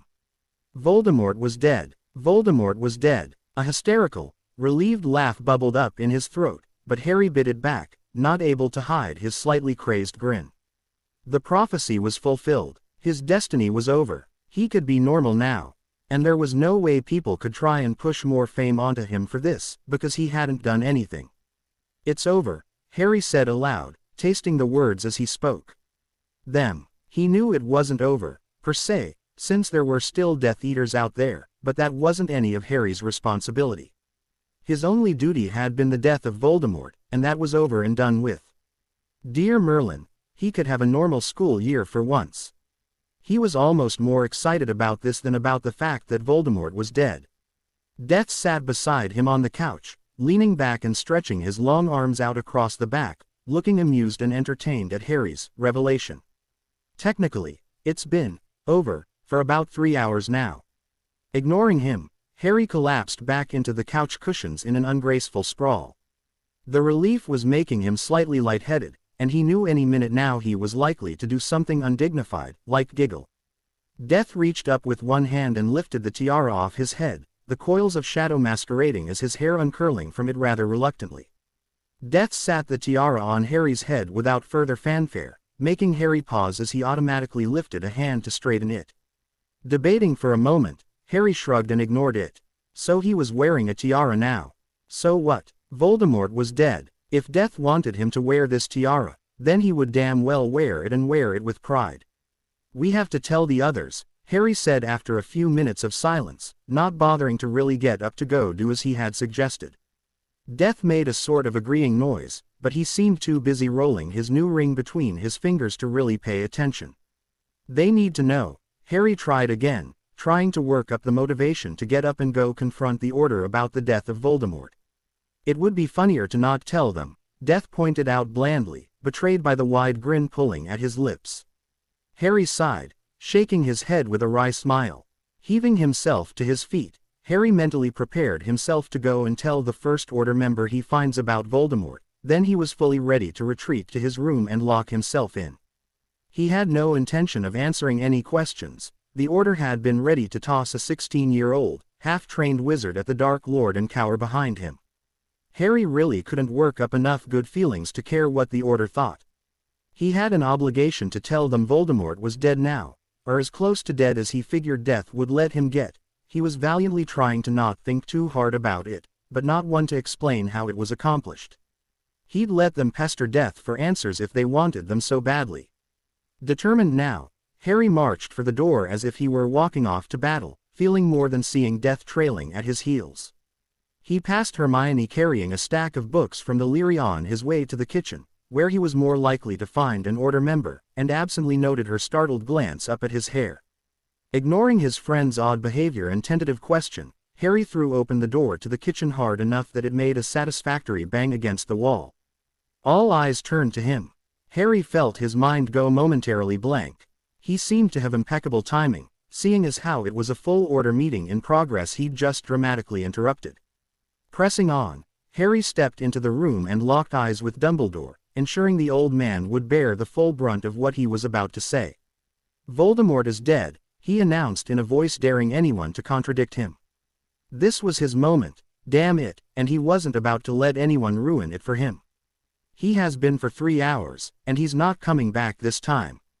Nodding, satisfied that his message had been delivered, Harry turned on his heel and marched right back out the door, feeling Death's fleeting touch to his shoulder as he passed. He aimed a quick grin at the being before heading for Sirius' room, already running through the series of locking spells he intended to throw at the door as he waited for the Order to get over their shock. They would have questions, and likely not believe him. That wasn't any of his business now. He was officially his own man, and he wasn't going to let those people walk all over him anymore. He'd kick the first person who tried somewhere very unpleasant. Death's grin was seemingly fixed onto his face as he watched the reactions of the Order to his shell's announcement and departure.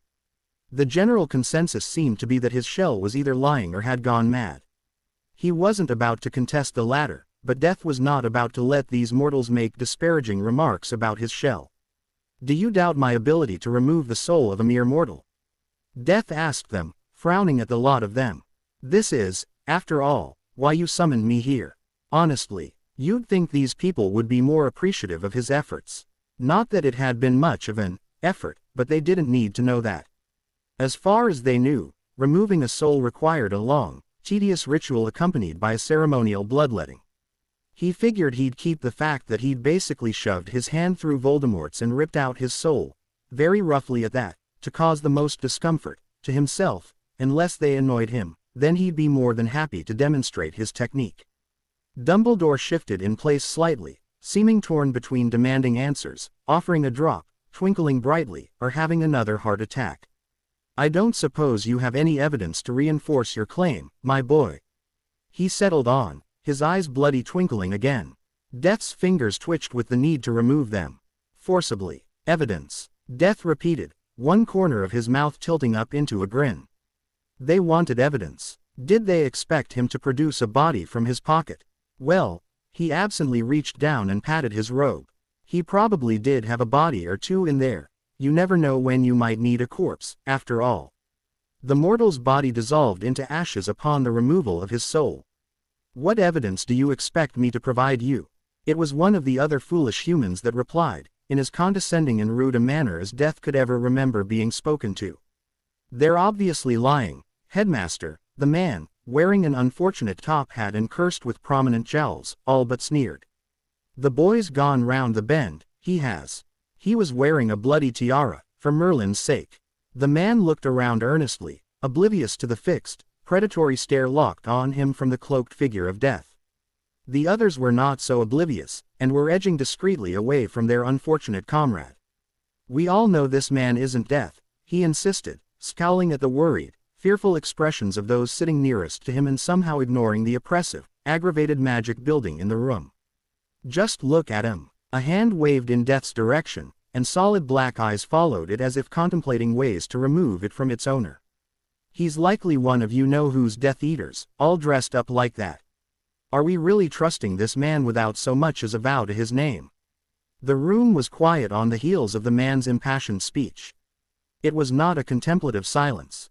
Rather, it was the still, stale silence of an ancient graveyard.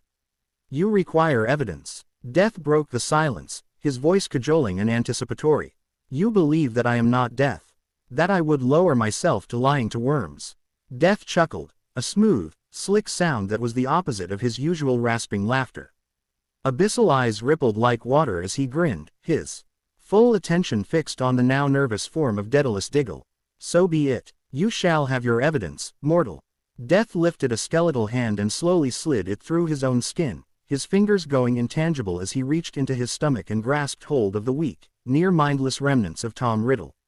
He pulled out his hand, fingers re-solidifying once they were free of his physical form, and dangling from his fingers was a haphazardly spherical ball of gray mist, black patches seeping like oil to drip upon the floor as it shuddered and whined in his grip.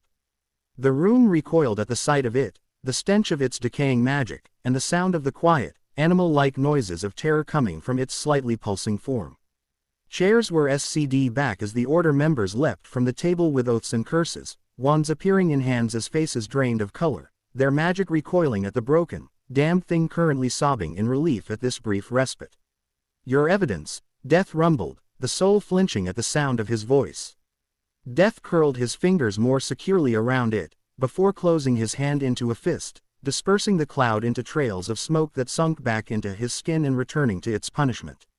There was no reason to repeat his devouring of it in front of these mortals. He was annoyed enough as it was. He was more likely to bite the soul in half than swallow it properly, and that would be too quick an ending for such an irritating mortal. Death stared unblinkingly at the pale face of the man who'd called him a liar. I trust, he drawled, that was satisfactory. Eyeing the gathered Order members, glance lingering on Dumbledore, Death grinned sharply, making several of them flinch. Good. They were beginning to understand.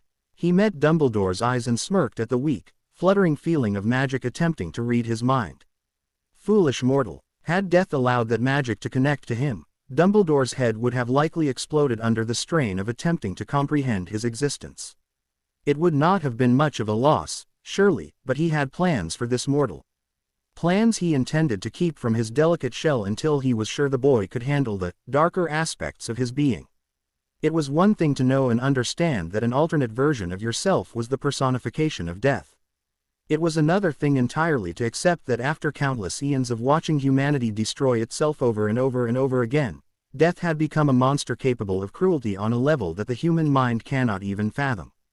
He'd give the boy some time to wrap his mind around the concept. Death was patient, after all. He could wait. Pausing for a moment in case one of the Order worked up the nerve to ask him another question, Death turned to leave. He halted near the door, eyeing a small end table resting innocuously to the right of the exit. He reached into his robe and pulled out a gold cup engraved with a badger, and absently created a single black rose to store in it. He set the cup-turned vase on the end table and tilted his head at it. Yes, setting that there seemed appropriate. Death grinned, and left the room humming a funeral march under his breath. Harry was hiding. Huddled beneath his father's invisibility cloak, he crouched down by the front door, remaining half hidden behind a conveniently placed potted plant for extra security. He eyed the plant suspiciously. It was a very convenient plant, to be honest, and now he couldn't stop thinking about it. In fact, he was almost positive that the plant had not existed until he'd been looking for something to hide behind in case Moody or Dumbledore came by with their all-seeing eyes and spotted him. Where, exactly, did this delightfully suspicious fern come from? A fleeting touch to his shoulder from an invisible entity answered that particular question, and Harry stopped feeling paranoid about randomly appearing plants. If death could materialize a book and glasses, why not plants? Despite the fact that he was silenced, disillusioned, underneath an invisibility cloak and squatting behind a plant, Harry still held his breath when Mrs. Weasley went trotting by, her face worried as she obviously searched for him. He felt a bit bad for worrying her, but honestly he was about to go mad. The Order had been hounding him constantly ever since he dropped the "Voldemort's dead, deal with it" bombshell the other day, obviously unimpressed with his descriptive skills or Death's demonstration, which he had, thankfully, not been present to witness. The second-hand accounts had been creepy enough. He had no desire to see any half-digested bits of Voldemort, thank you very much. The hand on his shoulder squeezed briefly as if in response to the direction his thoughts had taken. Harry was unable to be surprised by this point. Death could do just about everything else. Reading minds couldn't be that far of a stretch for him. Harry contemplated his own reaction to this new development, wondering why he wasn't as bothered by the idea of Death reading his mind as he would be if, say, Dumbledore were doing it instead. They were both invasions of his privacy, something he guarded religiously, and he was equally powerless to stop either of them.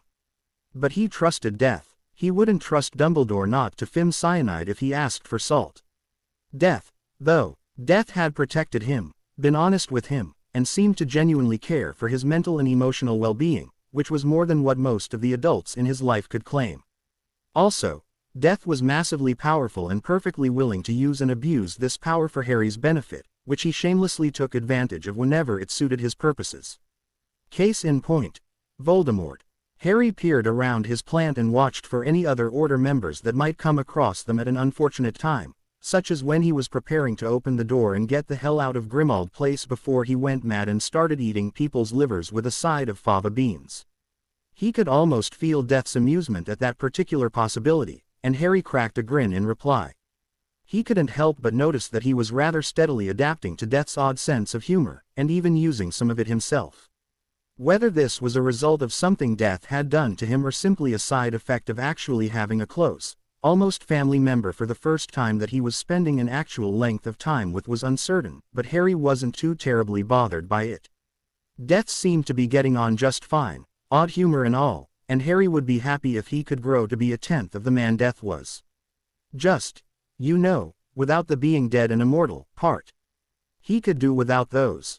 Deciding the coast was as clear as it was going to get, Harry quietly and carefully lifted one hand for the doorknob, making sure to remain concealed under his cloak.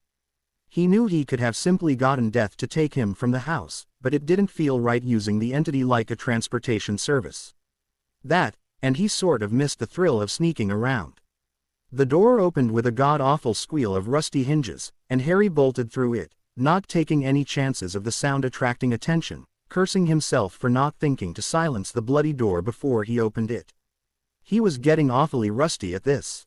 Mentally smacking his head against a wall at the horrible puns his internal monologue was coming up with, Harry made for the corner like he had Fluffy on his heels.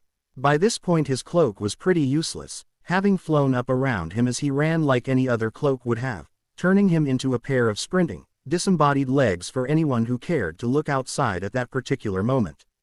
He rounded the corner and pressed his back against the nearest house, catching his breath and letting the cloak settle back around him again. He could almost imagine hearing the raised voices from panicking Order members, but of course no sound actually escaped the wards. Smiling with success, Harry began striding off around the corner, hoping to find a rather hidden spot to summon the night bus. He planned to visit Diagon Alley. The Order never would have let him go, not even under heavy guard, and pop by Gringotts while he was at it. He'd had plenty of time to think while the Order tried to tear down his locking charms, and he'd become convinced that Dumbledore's repeated insistence that he return to his relatives was beyond illegal. Surely his parents had left a will behind or something. And what right did a headmaster of a school have to go around placing orphans with muggles, anyway? Not that he was all that worried about the Dursleys anymore. He had death with him now, and a part of Harry sort of wanted to go back to Privet Drive just so he could watch his fat walrus of an uncle try something and have death react. He shoved that part of him farther back, trying to ignore it. Those urges had always been there when it came to the Dursleys, but Harry wasn't quite at the point where he could, in good conscience, go to their house with the express purpose of having them murdered. Because that was what would obviously happen should he return there. Either death would take umge to the fact that his relatives treated him like a house elf and would do something unnatural to them, or Harry would finally snap and blow the house up with accidental magic. Harry wasn't particularly proud of these thoughts, but that didn't mean he felt guilty about them. These people had ended him since he was barely old enough to walk, and he had absolutely zero compassion for them and their eventual fate. He could feel Death's hand still gripping his shoulder. It had magically not left even during his spastic sprint, which was both creepy and impressive, as it tightened briefly. Harry knew he had no control over Death's actions.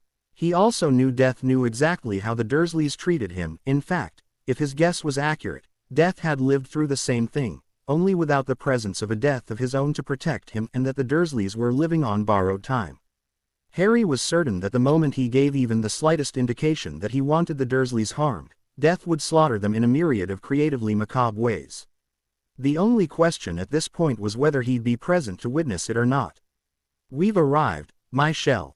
Harry jerked and looked up, surprised to find himself standing behind the leaky cauldron and in front of the entrance to the alley. He eyed the invisible space beside him suspiciously, wondering if Death had simply transported them here while he was lost in thought, or if he'd just legitimately traveled via night bus and through a busy pub without registering any of it. Death's hand never left his shoulder even as his other bled into visibility just long enough for the Elder Wand to tap out the opening pattern on the wall. The wand dissolved once the wall opened, and Death returned to the utter invisibility that put Harry's own cloak to shame. In a fortifying breath, Harry strode out into the alley, careful to weave around the people walking up and down the storefronts as he kept his cloak wrapped tightly around him. He had no intention of drawing attention to himself. His face and scar were practically the wizarding equivalent of neon strobe lights, but knocking into someone while invisible would do the same thing just as quickly. Harry paused at the steps of Gringotts, knowing that he really shouldn't walk into a bank covered in an invisibility cloak. He was sure they had wards to detect that kind of thing, and didn't want to be mistaken for a thief. He was equally reluctant to take off the cloak though, knowing he'd attract all sorts of attention the moment he did so. If Death were visible, he'd easily hold all the attention, which Harry preferred, but he'd also cause a mpanic the moment someone saw his teeth or his hair or even felt his magic. "Don't fret, my shell," a completely unfamiliar voice said in a very familiar tone, the hand on his shoulder suddenly solid in a way it had never been. Harry whirled around, utterly surprised, and the cloak was neatly pulled off with the motion as the tall, black-haired man standing beside him plucked it off via the hand on his shoulder. "I do know the meaning of discretion." The grin was all teeth, and unnervingly familiar on such a human face. There were no fangs or shadows or absent eyes, but the bloodthirsty, rather mad expression was something he'd only ever seen on the face of one person in his life. Harry gaped dumbly at the human form of who could only be Death, earning an amused smirk in reply.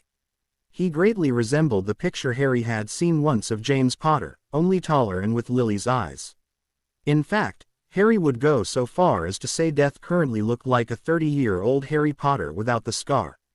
It was blatantly obvious they were the same person, and Harry could only stare as his mind whirled chaotically. Was this what Death would look like if he were more than simply flesh and bones? Is this what Harry would look like when he was older? "We look identical," Harry finally choked out, getting unnerved by the mirror image effect going on in front of him. Death cocked a brow in response, the gesture eerily familiar. The features of human Death and immortal Death weren't terribly different. This Death had actual flesh and muscles and was still unfairly tall, and his skin was tanned rather than the sickly sort of gray it had been before, but Harry could see bits and pieces of Death in this human before him. "People will notice," he finished lamely, wondering why no one had started pointing and whispering at them yet. Death frowned, looking himself over briefly. "We are identical, my shell," came the rather bemused reply. "Did you expect me to look like someone else?" Harry supposed not. It was easy to forget that Death was actually Harry Potter, only from another dimension and from uncountable millennia into the future. But he rather thought Death was missing the point. "You can't look like me. I'm me. People will notice if my older clone is walking around Diagon Alley." Death stared at him rather blankly, as if the concept of people noticing an older version of the boy who lived was utterly incomprehensible. Then, as Harry watched, Death's hair bled white from root to tip like paint dripping in reverse and his eyes turned a pale shade of blue that was almost translucent. His facial features didn't change, but with his new hair and eyes Death no longer looked like a clone of Harry.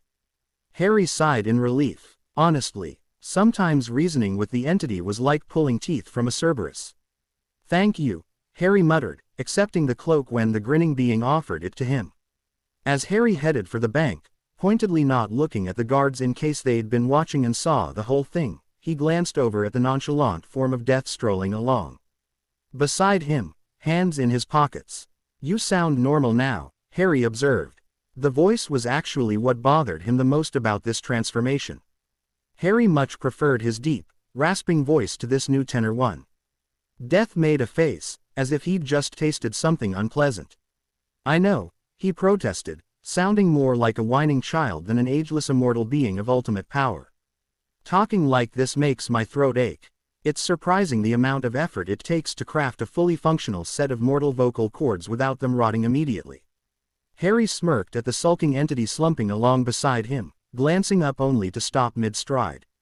Every goblin in the bank was staring at them. Silent as the grave and completely motionless, each teller and guard had wide eyes locked on the two of them. Harry started feeling distinctly uncomfortable. The goblins rather resembled small animals that had just caught the scent of a massive predator, and had gone utterly still in an effort to avoid drawing attention to themselves. He glanced at Death out of the corner of his eye. The entity was grinning again, eyeing the goblins like one would eye a particularly delicious piece of chocolate, and Harry decided he should probably do something to prevent whatever it was Death was contemplating. Straightening his shoulders, Harry took a breath and headed for the nearest teller, Death strolling along at his heels. He couldn't help but notice the goblin he was approaching growing tenser and tenser as they neared, spindly fingers twitching as if reaching for a weapon before jerking and resting flat on the counter. Harry stopped in front of the counter, feeling more than seeing Death looming over his shoulder, human face doing nothing to hide the malevolent glee lurking behind the facade, and looked down at the gold nameplate resting innocuously in front of him. "Redax," Harry spoke, making the goblin and the four others closest to them recoil slightly. Harry paused briefly, frowning at the twitchy goblin teller, and it abruptly stilled into motionlessness again. "Redax," he repeated, continuing and ignoring the way the goblins had subtly closed the bank doors and were now guarding them with polearms and large battle axes. "I'd like to talk to someone about the Potter accounts." There, that was polite and to the point, Harry thought. The goblin, Redax, didn't so much as breathe. Growing irritated now, Harry grasped for his patience with both metaphorical hands. He had sort of half expected something like this to happen after he'd seen how Remus and the owl reacted to Death, but the entity wasn't even wearing his creepy form at the moment. He looked perfectly human, and wasn't even doing anything remotely threatening. Harry couldn't quite understand where this irrational fear was coming from. He'd never felt any sort of utter terror from Death, even before they'd become better acquainted. "Oh, honestly," Harry grumbled, turning on his heel and pressing his palm flat against the looming Death's, pushing firmly. "Back up. Maybe if you're not so damn close to him he'll remember how to function properly." Death leered at him, grinning wide, and obligingly took a few steps back. The goblins had all gone rigid the moment he'd touched Death, flinched backwards when he ordered Death to back up, and their jaws actually dropped when Death obeyed. Suddenly, every goblin in the room was looking at Harry as if he were Merlin reincarnate. Redax apparently regrew his spine and addressed Harry with the sort of deference one would expect to be reserved for the Queen, or perhaps the Emperor of Earth. "My most sincere apologies, Mr. Potter," said the goblin, all but oozing charm. Harry stared at the goblin as if it had just burst into song. "Allow me to show you to Livercrusher's office," He is currently acting as the Potter account manager since the Chief Mugwump's guardianship was lifted. Harry watched as the goblin, who had apparently had a personality transplant at some point in the past 2 minutes, stood and politely bowed, gesturing for Harry to follow him as he headed towards a side hallway.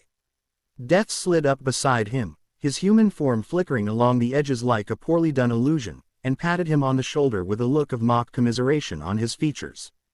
There, Death cooed, voice momentarily lowering into the deep, hoarse register it normally occupied as his eyes flickered absinthe green. Clearing his throat with a Cheshire cat sort of smile, Death all but beamed at the exasperated wizard. I'm sure they aren't planning on treating you differently from any other wizard. The entity nodded gravely, betrayed by the wide grin plastered on his face. Harry stared at the face of the grinning immortal, and kicked him in the shin. Harry watched with a sort of exasperated patience as Death dramatically limped along behind him, a conjured crutch made out of some sort of twisted black wood supporting his injured side as he groaned and made frighteningly realistic sounds of agony and discontent. Redax and the goblin guard accompanying them down the hallway seemed entirely uncertain how to react to this, sending horrified stares at the wounded Death and awe-filled ones at Harry in equal measure. Harry was rather worried at this point that the goblins would declare him a master warrior of some kind and erect a golden statue in his honor due to his defeating of Death. By kicking him in the shin, he just wished the entity would quit grasping spasmodically onto his arm for balance every third step or so, his rasping voice rising in pawn until it eerily resembled the screams of a young woman being eviscerated. Harry's left eye hadn't stopped twitching since they'd left the main hall, and it didn't look like it was likely to stop anytime soon. The armed guard following them flinched every time Death wailed, and once it had even made an aborted motion to shove its pike in Death's general direction before Redax had barked something at him in gobbledygook that had the guard paling to an unattractive, milky green and resuming his walk stiffly and emotionlessly. Harry would have pitied the goblins a bit more if he wasn't finding this so very hilarious. Redax eventually stopped before a large ornate door. Large, considering this was the office of a goblin who couldn't be more than 3 feet tall, and yet the door was over 10, with a simple gold plate declaring LIVERCRUSHER in neat, professional font. Redax knocked twice before pushing the door open without waiting for any sort of audible response, and then he paused.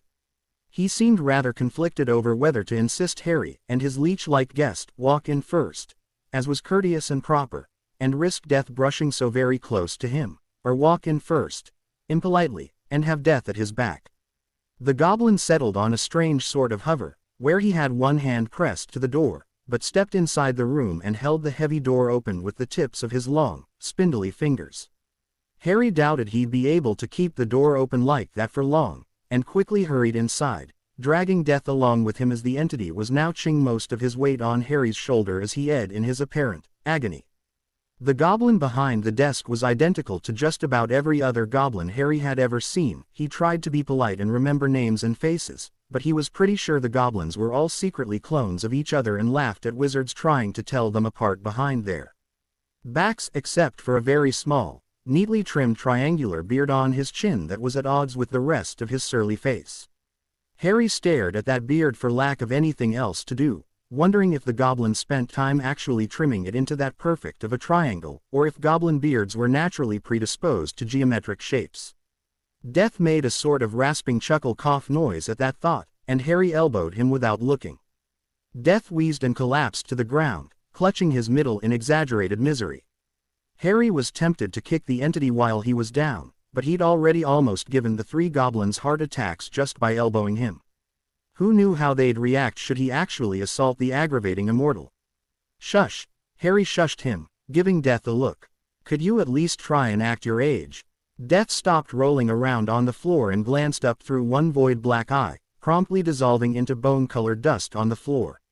Harry's palm met his face with a satisfying thwack, and the muffled sound of the goblin guard by the door fainting echoed him. That is not what I meant, Harry grumbled, running his hand through his hair and turning his attention back to Livercrusher, pointedly ignoring the pile of dust on the ground by his feet. Well then, he began briskly, not even blinking when he felt an arm sling itself around his shoulders and the immortal form of Death appeared beside him. He flicked a glance down and saw that, yes, the dust pile was still there, but ignored it. Redax mentioned that you were the Potter account manager. Livercrusher opened his mouth to reply, but all that emerged was a distinctly mouse-like squeak. Motion paused. All eyes turned to the goblin behind the desk, including the slightly reproving and mortified gaze of Redax, as Livercrusher's green skin tinted purple. The goblin cleared his throat a few times meaningfully before he tried again. Yes, Mr. Potter. The previous Potter account manager, Bone Club, was found to have been implicated in several accounts of thievery from your main vault. He was summarily executed and fed to the dragons guarding the lower vaults. Pity, Death mused, the two conscious goblins stiffening at his voice, the first time they'd heard it without it being disguised by a human throat. I would have enjoyed showing the thief why stealing from my shell is a monumentally foolish idea. Death heaved a sigh, face stretched into a shark-like grin. I suppose I shall simply be content to pull his festering soul out of the beyond to show him such once our business has been concluded. Harry, with the ease of practice, pretended he had heard nothing, visibly disturbing the goblins in the process. Thievery, he prodded, a suspicion forming in his mind as to the culprit, but he'd rather have solid evidence before he worked himself up about it. Livercrusher recovered admirably, shuffling some papers, actual papers, at that, and not parchments. Seemed the goblins kept more up to date than the rest of the wizarding world, on his desk as he spoke. Yes, Chief Mugwump Albus Percival Wulfric Brian Dumbledore made 10 unauthorized transactions from the years 1981 to 1991, a lump sum of 15,000 galleons to be withdrawn once per year on seemingly random days. He also removed an artifact from the Potter Vault, one cloak of invisibility. Harry noticed Death's full body twitch and reminded himself to ask the entity about that later, along with a small strongbox put there by the late Lord Potter that was to be given to you upon your 11th birthday. Livercrusher paused as the room briefly grew uncomfortably warm as Harry's anger manifested itself. When the wizard had a hold of himself, the goblin continued. Further attempts to withdraw the usual 15,000 galleons were denied, as the confirmation of airship documents which were sent to you upon your acceptance into Hogwarts were never filled out correctly. They were returned signed, but the magical signature included did not hold up to the standard consent tests performed on such documents. It was determined that the documents were either forged or signed under the presence of a compulsion charm, which invalidated the document and put your vaults on lockdown. It was, ironically, this lockdown that allowed us to audit your account and find the theft in the first place. Here the goblin grinned toothily, as if inviting Harry to share in their amusement of the irony. Harry did not reply, too busy trying to hold in his magic from doing something destructive as his anger warred with his common sense. He'd suspected something like this as soon as the goblin mentioned thievery, but having it confirmed aloud made it more real somehow. He was torn between the desire to start breaking things, march straight to headquarters to punch Dumbledore in the nose, or generally just rage about the injustice of it all. The indecision locked him in place, which likely saved the goblin's office from being forcibly redecorated. You will, of course, be returning to my shell the funds which were so appallingly stolen from him, Death said into the silence, voice flat and unusually serious considering how amused he normally sounded. This was not a question, or even a suggestion, but rather a statement of fact. The goblins would be returning the money, or Death would do so for them in the most destructive and lethal manner he could think of. That this manner would likely include the genocidal eradication of the entire goblin nation went unsaid, but was implicitly understood. Why yes, of course, Livercrusher stammered, shuffling his papers again, this time nervously. We shall take the funds directly from the Chief Mugwump's vault in recompense. With interest, I assume. Oh why yes, Livercrusher nodded so fast his neck popped, reminding Harry dimly of Dobby. Interest, of course. Death's fingers tightened on Harry's shoulder, a sliver of his icy magic reaching out and smothering the fire anger of Harry's own like a particularly cold blanket. The effect was not unlike having a bucket of ice water dumped over one's head, and Harry shivered as his breath frosted the air in front of him for several heartbeats afterwards. He did feel a great deal calmer now, though. He felt more in control of his magic, rather than it being the other way around. And what of the strongbox? Harry asked once his teeth stopped chattering. He wanted everything that had been stolen back, and he wanted it back immediately. There was no way he was leaving anything that belonged to his father in Dumbledore's greedy hands. That, unfortunately, is something we are unable to recall physically. It seems to be behind a particularly impressive set of ancient wards. We suspect that Chief Mugwump has it stored within Hogwarts, as the castle is notorious for being impervious to traditional curse-breaking. Livercrusher grimaced, seeming genuinely apologetic either despite or because of the looming figure of Death with its arms still around Harry's shoulders. Death scoffed, his gaunt face entirely unimpressed. Foolish mortal, there is no ward that has ever existed or that shall ever exist capable of stopping Death. He reached out his free hand and the air around it abruptly bucked, the space above Death's outstretched palm warping and convulsing in an eye-bending example of how the laws of space and time meant nothing to Death. Within moments a gold box about 15 inches long landed in his hand, the edges smoking and blurring as it tried to reconfigure itself into something capable of existing in this plane of reality after having just been forcibly pulled across the intervening distance through nothing but will alone. Once the box stopped shuddering and seemed mostly solid, Death turned and dropped it into Harry's hands with a satisfied grin. Harry, ignoring the dumbfounded and terrified goblins, clutched the box to his with both arms, hunching over it protectively. This box had belonged to his father. This box had been meant for him. It was an actual gift from his parents, the only one he'd ever gotten that wasn't secondhand. Sure, his cloak had also belonged to his dad, but that had been something Dumbledore had purloined and given to him in the guise of a Christmas present. This was something that his father had explicitly stated was to go to Harry, and that hadn't already been pawed over or looked at by anyone else. He wasn't letting go of this box even if the world were to suddenly erupt into Armageddon. Death's hand squeezed his shoulder again, before the entity turned sharp, unforgivable eyes on the frightened goblin behind the desk. My shell requires privacy in which to view the contents of his father's strongbox. Oh, why yes of course, if you'll just follow M. No, this room will suffice. You will vacate the premises and not return until I fetch you. Livercrusher dithered, torn between arguing that his was his office and therefore he had every right to remain in it, or immediately capitulating since this was Death and Livercrusher very much did not want to die. A bit of his goblin pride pushed through the overwhelming, animal-like terror that had gripped him since the being had first stepped foot in the bank. My apologies, but this is my office. There are other private rooms I can arrange. Leave. Livercrusher bolted, tripping over his own feet as he barreled into the petrified form of Redax still in the doorway. The two goblins clawed at the ground and at each other as they alternatively dragged and shoved each other out of the room, one of them reaching in with a clawed hand and pulling the unconscious guard out after them by the foot before the door slammed shut and locked itself. Harry found it in himself to laugh under his breath at how the goblins reacted to his friend, not finding it at all odd that Death had just kicked a goblin out of his own office just so he could look through the contents of a box. He found himself surprisingly eager to see what his father had left for him as he set the strongbox on Livercrusher's desk, searching for a lock or a latch with which to open it. He was startled to find the box was one seamless block of metal, with no apparent way to open it. With a furrowed brow, Harry lifted the box and shook it next to his ear, hearing the unmistakable sound of things rattling around. So it was definitely hollow, then. Harry recalled the Marauder's map and wondered if this box functioned similarly, reaching into his pocket for his wand. He pressed the tip of his wand to what he figured was the top of the box due to the large crest of a stag with lilies in its antlers and repeated the phrase he'd heard that the Marauders used when they were in Hogwarts. I solemnly swear that I am up to no good.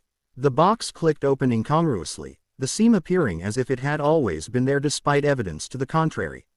Eagerly, Harry opened the box and stared. Inside were two folded letters, one written on wizarding parchment and one on lined muggle paper. There were also a dozen or so vials with a strange silvery substance in them, along with a few envelopes that presumably had letters in them. Each envelope had a name on them, so Harry figured he had been meant to receive and deliver those back when he was in his first year. He lifted out one of the vials and stared at it. It didn't look like a potion. It looked more like a piece of silver, liquefied cloth as it twirled around itself endlessly. He wondered what it was, and why there were so many of them. Those are memories, my shell, Death murmured in his ear. They require the use of a pensieve to view properly. Harry's fingers went numb as he gingerly set the vial, his parents' memory, back into the box as if it would break should he breathe on it too hard. This was beyond anything he had been expecting. The contents of this box were priceless. He could have had memories of his parents since he was 11, and yet Dumbledore had taken this from his vault and never even let on that it existed. The air grew steadily warmer as his magic reflected his rising ire, and this time Death did not bother extinguishing his anger. Instead, the being stoked it. Perhaps the fate I had envisioned for your headmaster was far too kind. Death spoke beguilingly into the silence. His voice was low and smooth, lacking the traditional rasp. Tisk. Where does the mortal's deceit end? The question was obviously rhetorical, for Death had taken to circling Harry's still form, close enough that his robes brushed Harry's arms occasionally.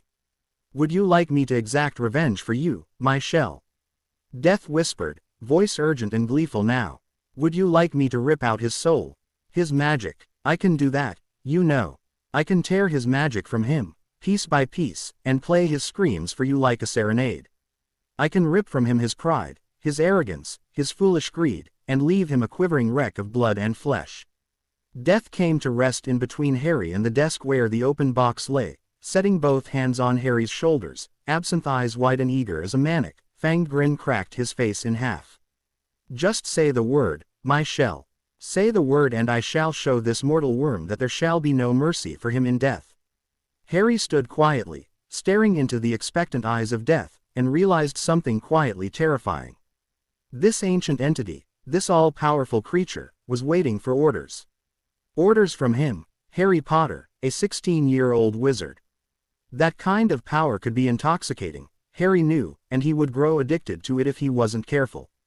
Taking a careful breath, Harry tried to shelve his anger and think this through rationally. He bit back the instinctive yes, go teach the bastard a lesson and attempted to puzzle through the consequences of such an action. He wouldn't feel regret were he to sick Death on Dumbledore, certainly. He might even feel rather good about it. The man had all but made his life a living hell since he was practically an infant, and Harry had a grudge the size of Russia about the whole Dursley situation. Dumbledore was a powerful person politically, but Death didn't care for politics, and if Harry brought it up the entity would likely just laugh at the mere idea that mortal politics meant anything at all to him. At this point it was mostly just his morals holding him back. If he let Death at Dumbledore Hall, as if he had the power to stop him, would that make him evil? It would be justice, wouldn't it? Righteous vengeance. Would he leave it at that, though, or turn against others who had wronged him? Would he ever stop? Would he want to? Would he be able to stop, or would he eventually become something worse than Voldemort? Death wouldn't care either way. Harry could ask him to end the earth and Harry figured Death would do so without batting an eyelash. Death didn't care for anyone else in the world other than Harry. In fact, Harry was rather sure Death held the entire human population in complete disdain. Somehow, the idea that Death wouldn't ever leave him no matter his choices was vastly comforting. With Ron and Hermione, there was always this underlying understanding that if he ever went dark, they would likely not stand with him. Their views were so radically black and white that they would never be able to really understand if he did something they didn't see as light. He just knew that neither of them would understand his need for revenge against Dumbledore or the Dursleys. Hermione knew the basics about his life at Privet Drive, but even then she always simply suggested he go to Dumbledore or tell some other adult about it and let them handle it. Harry didn't really trust adults, and thus trusted this advice even less. Ron knew more about the Dursleys than Hermione, having seen the bars on his window in his second year, but as a sixth son with a loving family he couldn't really grasp the concept of abuse with any sort of accuracy. Harry desperately wanted to remain friends with Ron and Hermione, but he also desperately wanted Dumbledore to pay out the nose for what he'd done to him over the years. Maybe these didn't have to be mutually exclusive. Maybe he could get his revenge, and just not let his friends know about it. Surely Death could do something discreet enough that no one would trace it back to Harry himself. Harry would know the truth, and he'd be sure Dumbledore knew it before he died, but did anyone else really have to be aware? Death, Harry spoke before he lost his nerve, feeling the sharpening of the entity's attention as it sensed, heard, felt his decision. How good are you at being subtle? I am Death, my shell. I am intangible, invisible, inevitable. I am the biting chill of the final winter, the shadow you thought you saw, and the end of all things. I am the very definition of subtlety. Harry smiled, grimly satisfied. Then maybe it's time that someone showed Dumbledore that he is not entitled to play God. Death's grin cracked a few centimeters wider. Death loomed over the slumbering form of Albus Dumbledore, standing motionless as absent eyes contemplated the old mortal currently oblivious to his presence. His fingers twitched with the need to attack, maim, destroy, but he held himself back with the sort of iron will that had seen him through countless eons of existence. His shell had requested he do something discreet to the human, and despite how manic and spontaneous he generally appeared, he could be subtle when he wanted to. It wasn't as if he could have led the squibs into revolution that one time when he was bored if he'd done it through showy examples of sheer power. He'd fixed everything afterwards, of course, leaving the origin timeline so skewed would have been very bad indeed. Knowing his luck, he could have accidentally written himself out of existence by preventing himself from being born or from gathering his hallows. Messing with the past had been fun for a while, but he always made sure that events leading up to his ascension to death were returned to origin standards to avoid mistakes. Anything afterwards was free game, though. He couldn't care less what happened to the future, and had amused himself for millennia by experimenting with what he could get away with before the world devolved into a dystopia of epic proportions. No, if there was one thing Death knew how to do, it was clean up after himself. Regardless, there were many things he wanted to do to this upstart mortal before him, but very few of them could be accurately described as subtle. Death pondered his options for a nanosecond, ideas and plans being formed and discarded at beyond the speed of thought as he weighed the potential of several schemes against one another, searching for the one that would please his shell and simultaneously offer the most agony to this wizard. Death glanced back at the mortal, idly pressing a minuscule fraction of his magic onto the man to keep him asleep, and slipped through his feeble mental barriers while he was at it. He shuffled through the human's memories, his dreams, his deepest fears, his every regret, and Death felt the hollow void that passed as his soul stirring with dawning glee. This, Death knew, would be delicious. He would have to handle this delicately. Preying on this particular mortal's fears required the sort of masterful subtlety that he hadn't personally bothered exercising in over 10,000 years. He couldn't simply crush the mortal under his heel and grind him into dust. He had to utterly destroy him, and the only way to do that was to tear down everything he believed in, everything he had fought and bled for, and expose him to the world for what he really was. A coward, a weak, desperate shell of a man so warped from his sister's death that he'd become someone the Albus Dumbledore of his childhood would have been disgusted by. Death grinned, running his tongue over his teeth as he reached out a pale hand and hovered it over the mortal's head, gathering insidious magic at his fingertips. He had learned this spell in ancient Egypt from the avatar of Maat, and had rarely had a reason to put it to good use. What good was forcing his enemies to tell the truth when he could simply rip the knowledge from their very souls? But now, it would serve him perfectly. The spell sank into the mortal's magical core, wrapping around it like the parasite it was, locking away the ability to lie, even to oneself. Death's grin widened. An Albus Dumbledore incapable of telling anything but the whole, unadulterated truth. Death bit back the urge to laugh hysterically. The best part as far as Death was concerned was the compulsion in the spell to ignore the fact that he was telling the truth in the first place. It would be no fun at all if his victim realized what was happening and simply stopped speaking aloud, after all. He calmed himself quickly, stepping away from the bed as he turned his attention to the room around him, eyes peering past wards and masking magic as if they weren't even there, searching for anything incriminating. It wasn't enough to simply force him to tell the truth. After all, Death had much more to do before he could return to his shell and claim that vengeance had been met to his satisfaction. His eyes alighted on a pensieve, hidden behind a false wall, and his grin returned. He stepped towards it, only to pause as a ball of fire materialized between him and his target, screeching in anger. Death did not react to the sound, despite knowing how agonizing anyone else would find it. The song of a phoenix, be it uplifting or terrifying, targets souls, and Death had no soul to target. He reached out lightning quick and snatched the phoenix out of the air, listening as it squawked and burst into flames as soon as his fingers closed around its neck. The pile of ashes in his hand lifted to reveal a tiny, bald head, before the baby phoenix cried out as it ignited again, being forced into another burning day seconds after it had been reborn. Death watched with a crooked smile as the phoenix was forced into rebirth over and over and over again, its cries growing more broken and jagged after each rebirth. He remembered the first time he'd discovered what his touch did to phoenixes. As true immortals, phoenixes had enough of a grasp on the living plane to not have their souls removed through simple touch. Death could remove the soul of a phoenix, but he had to actively want to. Otherwise, the death magic in his fingers was enough to repeatedly force the phoenix through simultaneous burning days. The one he'd experimented with had lasted approximately 40 burnings before its mind had broken under the pain, and it had not risen from the ashes afterwards. At burning number 24, Death tipped his hand forward and let the phoenix and its ashes fall to the ground, stepping over it as it whimpered and cried beneath him. That would teach the bird to not interfere with him again.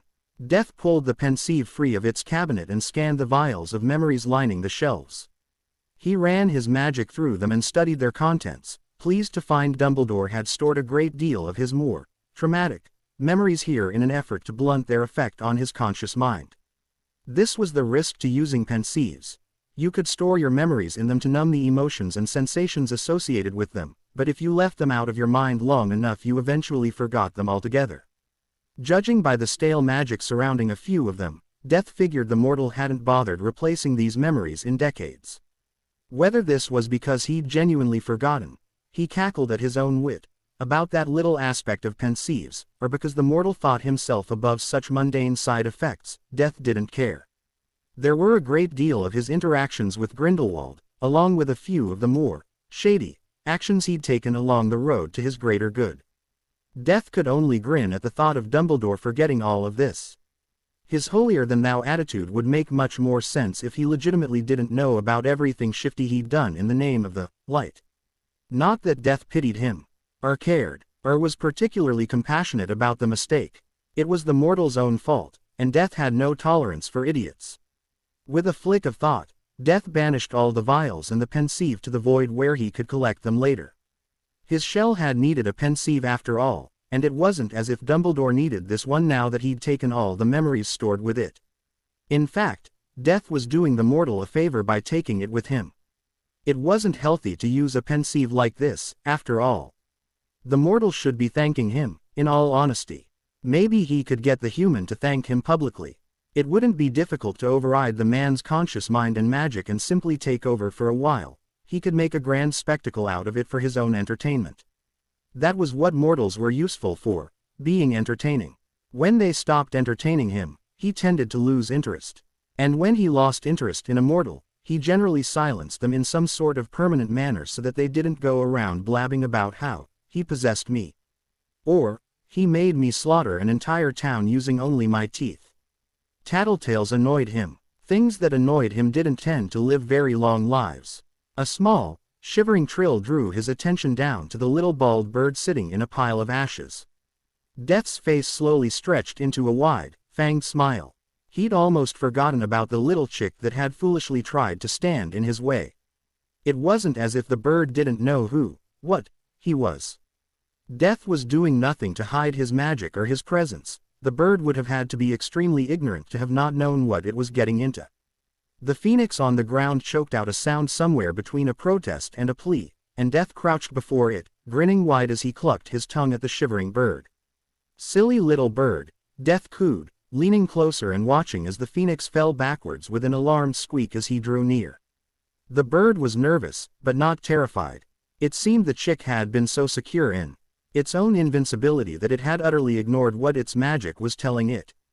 "How adorable. Your vaunted immortality is nothing in the face of death." He watched as the bird grew very still, tiny eyes widening as it realized what it had attacked in defense of its master. He reached out one long finger and prodded the bird on the head, watching as it burst into pained flames again and was reborn. "Your master has made an enemy of me, little firebird. Will you stand betwixt us and sacrifice your soul for such a meaningless insect?" The little phoenix trembled as it stared at him, obviously weighing its options, before it lowered its head and closed its eyes in defeat. Death bared his teeth in a grin, straightening from his crouch and dusting his hands against each other to rid himself of the leftover ashes. He'd thought not. Phoenixes were very attached to their immortality, and he'd yet to meet one that was willing to accept true death in defense of another. For such noble, light creatures, Phoenixes were just as inherently selfish as everything else in the face of death. I thought not, Death murmured, eyeing the depressed little bird with a smirk. The chick was fortunate that Death had things to do and places to be, else he might have stuck around and played with it for a while longer. He was positive he could take the bird to Rebirth 41 before it broke, and it would have been interesting to see if he could somehow mutate the Phoenix's magic away from its light alignment. Doing so would have set the bird's dark magic and light soul into conflict, which was always amusing to watch. The bird would have torn itself apart trying to fix itself, and watching a creature ignite its own magical core against its will provided a spectacular light show that would have entertained him for some time. Making a mental note to come back for the Phoenix at a later time, I wonder if my shell would be interested in my experiments. Death took a step forward in the headmaster's quarters at Hogwarts, and emerged inside his shell's room at Grimmauld Place with the sleeping form of his alternate self. Death smiled almost fondly at the boy, before grinning as he retrieved the pensieve he'd appropriated and set it against the wall. He'd be sure and draw his shell's attention to it when the boy woke. His shell had never used a pensieve before, and Death would be sure and explain all the upsides and downsides to using one. No point in letting his precious shell turn into an idiot. Death turned on his heel and fell back into the ornate black chair that materialized in time to catch him, propping one ankle up on his opposite knee as he watched his shell sleep. He wasn't surprised that his shell was so tired. He had been given quite a shock at the bank earlier, and mortals didn't handle surprises very well. Death would admit to being rather curious about the memories his shell's father had left him. Not his father, never his, and wondered if such a thing had existed in his own reality. He supposed it didn't matter. He didn't really care either way, but it would have been interesting to know. If it had, that meant his Dumbledore had been successful in keeping it from him, which was irritating but not enough to really make him upset. It had been countless eons since he'd last cared or thought about his human parents. But his shell was still young and was likely to care a great deal more about the whole ordeal than Death would have. He would have sent his magic through the memories like he had those of Dumbledore's, but Death rather thought he'd like to be surprised for once. He'd view them alongside his shell of course, and it would be more interesting to watch them for the first time then. It would be intriguing to not already know something ahead of time. As he studied the unconscious form of his shell, Death ran the bare bones. He would get the mortals to appreciate his jokes eventually, of his plan through his mind. He supposed he could do everything all at once, expose all the secrets and all the lies simultaneously and maybe get a stroke or a heart attack out of it, but it would be more satisfying to spread it out. Plus, people would accept everything easier if it were spaced out in a believable fashion. Death had become old hand at manipulating the minds of weak little mortals, and he wasn't above nudging a few people into the right mindset if they weren't conforming to his desires. The die-hard Dumbledore fans, for one, were likely to take everything with a grain of salt. This was unacceptable. Death wanted the mortal universally loathed. He would not rest until every man, woman and child equated the name Albus Dumbledore with the scum of the earth. Death wanted Dumbledore spat upon in the streets, kicked out of every storefront, snarled at by every dog, and hissed at by every cat. Death would hound the man until he either tried to take back his power by force, or he tried to kill himself out of sheer grief. He wouldn't let him succeed in either of those, of course, but it would be amusing to watch him try. The truth spell had been the first step. Death would not allow Dumbledore to die a martyr, not this time. He would use magical Britain's fickle-mindedness to its fullest potential, turning Dumbledore's greatest strength into his biggest weakness. For a man who relied on the adoration and loyalty of the sheep of Britain, the sudden scorn and disgust would be crippling.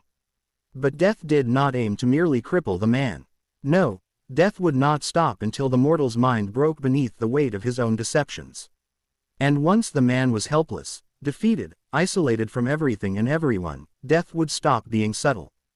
Death stood from his chair and stepped up to his shell's bedside, absently running a hand through the boy's hair, unable to deny himself the urge to be in almost constant contact with the one human he could actually touch. He was still rather in awe of the fact that his shell allowed him to touch him in the first place. Death knew he was unnatural, knew he was frightening to look at and to be around, but his shell still permitted him this contact without judging him for it. His shell doubted his ability to be discreet. Death knew and understood this. Running his tongue over his teeth, Death smiled. He couldn't wait to prove the boy wrong. Albus Dumbledore was having a very good day. He'd had another vaguely blurry dream about himself as a lad and some other boy with blonde hair whose name he couldn't entirely recall, and the emotions accompanying it had been agreeably joyous and pleasant. He planned to start his day with a nice cup of tea before he tracked down little Harry and convinced him that it would be in his best interest to remain in Grimmauld Place where it was safe, rather than go gallivanting off to Gringotts. He bribed one of the goblins there to keep track of the poor boy's visits, and to ensure that the lad never found out about his lordships and the bothersome things his parents had left to him in their will, which he'd sealed, as was his right as chief warlock, where anyone could have simply snatched him off the street. He only had a fifth-year Hogwarts education, after all, and wouldn't last very long in any sort of legitimate battle with Death Eaters. Albus did not believe that his summoned hero had actually managed to kill Tom, at least not permanently. He knew that Tom had made at least 6 Horcruxes, and there was truly no way for his summoned hero to have known about those if he truly had tracked down the Dark Lord and defeated him. He preferred to use words like defeated and vanquished to promote the idea that Voldemort was not really human, and thus words like killed and murdered were inappropriate.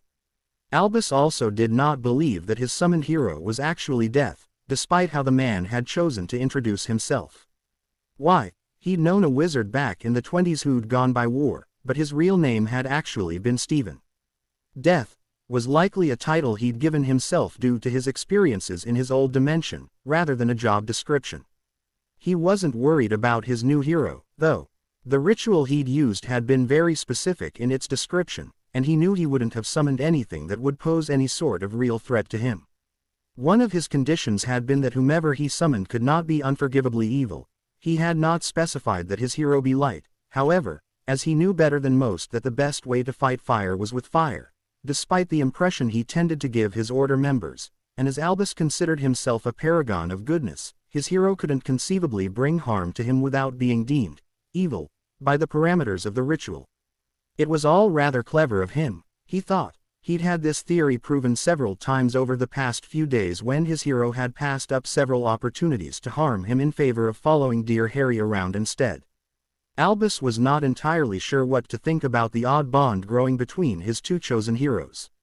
It was most definitely a good thing that the man he'd summoned had formed an attachment to one of them.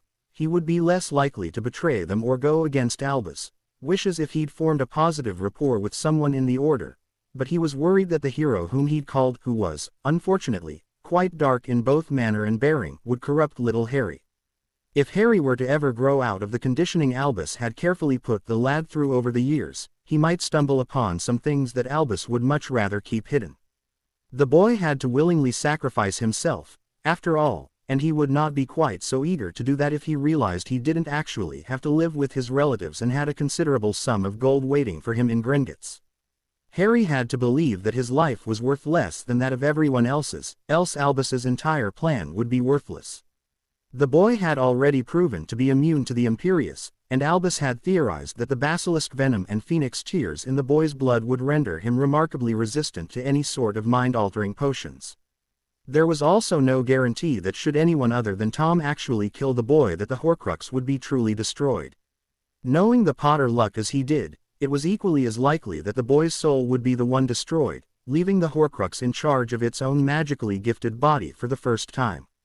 That was the absolute last thing Albus needed, a second Tom Riddle running around wearing the face of the boy who lived.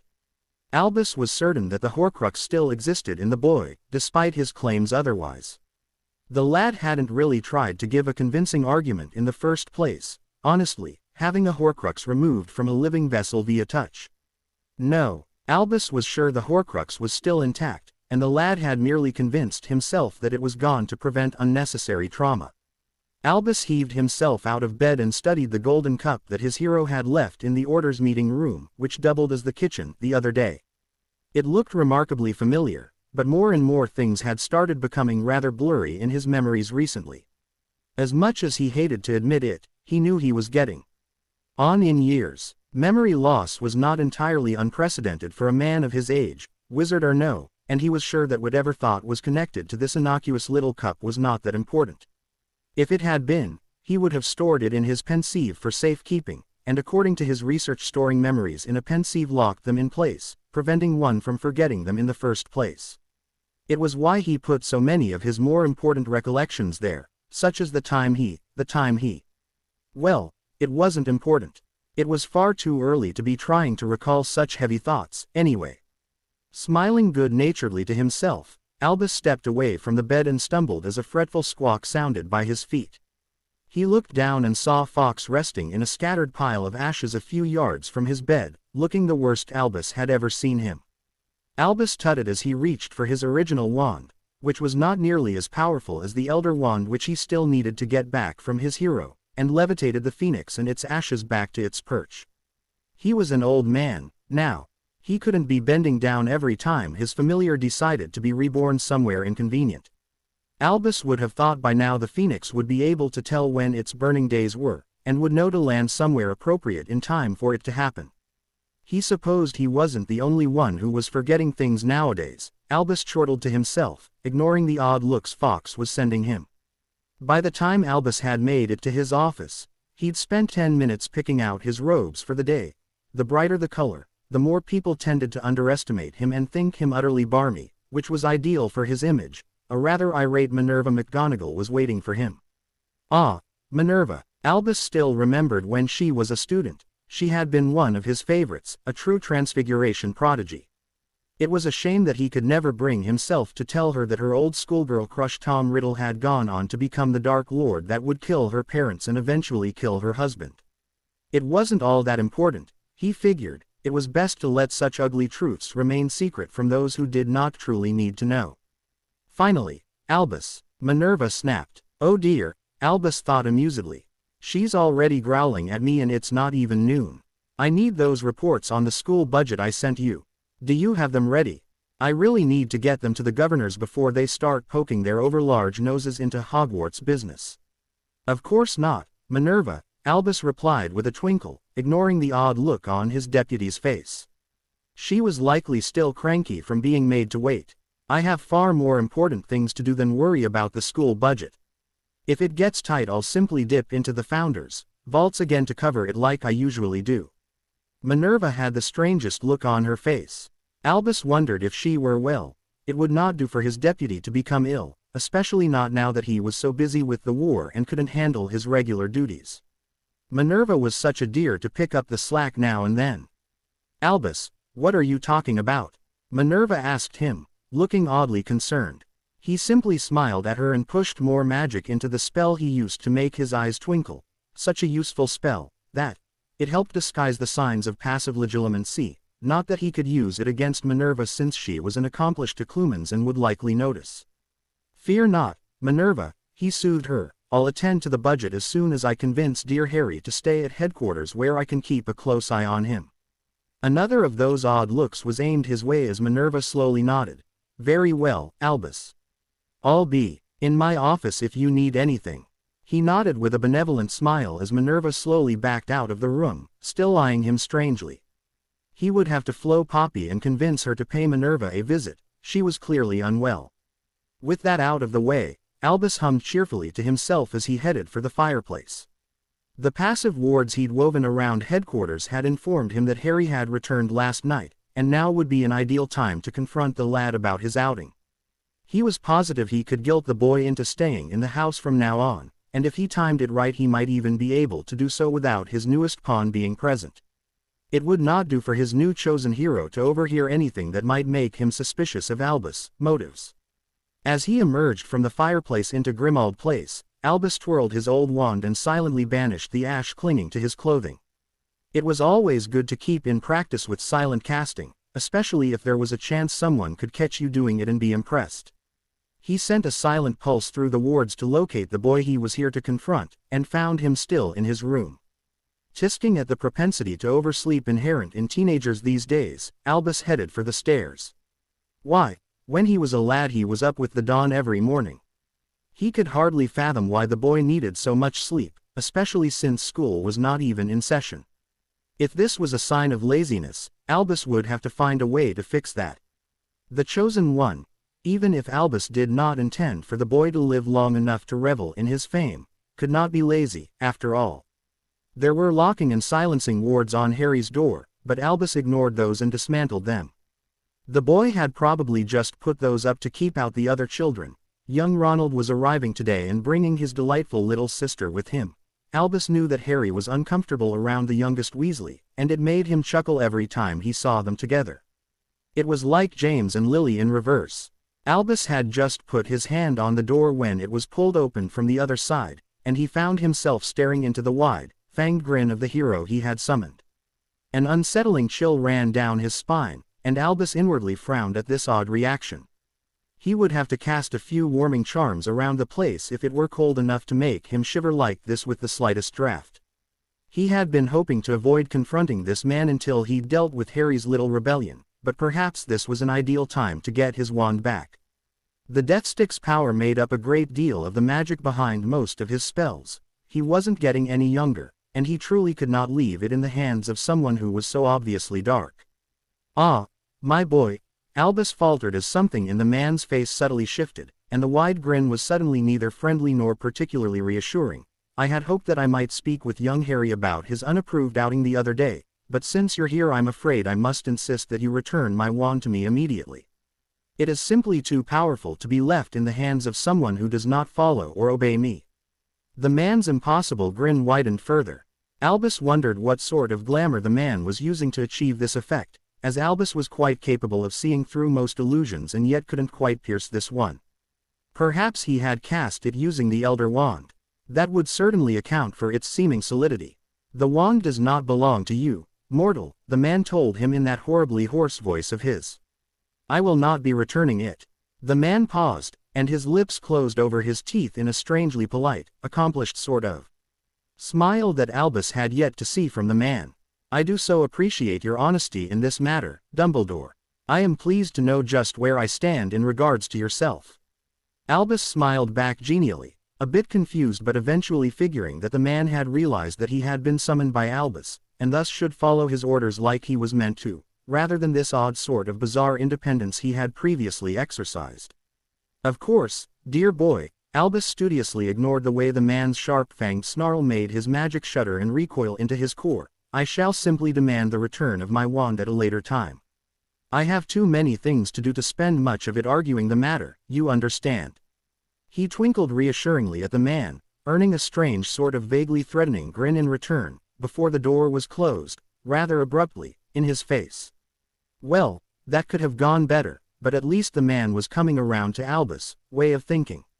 Humming to himself and reaching into his pocket for a drop, Albus headed back down the stairs so he could flow back to his office and deal with the budget poor Minerva had been so worked up over.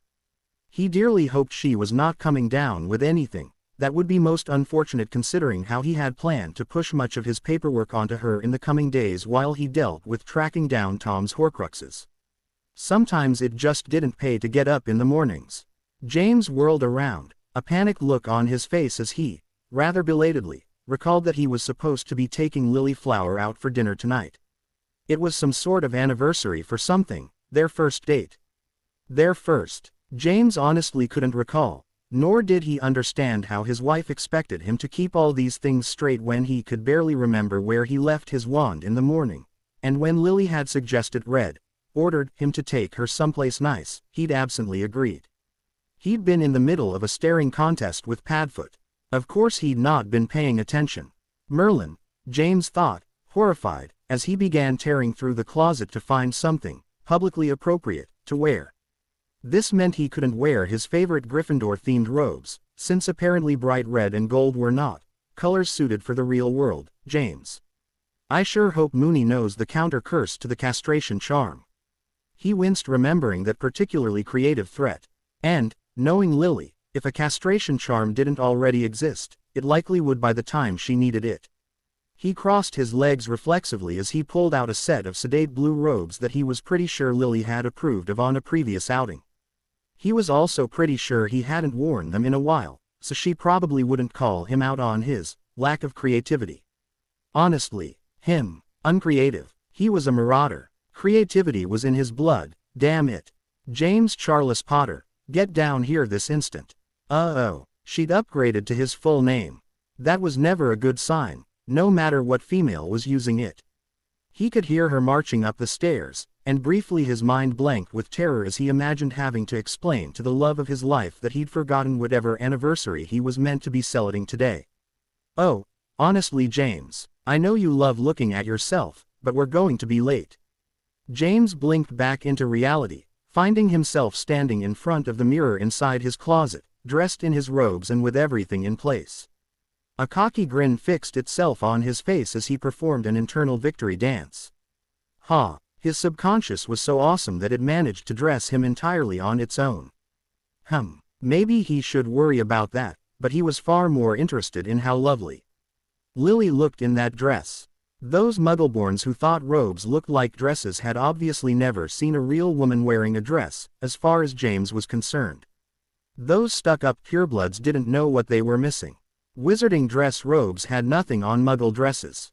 "You look gorgeous, Lily Flower," James grinned, raking fingers through his hair. Lily smirked slightly back at him, obviously unimpressed with his stalling. "I know. That's why you asked me to marry you, James." James frowned sternly at her. He had actually married her because she was brilliant and funny and amazing and the single most generous soul he'd ever met. Anyone who could put up with Snivelus for that many years without throwing up had to be a saint. "Don't be ridiculous. I didn't marry you for your looks." Grinning wide, James leered at her as he made measuring motions around his. "I married you for your great." Lily interrupted him by whacking him upside the head with her muggle handbag, pursing her lips as she tried not to laugh. "Oh James, what am I ever going to do with you? James Charles Potter, if you ever touch me again I'll geld you like a horse." James flinched, ignoring Padfoot howling with laughter beside him. The utter bastard. Sirius wasn't the one who'd had his wedding tackle threatened, so of course the man was able to laugh. James couldn't remember what laughter even felt like anymore, not since Lily had been screaming and cursing his name. Was it supposed to take this long? He didn't know if he could take the stress if he had to listen to this for much longer. Would Lily be offended if he asked the Medowitch to put up a silencing ward? From the look of disapproval on Moony's face, he figured the answer was probably yes.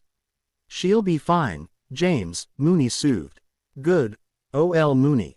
At least James had one supportive friend here today. This is perfectly normal, and once she's feeling better she'll stop threatening to castrate you." "Did she ever make that charm, Prongs?" Padfoot grinned, still sniggering. James winced. "Yes, she demonstrated it on a target dummy. I've never felt so bad for a piece of wood before." Padfoot abruptly stopped laughing. "Wait.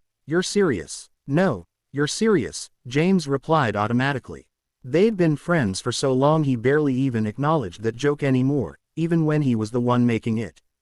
There was definitely a hole in that target that hadn't been there before.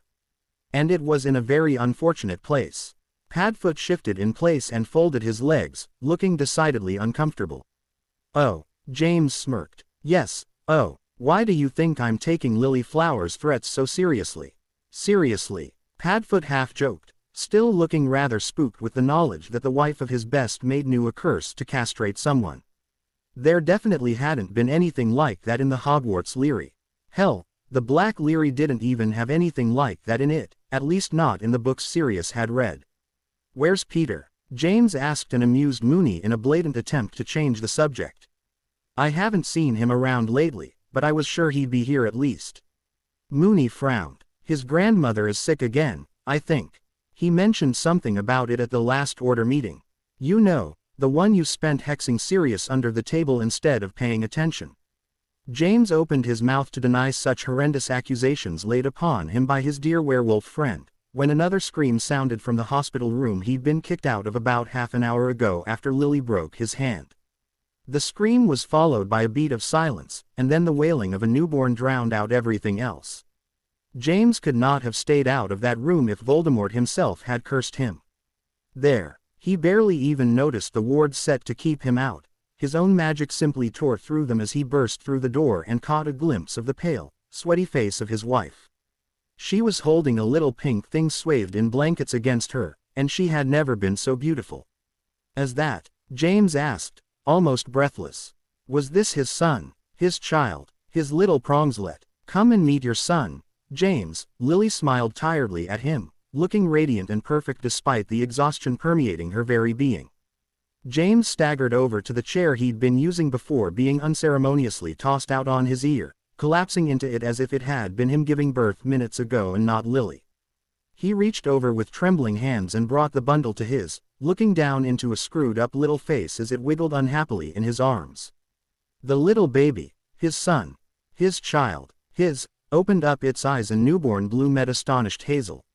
Immediately and irrevocably, James fell in love.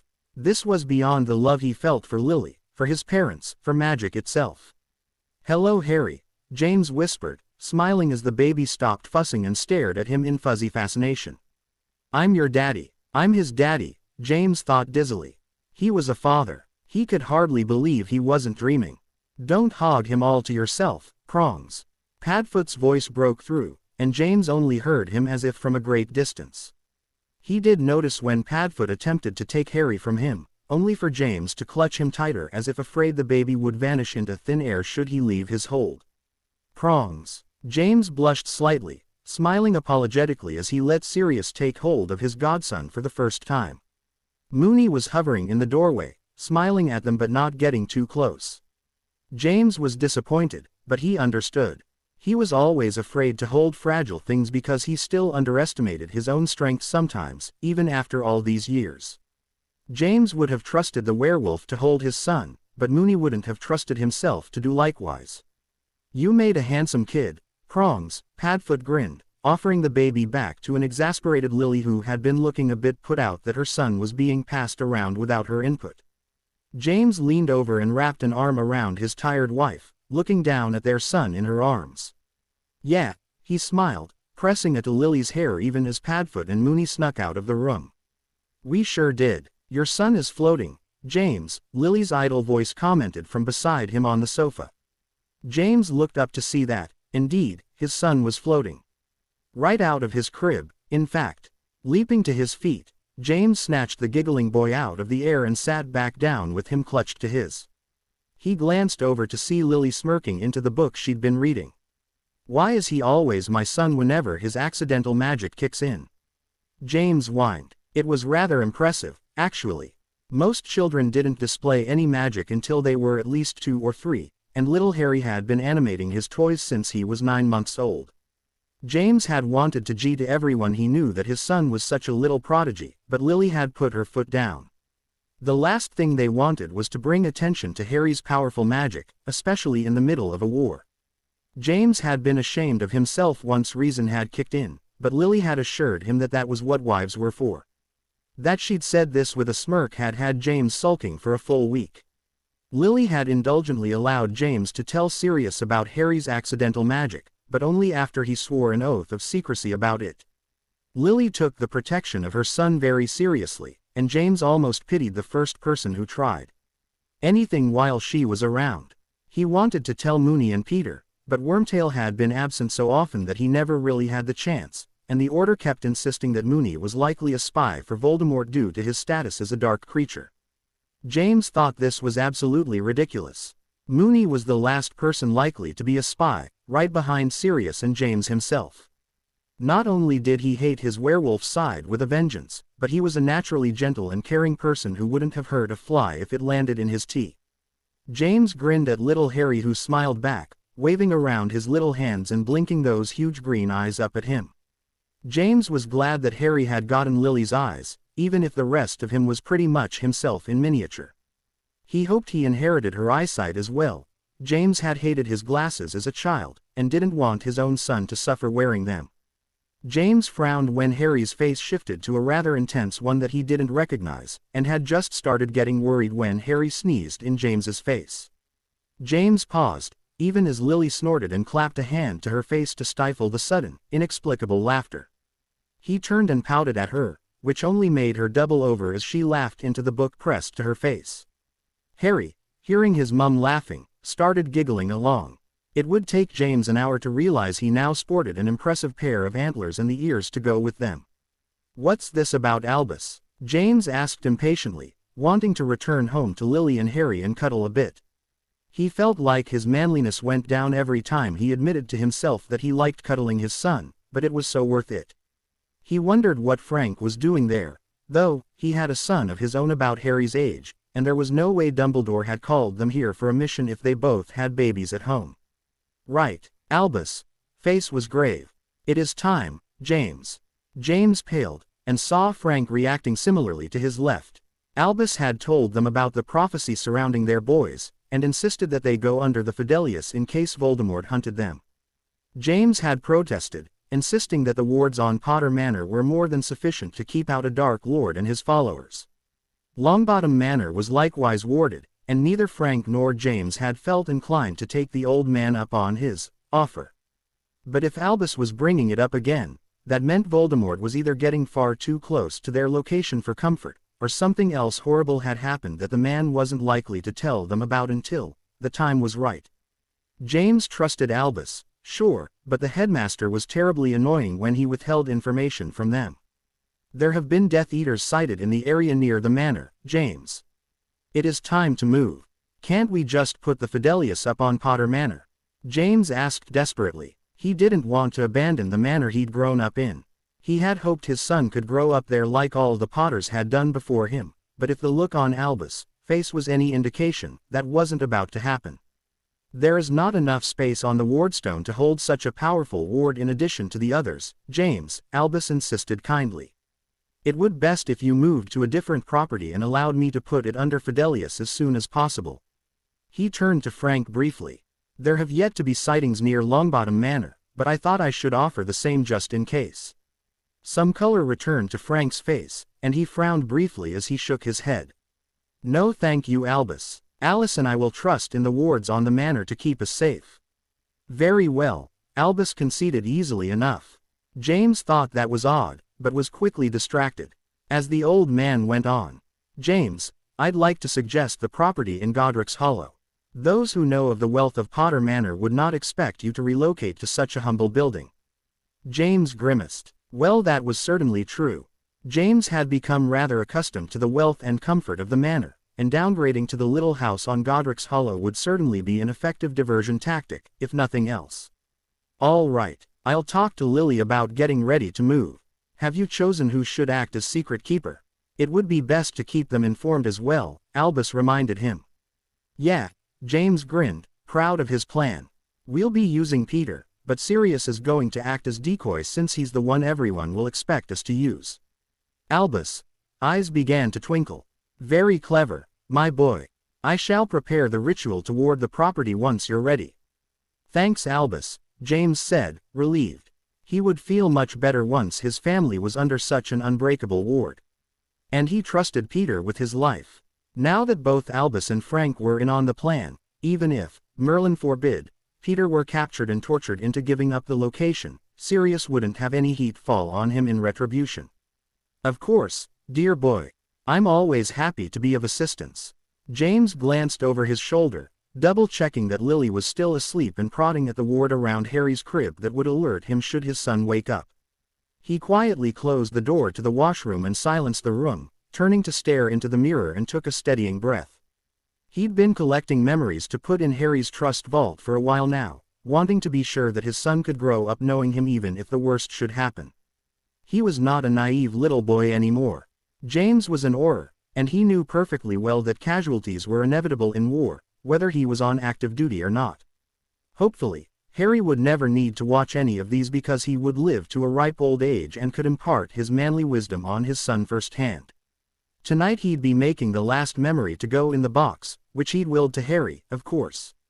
Lily had her own memories that she'd decided to put into the box, none of which she'd allowed James to watch.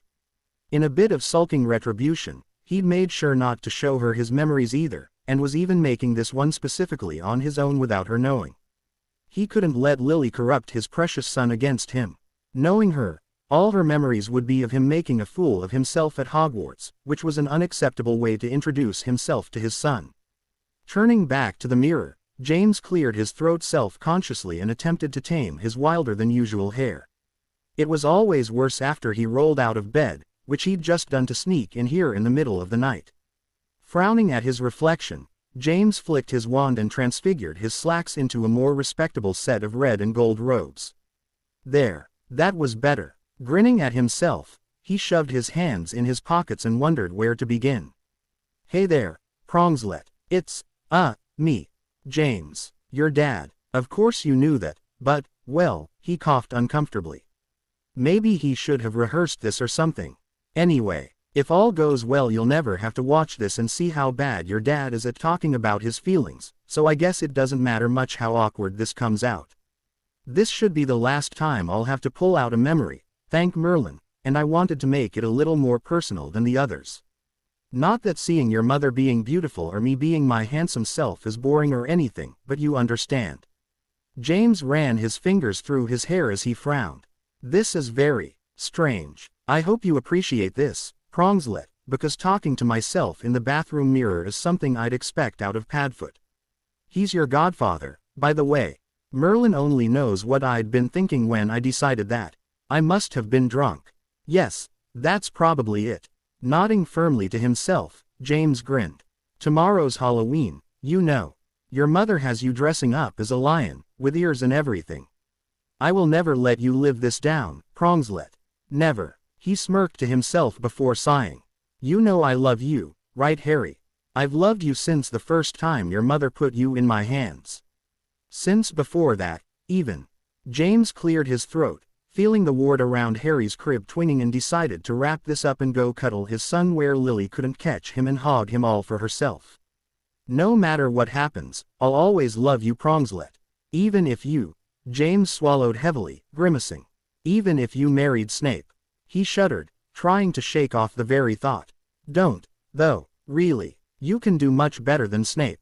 The ward started humming, letting him know that Harry had just woken up and was feeling grumpy.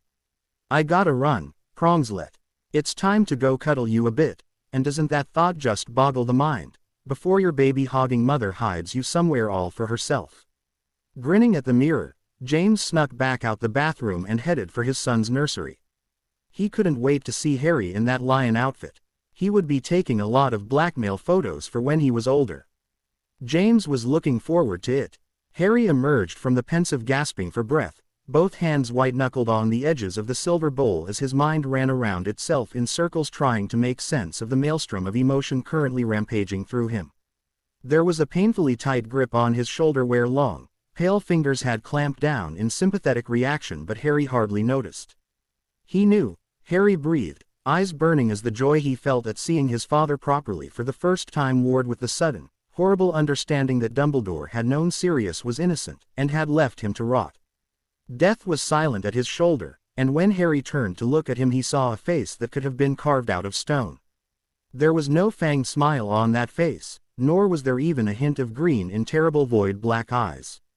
Death was staring at the quietly swirling pensieve without a shred of emotion to betray what he might have been thinking, and, not for the first time, Harry wished he knew how to read minds.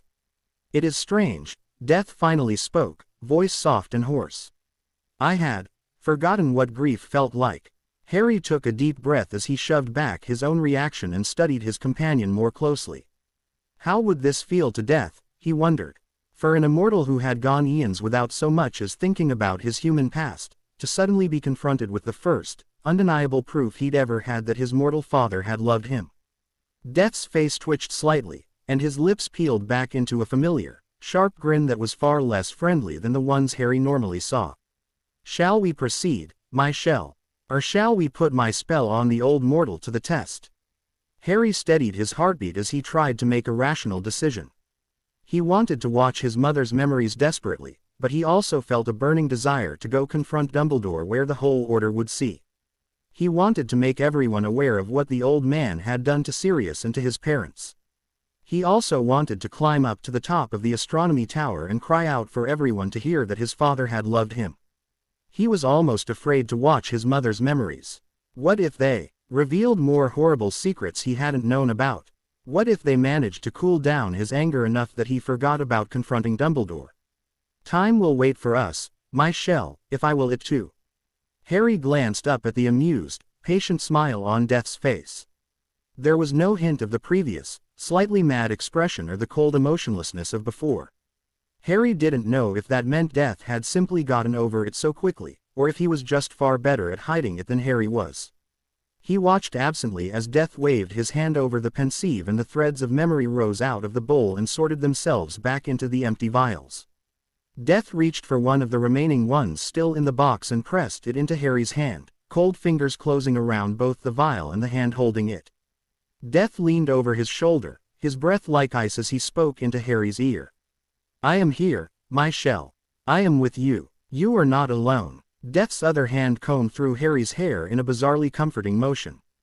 Harry became aware of a wave of magic washing over and through him, leaving him shivering and shuddering in its wake as the world around them became unnaturally still. Take your time, Death murmured, we are patient. We can afford to wait. Harry was a bit worried about why Death had suddenly started speaking in plural, but he appreciated the sentiment. He was also rather positive that Death had literally just forced the rest of the world to stop moving so Harry could have time to make up his mind. Taking a steadying breath, Harry reached out and tipped the vial in his hand into the pensieve, watching as the other memories from the box rose up and joined it with a flick of Death's wrist. He swallowed heavily as he watched his mother's memories float and twirl inside the silver bowl, feeling Death lean back and return his hand to Harry's shoulder. Steeling his nerves, Harry leaned forward and pressed his face into the pensieve, feeling the hand on his shoulder tighten in response before his world faded away. Lily frowned, resolutely focusing on her charms essay in an effort to avoid listening to Potter ying about with the other marauders. She paused mentally as he laughed at something Pettigrew had said, and had to admit that he had a rather nice laugh. It was low and slightly husky, and it was far more genuine than those fake-sounding malicious laughs he'd used whenever he tormented Severus. Keep it together, Evans. Lily scolded herself. She couldn't allow such thoughts to manifest, not when Potter was in the same room. The boy had a sixth sense for knowing when someone was thinking about him. It was almost unsettling. She could feel his eyes on her from where she hid behind her book, and she could practically feel the blood rushing to her face as she tried to nonchalantly duck down further. Darn, he knew she was thinking about him, like always. If things followed the pattern, he'd come swaggering up to her with compliments and a cheesy smile as he attempted to convince her to go out with him. He'd been doing this since third year, when he finally realized that girls weren't gross and did not, in fact, carry the wizarding equivalent of cooties, and had been pulling her metaphorical pigtails since their first day on the train. She waited, but nothing was forthcoming. There was even a heartbeat of silence from the Marauder's corner near the fireplace.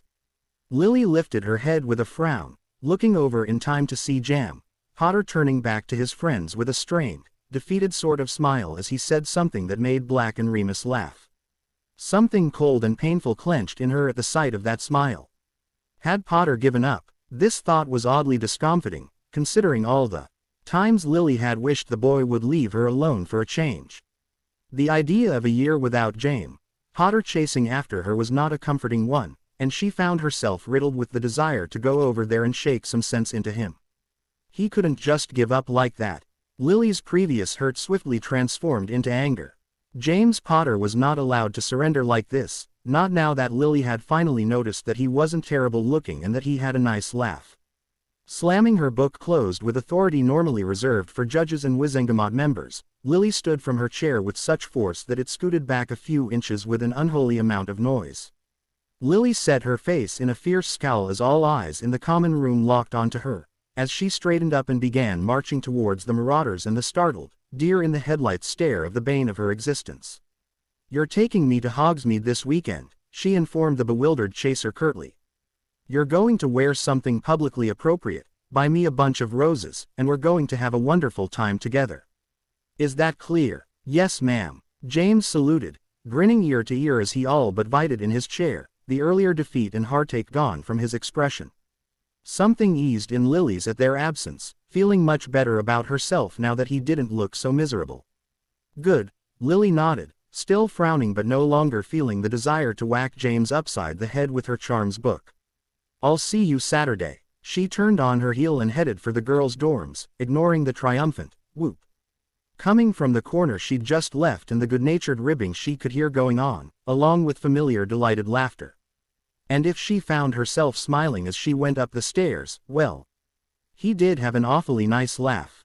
"I look like a whale," Lily informed her friend mournfully, earning a bright giggle that she couldn't quite bring herself to match. She was tired and sore and her feet hurt, and there did not exist a chair in the world that gave her aching back the support it needed. And here was Alice, the lucky woman, who looked like being 8 months pregnant, was a walk in the park. "Don't be ridiculous," Alice chided. "You look beautiful, and I'm sure James agrees." Lily knew James basically thought she hung the sun and moon. It was written all over his face every time he laid eyes on her. A dazed, delirious sort of happiness, like he couldn't believe he'd been fortunate enough to have married her. It didn't help her feel better, though. Her emotions were all over the place and she was practically stuck in the bathroom all the time, and she wanted to give birth already. As if she could read her mind, Alice laughed. "Just hang in there for a few more weeks, Lily." Alice brightened, looking excited as something crossed her mind.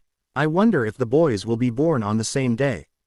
Wouldn't that be something?" Lily smiled, imagining it. She and Alice were due for around the same time, so it was actually rather possible that they might end up giving birth on the same day.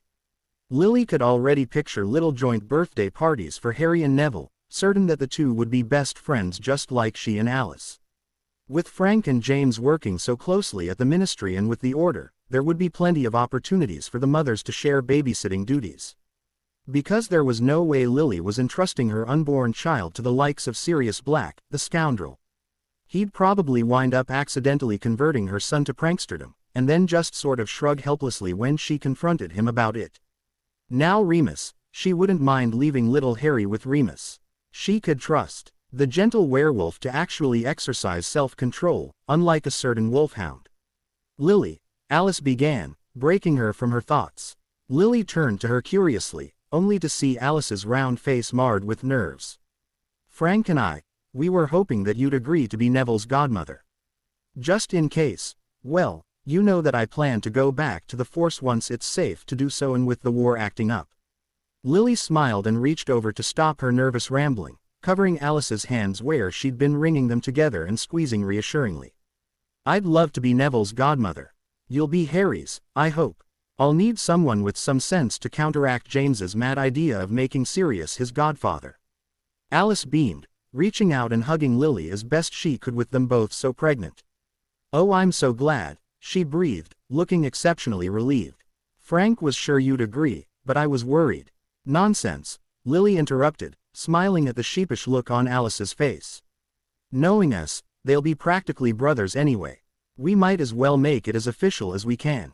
Lily laughed as Alice hugged her again, babbling about plans and birthdays and future parties, and she just listened with a smile on her face, glowing with anticipation. Lily couldn't stop looking at him. Her son, her little Harry. He was just so absolutely perfect that she could barely bring herself to step out of the room without him in her arms, even after several months had passed. James was even more besotted with their son than she was, which made her feel both indignant and fondly affectionate simultaneously. This was one of the rare times where Lily had Harry all to herself, having literally shoved a protesting James through the flow to go bother Sirius and Remus an hour ago. If her darling husband had his way, he'd likely just permanently attach Harry to his with a sticking charm and be done with it. Lily stilled as big green eyes opened a little to stare in her direction before closing again, and she felt a wave of increasingly familiar emotion wash through her. Those were her eyes, on the face of her son. She still woke up sometimes in the middle of the night, convinced that Harry's entire existence was simply a wonderful dream.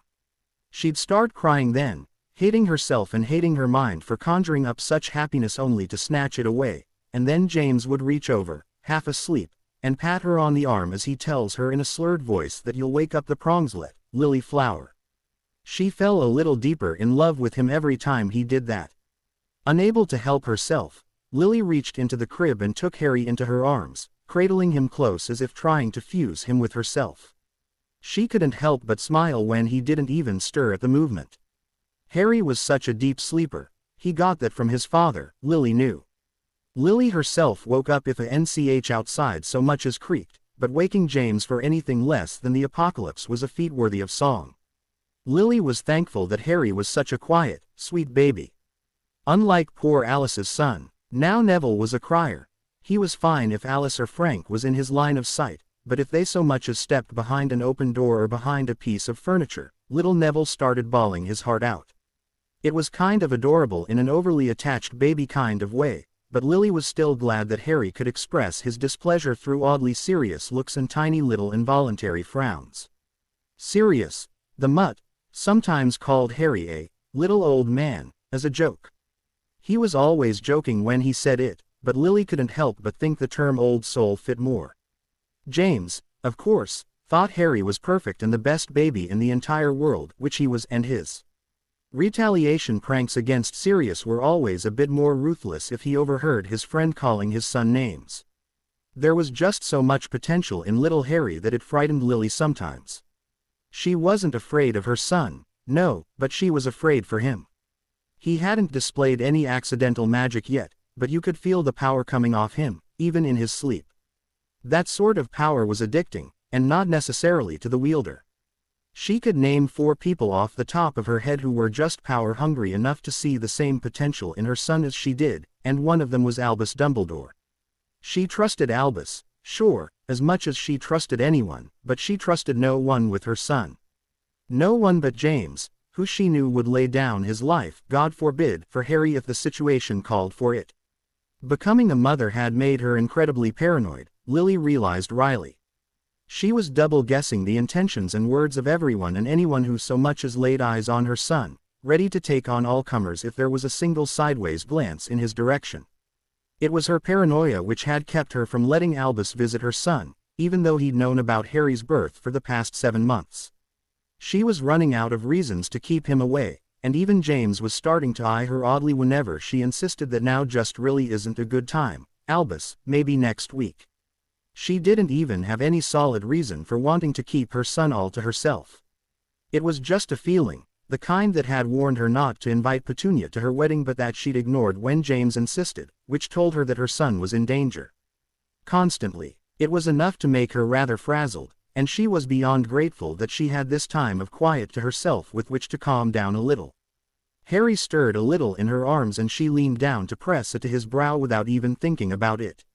Lily's eyes cut towards the wall across from her, behind and beyond which was the warded safe room James had shown her. He'd taught her the activation key to bring up the wards and had run her through several mock attacks in which she had to get inside with their son as fast as possible. Potter Manor was one of the best warded properties in Britain, but the wards on that little safe room were as secure as Hogwarts. Lily looked at the room when she was feeling stressed, reassuring herself that even if worst came to worst, they could survive a nuclear holocaust in that room. Smiling to herself, Lily leaned further back in her chair and clutched Harry tighter to her. They would be fine. Her feelings had been wrong before, after all.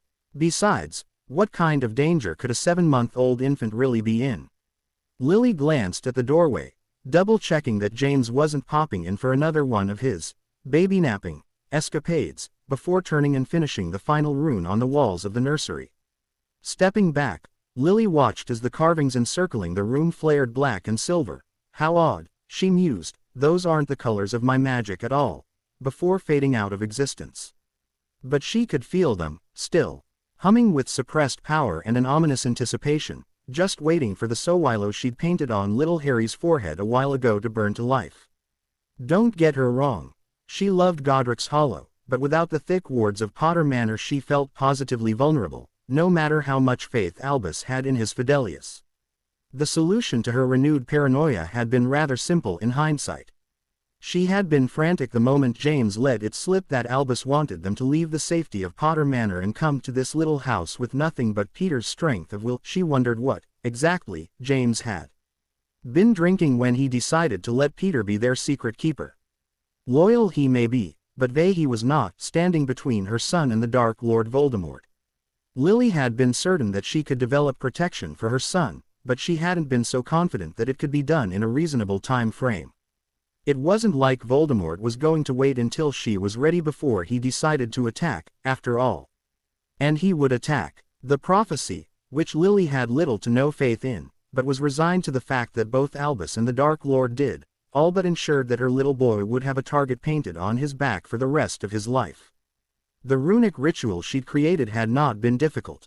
She couldn't quite understand why no one else had discovered it before she did, but figured it was more of the wizarding world's lack of logic at work yet again. It was a sacrificial ward, and it would protect her son from any and all harm at the cost of her own life. The only downside was that it was based on runes, which meant she had to restrict the ward to a single room or else it wouldn't be as effective. She'd chosen Harry's room because it was the most logical choice. Anyone coming after her baby would likely do it while she and James were sleeping across the hall, and she wouldn't have the time to set up anything more elaborate. This ward didn't need any input from her at all now that she'd activated it. It would sense the danger coming for her baby and take action to stop it from happening, using her magic as a power source. If she'd designed it correctly, the ward should only take the amount of magic from her that was necessary to rebuke the attack, and nothing more. But if the attack on her son would be fatal, as she suspected it would likely be, the ward would rip every scrap of her magic from her body and use the ambient magic of the house to make up the difference. The shock of losing her magic like that would kill her, but it was a sacrifice she was more than willing to make for her son. And on the off chance that she was assassinated before they went after her son, her magic would be absorbed into the ward to complete its purpose regardless. Lily stepped up to Harry's crib and scooped him into her arms, smiling as Harry babbled up at her and made grabbing motions towards her hair. Her little Harry was fascinated with her hair, which, of course, James found hilarious. She'd made her fool of a husband sleep on the couch the last time he'd laughed at her though, so she thought he'd probably learned that lesson by now. She rubbed her thumb over the site where the Sowilo had been, it having disappeared once the runes around the room came to life. Her smile turned wistful, praying to any deity that would listen that her ward would never be needed, and Harry would never have to know he had a protective rune inked on his forehead, just waiting for a hostile act to burn to life. She hoped it wouldn't hurt him when it activated, but she had no way of knowing for sure. It might hurt, but at least he would be alive, and James would be there to look after him, she was sure. And, Lily swallowed and hid it behind a smile that she buried in Harry's tuft of hair. And if he weren't, she knew for a fact that James's will put Harry with any number of good families. He would be raised well. Your mum loves you, Harry, Lily whispered, shivering as she felt the ward around the room pulse as if it were alive. This behavior was more than a little unsettling, as runes were not supposed to act like this, but as long as it did its job she could overlook a little oddity like sentient magic. Harry babbled back at her and took some of her hair in his little fist, staring at it, enraptured. Lily smothered a laugh at the look on his face, not wanting to distract him. My son's got good taste, Lily Flower. Lily smiled and turned to the door where James was lounging, his hands twitching slightly as if he wanted to snatch her baby from her and cuddle him.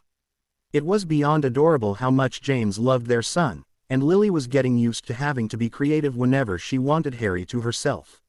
Lily watched as James's face contorted slightly as she felt Harry stuff the hair in his hand into his mouth, and she frowned sternly at her husband, daring him to laugh.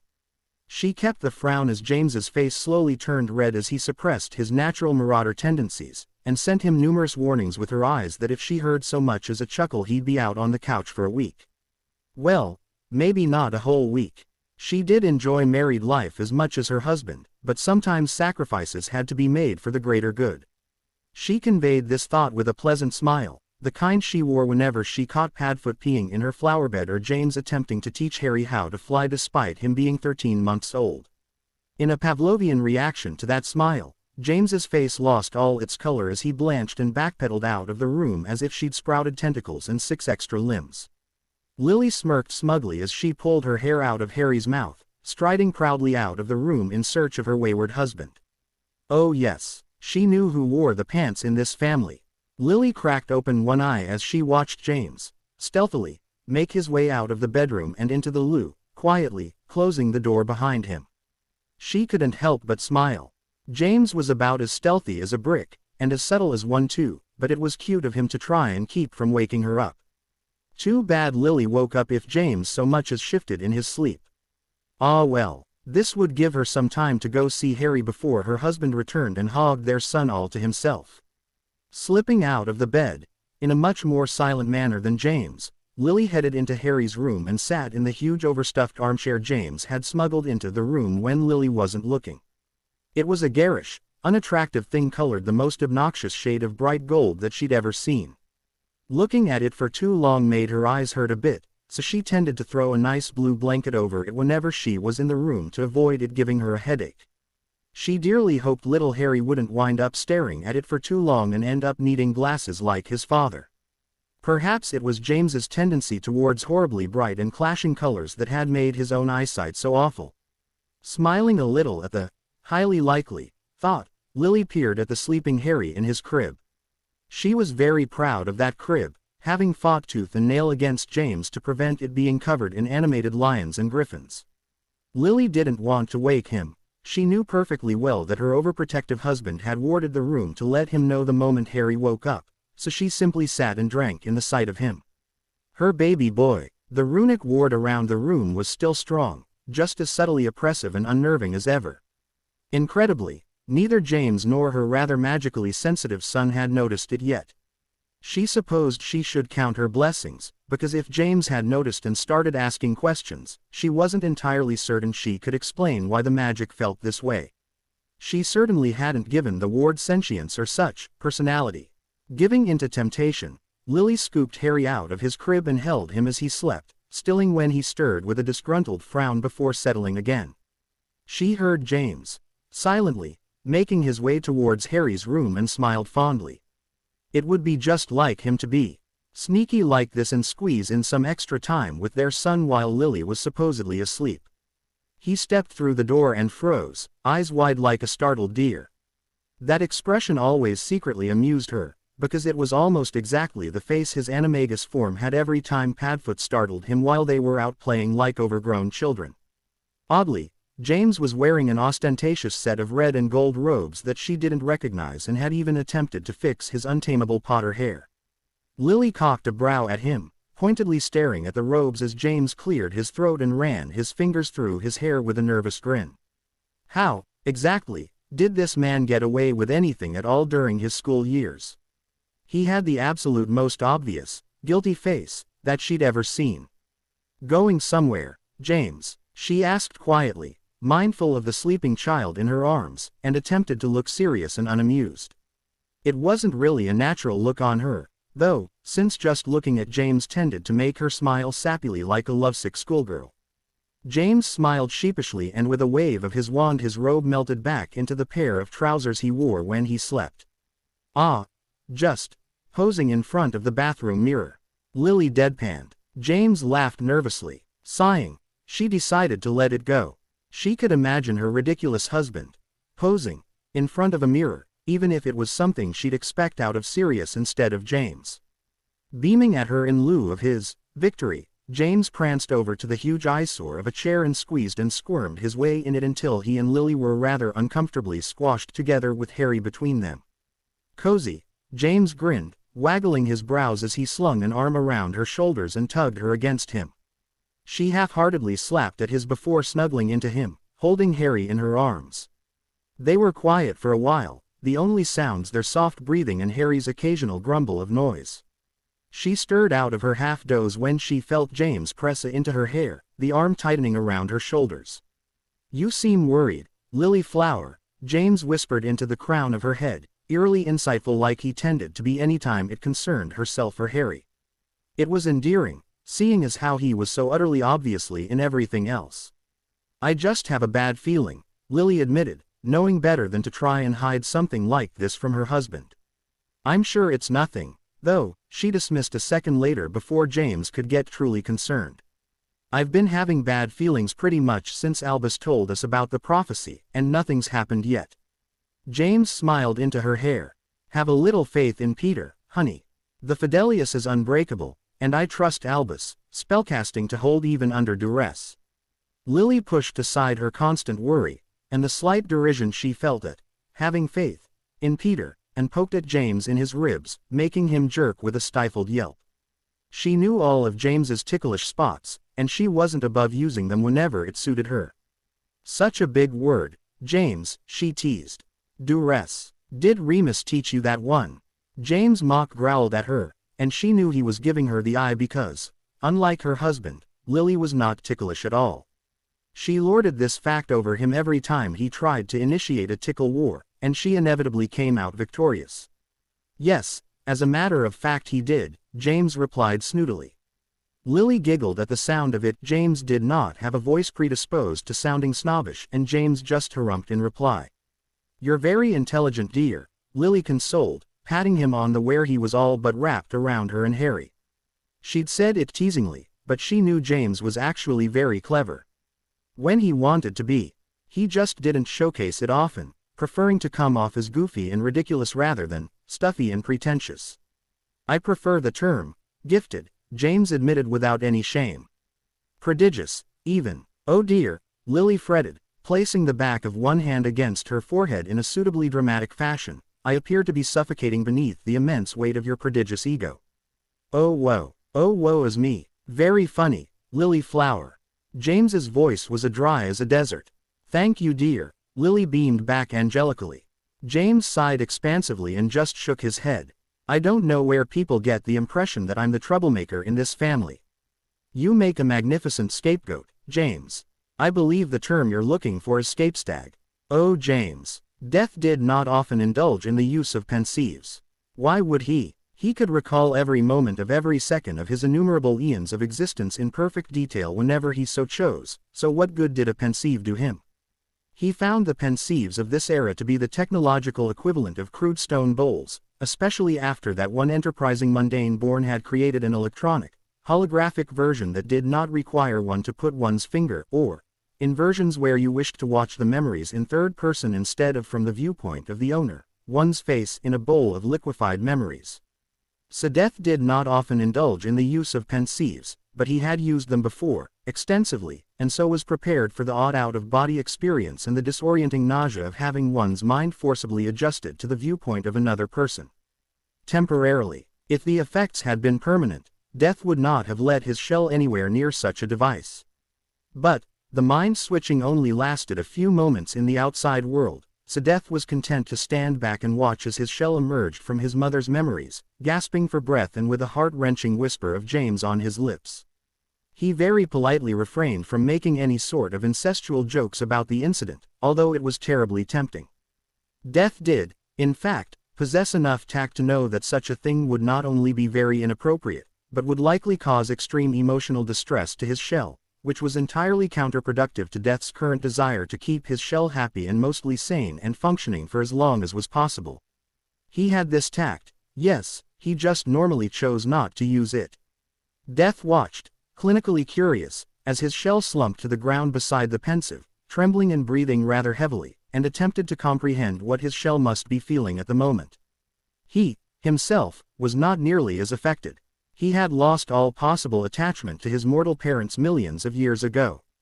In fact, the amount of time since he'd last thought of them in anything but abstract terms would be comparable to the birth and death of 3 consecutive stars. He had watched a star die, once, many ages ago.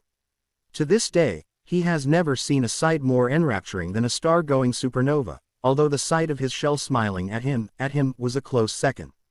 Regardless, Death could not quite grasp the upheaval his shell would be experiencing after watching the memories of his parents. He could understand, in vague terms, that such a thing would be both uplifting and distressing, but he could not empathize, no matter how much he may wish to. Such depth of emotion had long since been lost to him, and he found himself rather curious as to what it might be like to feel so strongly about something again. He knew he was capable of emotions. He had them, but they were faint, distant things that he tended to ignore. Unless it suited his purposes. He felt curiosity, an endless, ceaseless curiosity which had prompted him to taste the soul of a mortal for the first time with his teeth and tongue and found nirvana, and he felt amusement always searching for the next bit of entertainment, digging his fingers into the throat of a phoenix and watching it die and be reborn again for hours as he laughed and laughed and laughed until the stars went out. And he felt anger, a cold, black void of emotion that raised worlds, cracked entire planets in half, and fractured an already shattered mind until the only thing that was left was the Pale Rider, bringer of the apocalypse, the only of his kind no matter the legends the mortals made about him and his non-existent brothers, and nothing of Harry remained at all. Those were the times when entire oceans ran crimson, when the sun was snuffed out like a candle, when entire galaxies collapsed upon themselves beneath the weight of his rage. But Death rarely felt so strongly anymore. He had been terribly young when he still lost his temper like that, only a few million years old, then, still a child in all the ways that mattered, and it had taken so very little to set him off back then. The Earth was fortunate that it never remembered its countless deaths, and that he had feared isolation enough to always reset time so that it was as if nothing had ever happened. But Death knew. He remembered those deaths, those ends of billions of worlds, and he laughed about it now that he was older, wiser, calmer, about how his tantrums had extinguished more lives than had ever existed at a single moment. As his shell bowed his head and rocked slightly on the ground, not making a noise but folding his hands above his head and gripping his own hair, Death stood quietly and watched. He extended a tendril of power to his distressed shell as he had often done when he was curious what the mortal was thinking, brushing against his mind and his soul and feeling that familiar foreign magic rise up in welcome and anger and fear and rage, agony, sorrow, love, happiness.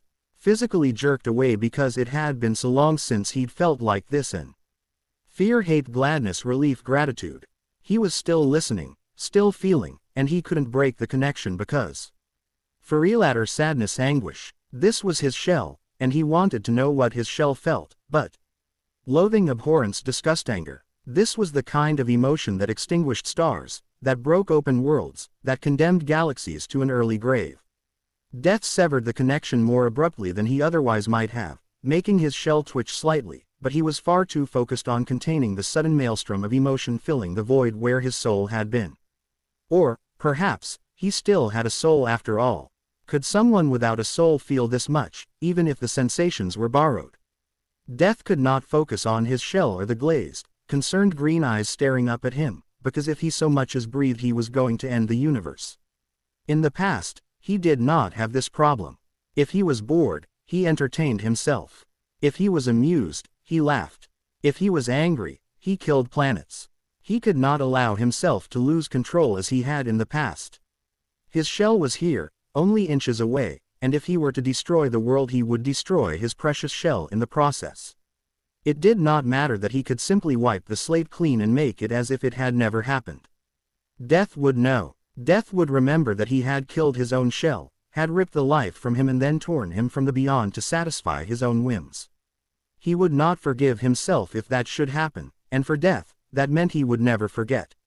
A hand suddenly grasped at his own, solid and present and alive, and Death found his foreign rage draining away like a sieve. Its absence left him strangely hollow, as if the anger had taken with it everything else as well, leaving him the shell he fondly called his alternate self. But Death was ancient, and experienced, and a better liar than Loki. Nothing showed on a face cracked open by a fanged grin as unforgivable eyes leered down at the exasperated, exhausted boy at his feet. With more flourish than anything he could remember doing in a long time, Death sank to one knee beside his shell and clapped a not trembling, skeletal hand to his shoulder. I am greatly looking forward to ripping the liver out of the old mortal and devouring it in front of him. I will, of course, gladly save the best morsel for you, my shell. As predicted, his shell blanched slightly at this unseemly, creative suggestion, but smiled in fond amusement regardless. Death felt the numbness recede slightly as a warmth replaced it. His shell did more than merely tolerate him, Death felt. His shell understood. Death's grin turned more genuine at the edges at the thought. Death watched as his shell's small smile turned grim, and fought with his magic so it wouldn't immediately seek out the cause of such distress and eliminate it. He had plans for the older mortal, after all, and his magic lacked the same sort of patience he possessed when it came to such things. You can have his liver, but his heart is mine. Had Death been a human being, he would have felt his breath catch. Instead, he felt his eyes turn black and his grin turn hungry. Ah, my darling shell. You are truly more and more like me every day. Death was looking forward to the day when his shell would stand up and say, "Bring me the stars, Death. Bring them to me so that I may wear them around my throat like jewels, and that I may adorn my crown with the sun and moon." On that day Death would bring his shell the stars, weave them into ropes and ids and thread them into his clothing, so that in his footsteps trailed the cosmos and in his laugh would be eternity. Of course, his shell might simply ask him for a sandwich instead, and Death would gladly give him that too. It was all the same, in the end, and Death laughed and imagined he would keep laughing until the day came when his shell's soul loosed its hold on the world. Then he would simply grin, and pluck a dying star from the dark reaches of space and bring it to the earth so that the mortals could, in the final, worthless moments he would allow them, appreciate the only thing more wondrous to him than the smile of his shell. The sight would be beautiful. Emerging from the pensieve was the single best and worst experience of Harry's life. He was not just Harry Potter, but also Lily Evans. He loved his father, but he also loved James. And that's not even counting the near fanatical devotion he felt towards himself as an infant. And then the clarity seemed to fade, and Harry was once again just Harry. Alone in his head except for the nosy entity currently standing silently beside him. Harry was exhausted. He was emotionally numb. Although resting beneath the shock and haze of nothingness lay a whirlwind of chaos and anger and love and joy and agony. He hadn't ever felt like this before, as if his entire world had just flipped itself on its axis, and then turned upside down for good measure. He was so glad, so unspeakably glad, that he had these memories, these precious few moments with his parents. He had known that his parents loved him, they had died for him, after all, but it was one thing to know it objectively, and another entirely to know it beyond a shadow of a doubt.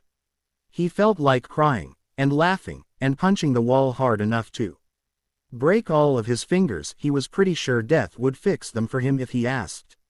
And he still had those letters to go through, the mere thought of which caused a spike of not quite pain through him, and which convinced him that those could wait a while indeed.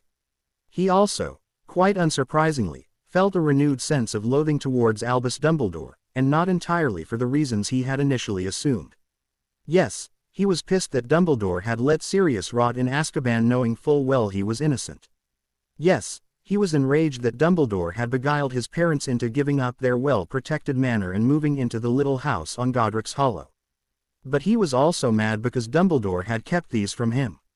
Knowingly, Dumbledore had, in his possession, the only memories of his parents in existence, and if Death hadn't gone with him to Gringotts and fetched the strongbox through some sort of mystical magical death powers, he would still have them. Harry sank to the ground and folded his hands atop his head, grabbing onto his hair for balance as he rocked back and forth absently. He wished, desperately, that he'd actually learned occlumency, because he had a feeling that would have helped a great deal in containing this well of emotion currently running rampant with his mind. He simply felt too much, and it actually hurt a little, like a bone-deep ache in all his limbs, concentrated at the back of his skull like liquid fire.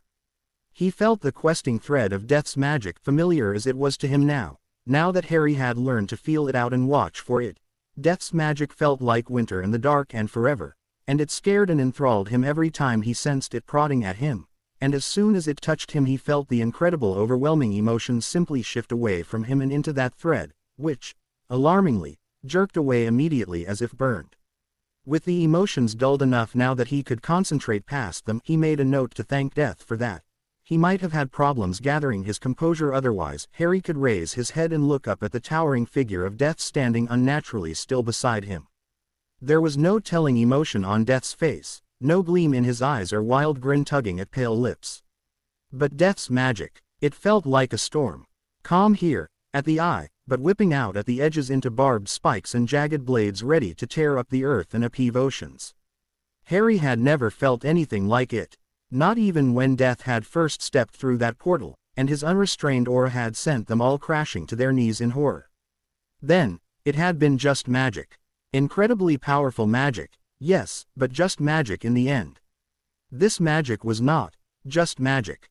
This magic was emotional. Tentatively, Harry reached up and took one of Death's hands in his, hoping to maybe comfort him or ground him or something, and just like that, the magic stopped. There was no gradual slowing, no calming, it was simply there one moment, and gone the next as if it had never been. Harry was actually more alarmed at this sudden switch into nothingness than he was by the actual event, and even more so when Death suddenly grinned, empty, that is the smile of someone dead inside, and sank to one knee beside him, clapping him on the shoulder with killing curse eyes that almost played at being human, but didn't quite make it there. It was so easy to forget, sometimes, that Death wasn't human. He acted like it, if a bit more eccentric and bloodthirsty than a usual human, and despite his unlimited power he didn't tend to give off any sort of godly signals to Harry. But this empty grin and emptier eyes, a hollow shell, how ironic, trying to mimic a human face. This was Death. This was not the Death Harry had befriended, or the Death that was the closest thing to family that he had. His parents did not count. Memories did not replace a physical presence no matter how wonderful they were. This was simply Death, the end of all things, staring out of lifeless eyes with a smile that said he had seen a painting of a human once, and that the person in the painting had been screaming, but this was the best approximation of happiness he could come up with when that work of art was his only reference. And then the empty shell that had replaced death with death opened its mouth and spoke in a familiar rasping voice which was as false as those eyes and that smile, but was welcomed regardless. I am greatly looking forward to ripping the liver out of the old mortal and devouring it in front of him. I will, of course, gladly save the best morsel for you, my shell. It was delivered almost correctly, with the right inflection and almost the right amount of bloodthirstiness, but Harry could tell something was still wrong. But the words still invoked an instinctive shudder of revulsion and, reluctant, amusement. Because that was just the sort of thing death would do, Harry mused fondly. He would rip out Dumbledore's liver, and eat it, and would also probably save him a piece under the mistaken impression that that was something that appealed to him in the slightest. At his obvious amusement, the smile on Death's face turned more real, and Harry quietly cheered inside at this return to normality. Normality. The cheer fell slightly as Harry remembered what he'd just seen, just watched, just lived through, and realized that the thought of Death eating Dumbledore's liver wasn't quite as horrible as it had been a few moments ago. The realization frightened him, because it was even more evidence that he was slipping, but he let it go for now. He could worry about his strange shift in morals later, when he wasn't trying to make Death come alive again. The irony burned. You can have his liver, Harry offered, grimly amused at the way this conversation was going, but his heart is mine. And it was. Dumbledore's heart, his dreams, his fears, his hopes, they were his. Harry didn't know Death's plan for the old man, but he figured it had to do something with crushing everything the man loved and bringing down his world around his ears.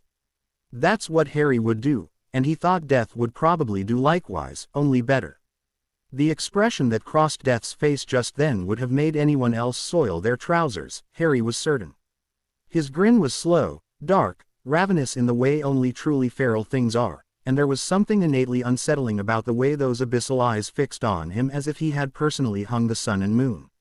Harry wondered, sometimes, what Death really thought about him. He was only a mortal, after all. He would live maybe 200 years, if he was lucky, and Death would still be around when the world ended. It couldn't be healthy, this attachment the entity had to him, but Harry couldn't bring himself to really care. Maybe it was because they were basically the same person, only from different points in their lives.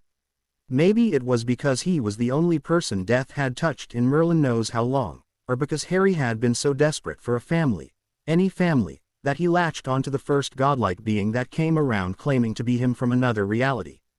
He shrugged off the thought. So what if no one else would ever understand their weird, wonderful relationship? So what if people would get the wrong ideas from Death's closeness and disregard of personal space?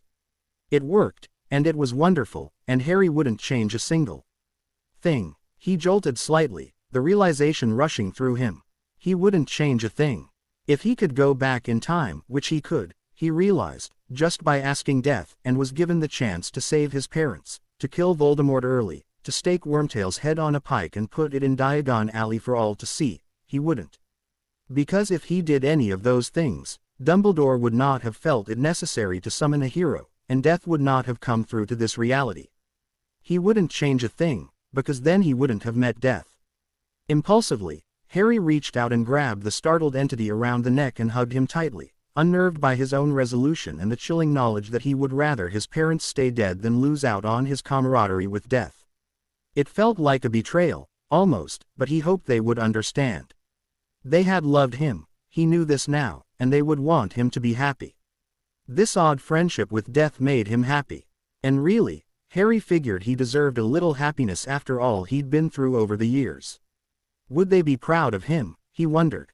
James and Lily, were they disappointed with him, with how he was handling all of this? The betrayal, the theft, the manipulations. Cold fingers combed through his hair. They will love you until the stars go out, my shell, Death's rasping voice whispered in his ear.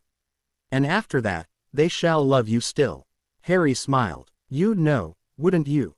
The death of a star is a beautiful thing, dear shell. But they shan't even notice it, too captivated by their love for you to watch as the universe dies. Harry relaxed, believing him because he was Death, and if Death didn't know how the souls of the departed felt, then who would? He did wonder, though, when death had seen the death of a star. Those took millions, billions, of years to explode, and the thought of just staring at a star until it happened, doing nothing else. Well, Harry was just happy that he wouldn't have to deal with that sort of boredom like death obviously had. He had enough trouble staying awake during Bin's class, never mind watching a star die for lack of anything better to do. Harry leaned back as death released him and slid smoothly to his feet, grin fixed in place and twirling a vial with a memory in it that Harry didn't recognize before it vanished with a flick of his fingers. And Voldemort had wanted to be immortal. What an idiot. Petunia Dursley stared blankly out the window in her kitchen, out at the empty backyard which was slowly deteriorating into unsightliness without the freak there to keep it in good shape. It was all he was good for, really. Chores. As much as she loathed it and those who could use it, she had to admit that the freak had been excellent at his chores once she'd taught him properly. While he was away at that school, the house tended to accumulate dust and mold, no matter her efforts. It was obviously some sort of manifestation of it that the freak had put on their perfectly normal house, and Petunia was always sure to work the boy twice as hard that first week he was back until the house was pristine again. But that wasn't why Petunia was currently staring at the backyard. She was staring at the backyard because the backyard was staring back at her. Oh, logically she knew the backyard didn't actually have eyes, but that didn't stop the feeling that there was something unnatural out there, looking right at her through the dirty window.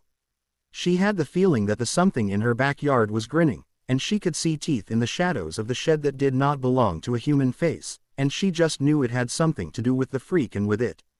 The eyes and the teeth had been watching her for 3 hours and 27 minutes.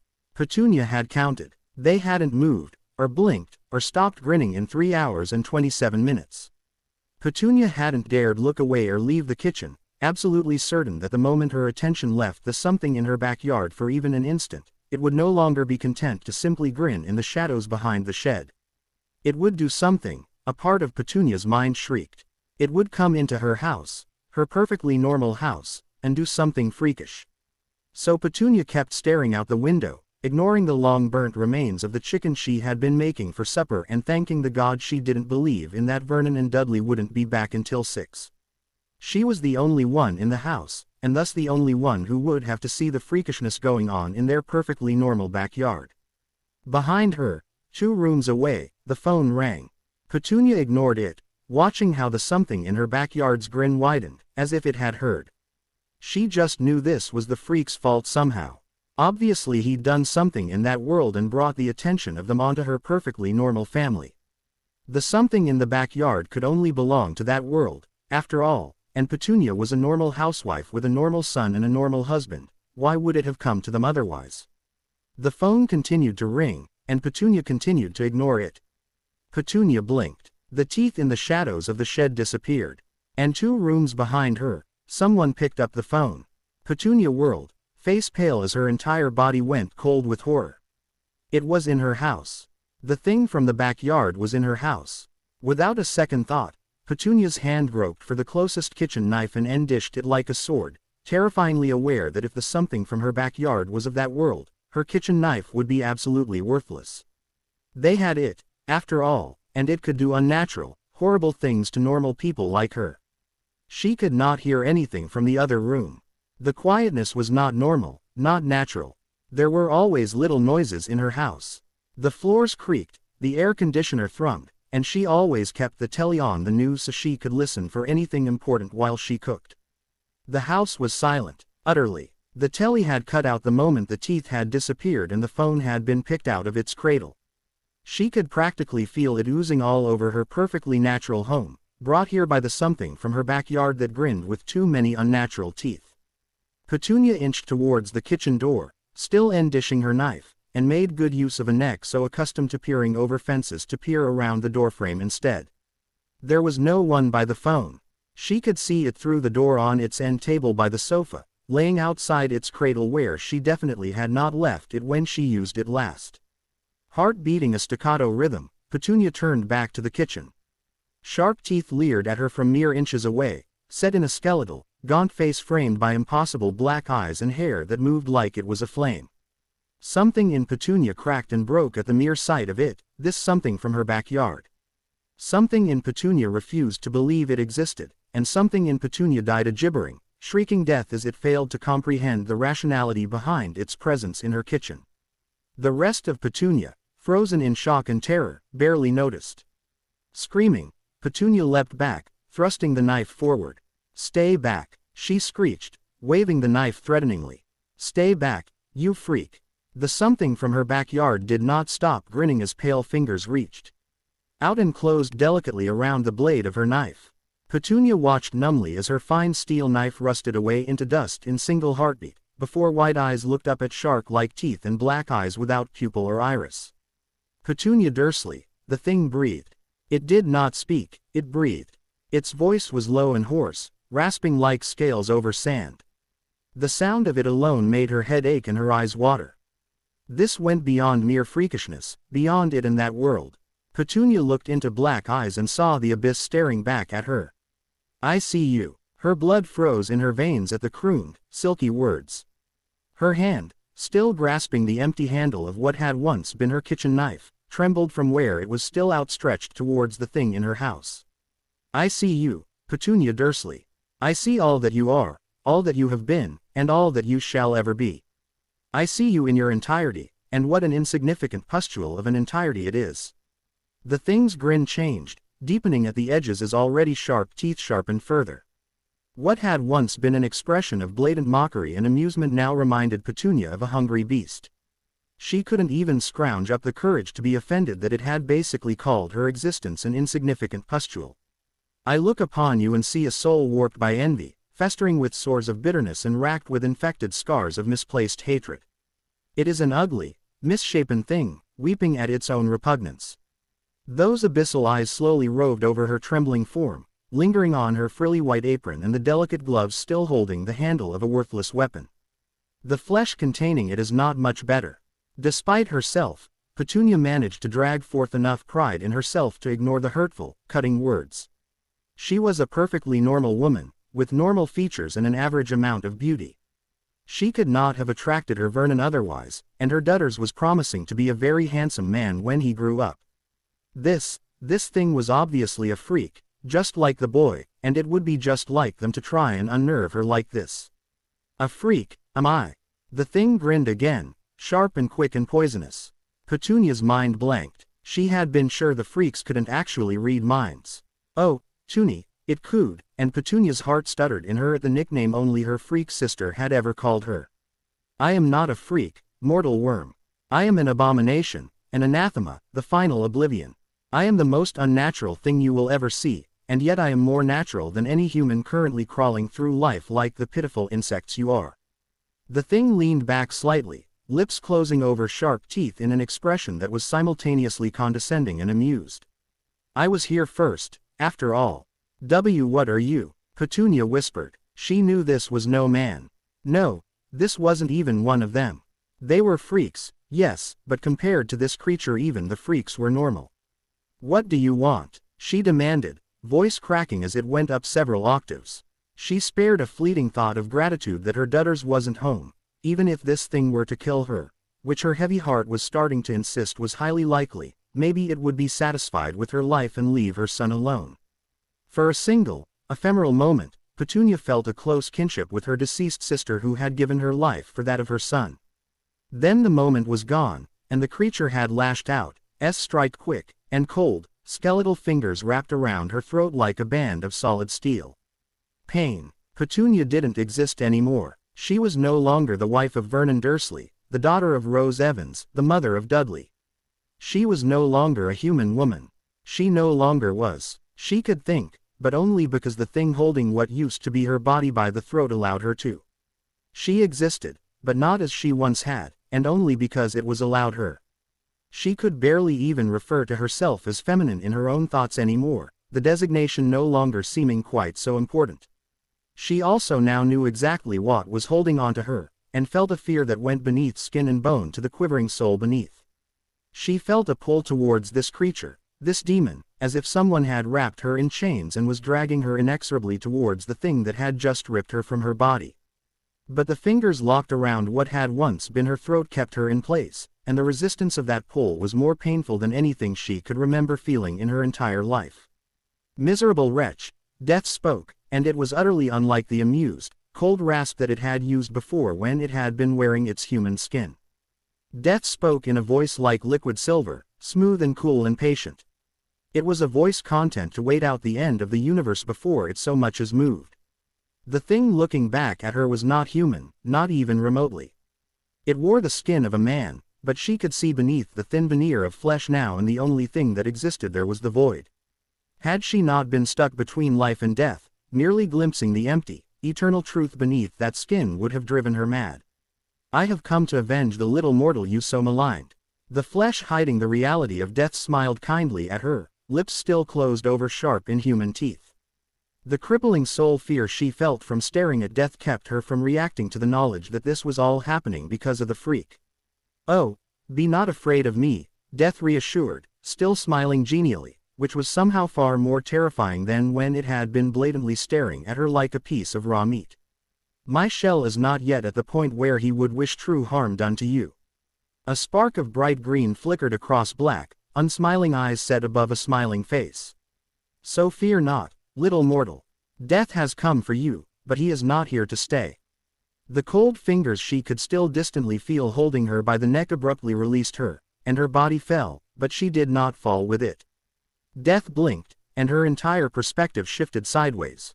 Immediately, she was Petunia again. She existed, she thought, she feared, she trembled in the palm of a hand that she realized suddenly did not belong to a giant, but that she had simply shrunk to the size of an egg. A soul is not meant to remain self-aware outside of its vessel, Death mused thoughtfully, staring down past her at the ground, and Petunia turned herself over with a measure of effort to see her own lifeless eyes staring up at her. If she'd had lungs with which to do so, she would have screamed. Abruptly, Petunia went tumbling through the air as Death began to roll her around in its palms as if she were a ball. When she came to a rest, she found that Death had moved, and it stood above the motionless bodies of her husband and son, slumped in the entranceway. Petunia Dursley was a bodiless soul, less than the meanest ghost, but the sight of her son with empty eyes sent her into a frenzy. She writhed and shrieked and fought with all her might, and all of her efforts were stilled when the hand she was held in clamped into a tight fist, and her entire world compressed. It was worse than the pain of being held back from moving on. Worse than the agony of looking into the eyes of her own corpse. She could feel fragments of herself breaking, crushed away from herself and lost forever. When the hand opened again, the soul that was Petunia lay still, broken and trembling and terrified, even as she could see pieces of herself littering the palm around her like shards of glass.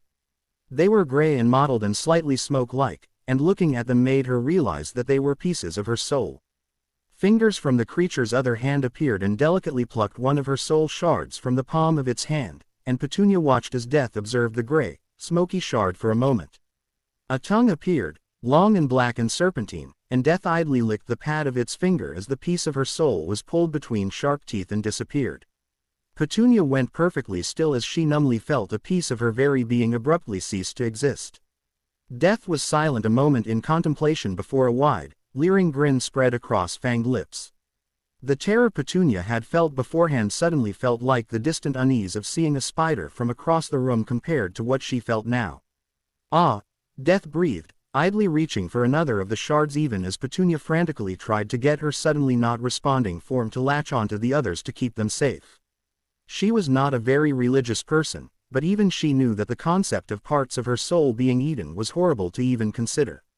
Apples. Petunia could only stare, horror mounting, as Death calmly proceeded to pick the rest of the shards of her broken soul from its hand and pop them in its mouth like GS. When it finished, Petunia felt like barely half of herself, a gaping hole deep inside where once had been her. Death idly ran its tongue over its teeth before it peered back down at her with an amused smile. "If you're quite finished." Petunia did not have a head with which to nod, but she conveyed the concept with a series of jerking trembles. She did not want the thing to break her soul again, nor to experience firsthand what being swallowed like that would feel like. The shards had not been self-aware like she herself was, and she could only feel a distant sort of relief that it had not been so. "Death," seemingly satisfied with her cooperation, reached out its free hand, and from the body of her husband rose a smoking dark gray ball of flickering light.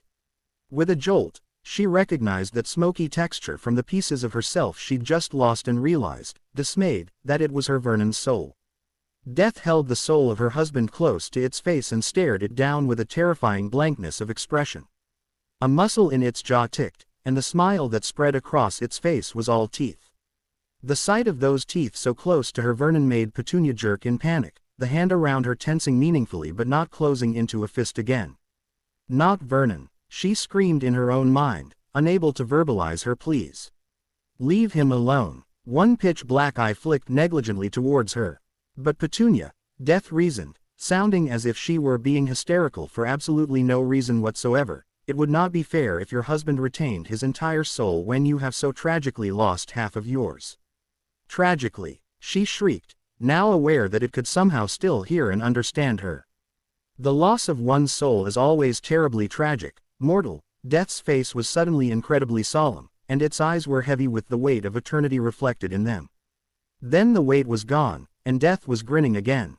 And let it never be said that Death is not fair. And before Petunia could so much as protest, Death had bitten her husband's soul in half as if he were a particularly ripe piece of fruit. She couldn't hear Vernon screaming, but from the way the jagged half of soul was shuddering and jerking she could imagine it well enough. She watched, numb with shock, as Death swallowed and stilled, staring at the half of her husband's soul it had not devoured. Bacon, Death announced gravely. How fitting. With an absent-minded flick of its eyes, a white soul with a few light gray patches floated out of Dudley. Petunia threw herself forward with a monumental effort of will, disregarding any possible consequences in her desperation to reach the soul of her son. The hand that closed around her was gentle, restraining but not crushing, as she was pulled back even as Death began to walk back towards the kitchen, the soul of her daughters bobbing along behind him. Petunia watched, terrified and confused, as Death glanced at Dudley's soul for a moment before he dropped what was left of Vernon's soul and it plummeted to the ground. Alarmed, Petunia strained to see what was happening, and Death obliged her by tilting its hand so she could watch as her husband's soul fell and disappeared into her own lifeless body. She watched as her body shuddered and drew in a deep breath before screaming out in a man's voice, deep and incongruous with her thin, bony frame. Death flicked its fingers and the screaming was silenced, but her body continued to writhe and soundlessly voice its agony to the world. Petunia could not comprehend what had just happened. It was so beyond freakish that there wasn't even a word for it. Living with only half a soul is a very painful experience, mortal. Doing so in a body utterly unsuited for it will be delightfully agonizing. Before Petunia could truly come to grips with that, Death was returning to the entranceway. She had a vague idea what was to happen to her now, and it chilled her deeply. She watched as her daughter's soul floated into Death's outstretched hand, and felt a spike of fear as the creature studied it intensely for a moment. She worried Death planned to bite into her Dudley as well, and prepared herself for another futile struggle in defense of her son. But instead of unsheathing those deadly fangs, Death bent forward and licked a long stripe across Dudley's soul with its black tongue. The soul trembled and shivered, but did not seem to be aware enough to be truly afraid. Death licked its lips a few times before making a face. Sweet. Far too sweet. Death dropped Dudley's soul into Vernon's body, and while it shuddered and twitched, it did not break out into screams. Death turned its attention back onto Petunia and smiled that genial smile again.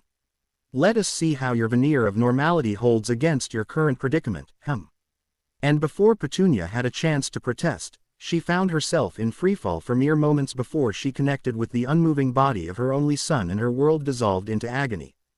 Death stood silently as he watched the soul of Petunia scream from inside her son's body.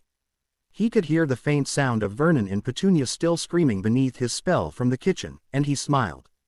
It would be amusing to see how the mortals tried to explain their new circumstances to the public. After all, a mortal soul was all that one is, was, and would ever be, including one's voice. This was why moving souls around like this was always so entertaining for him, although he'd admit that he didn't tend to do it often.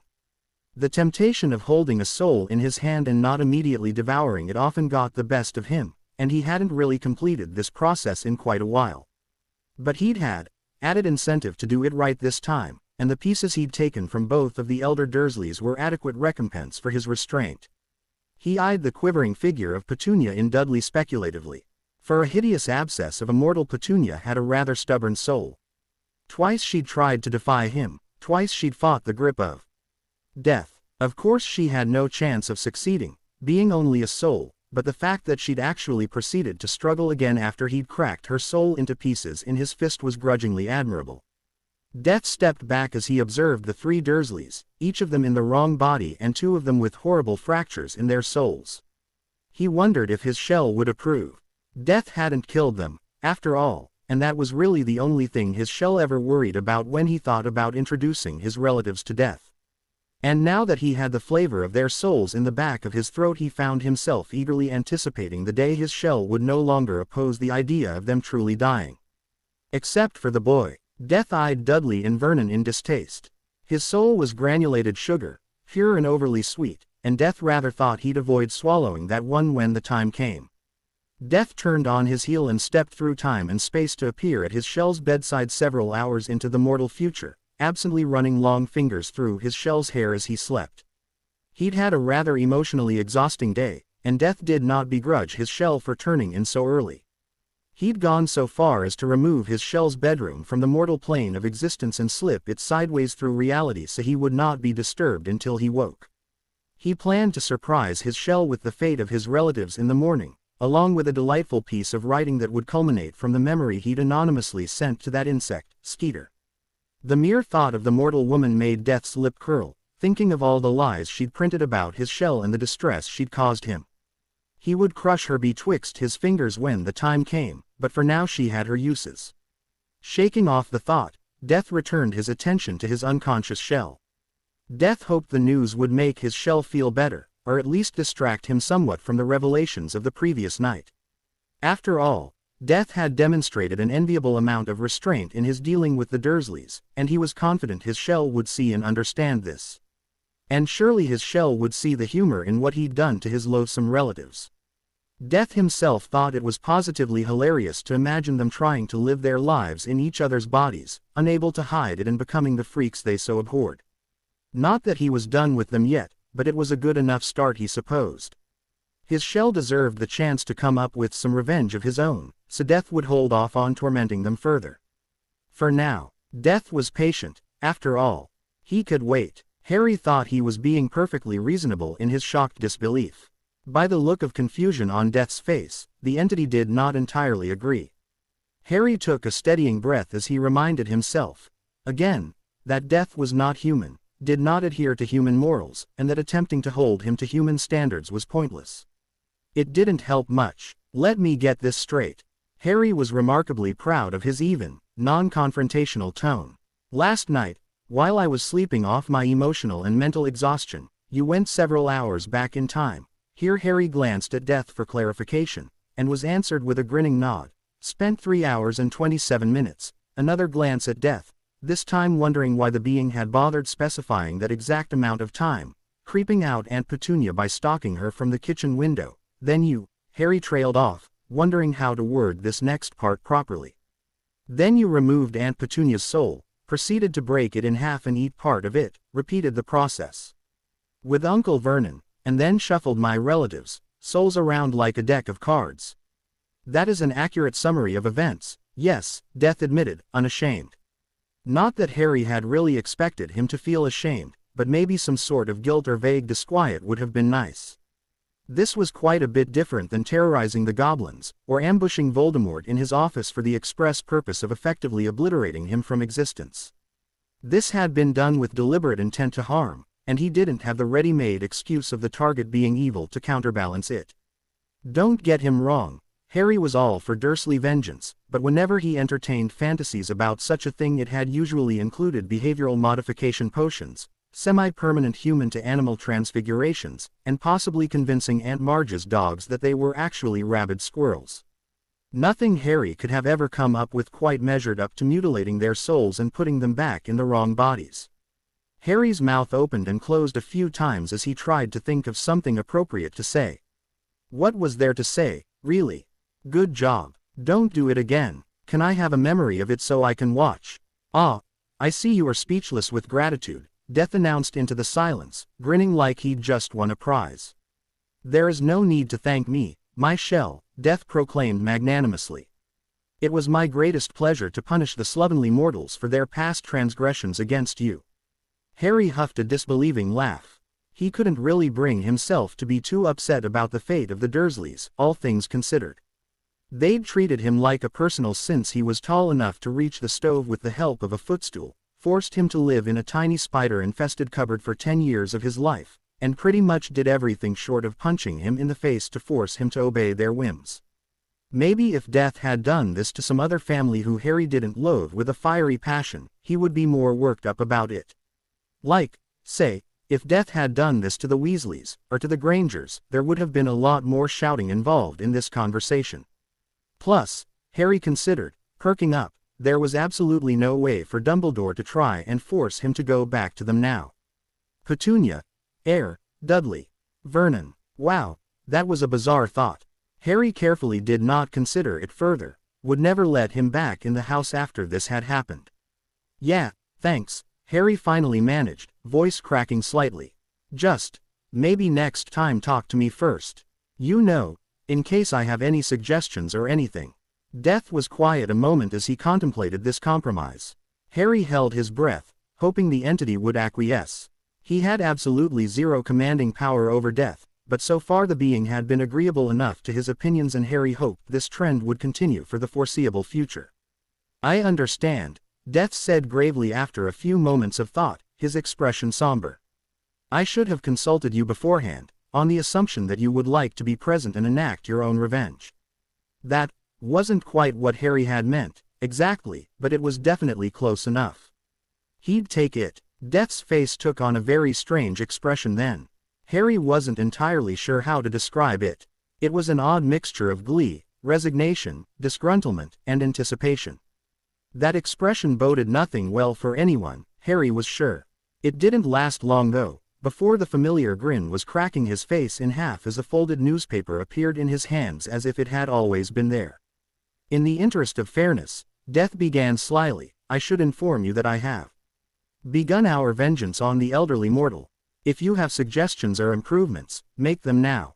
And then the newspaper was thrust into his hands with a loud, rasping cackle that made the hairs on the back of his neck stand on end.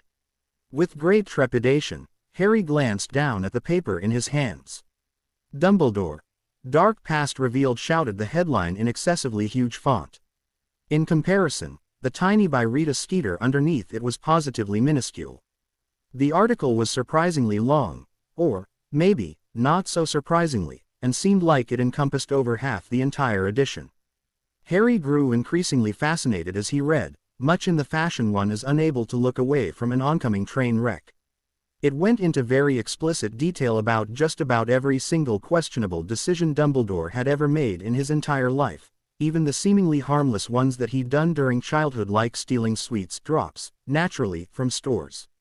Harry was especially interested, horrifyingly so, in the section, an entire 6 paragraphs dedicated to Dumbledore's incredibly sketchy relationship with Gellert Grindelwald.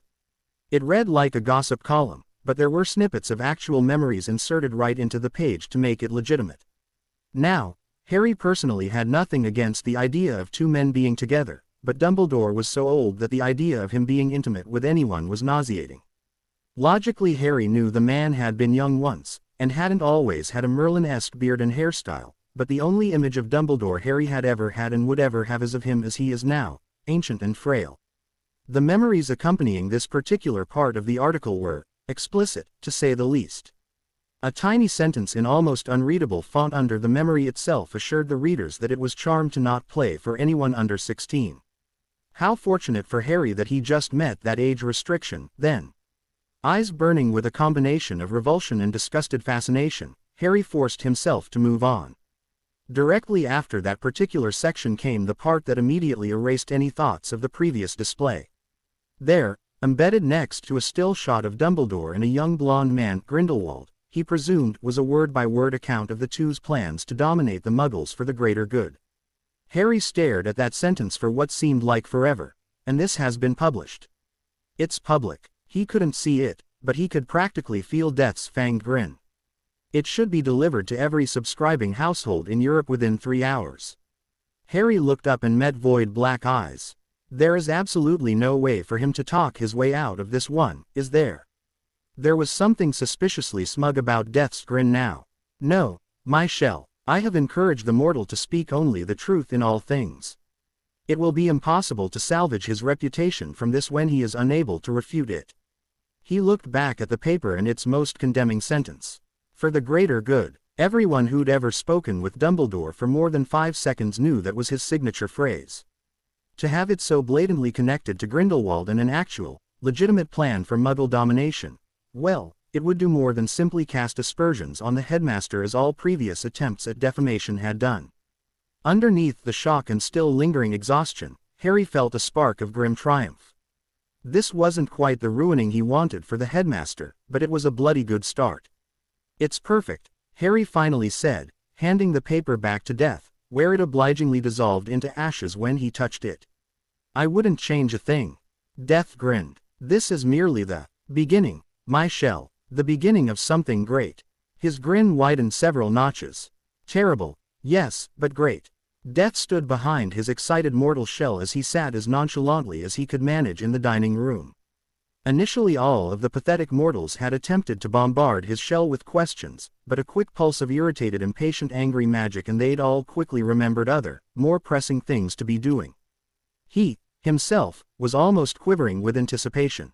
Of course he wasn't actually quivering, because he had more self-control than that. As much as it might surprise the mortals he associated with, he did actually possess self-control. He simply didn't see the point in exercising it much, and because he was about 84% certain that if he were to make any sort of movement at all, half of the mortals currently fixated on his figure out of sheer horror would suffer spontaneous heart attacks and likely die. That wouldn't ordinarily bother him.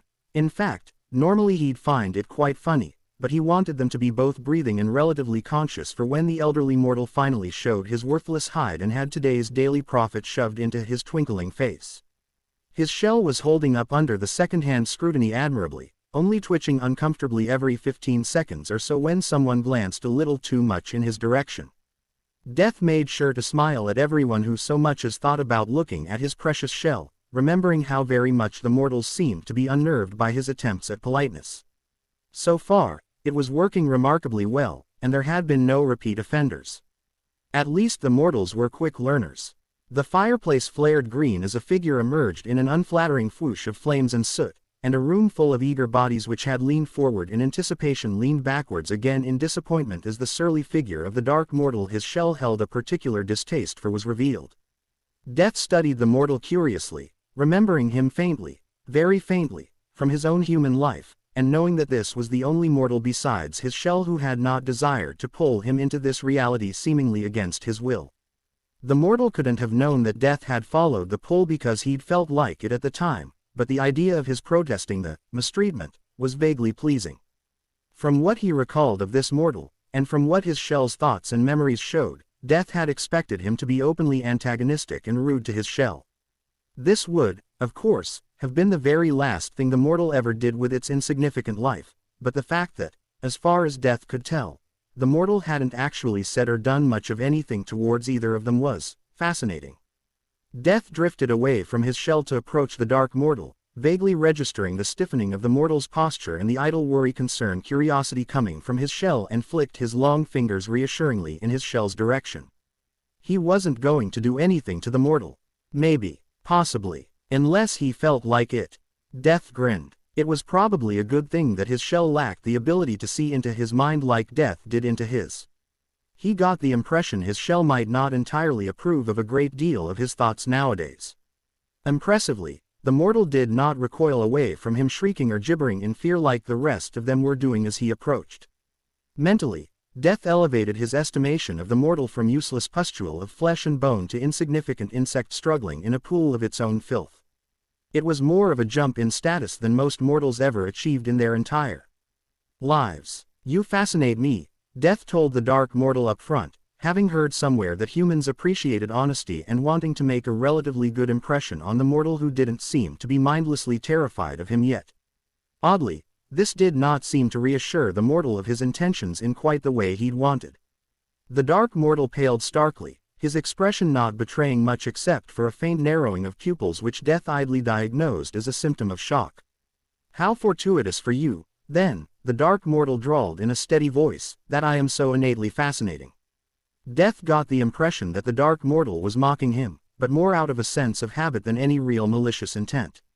He decided not to rip off his arms and beat his lifeless corpse with them in acknowledgement of this fact. The mortal also appeared quite pained, as if he dearly wished he could take back that sentence and try again.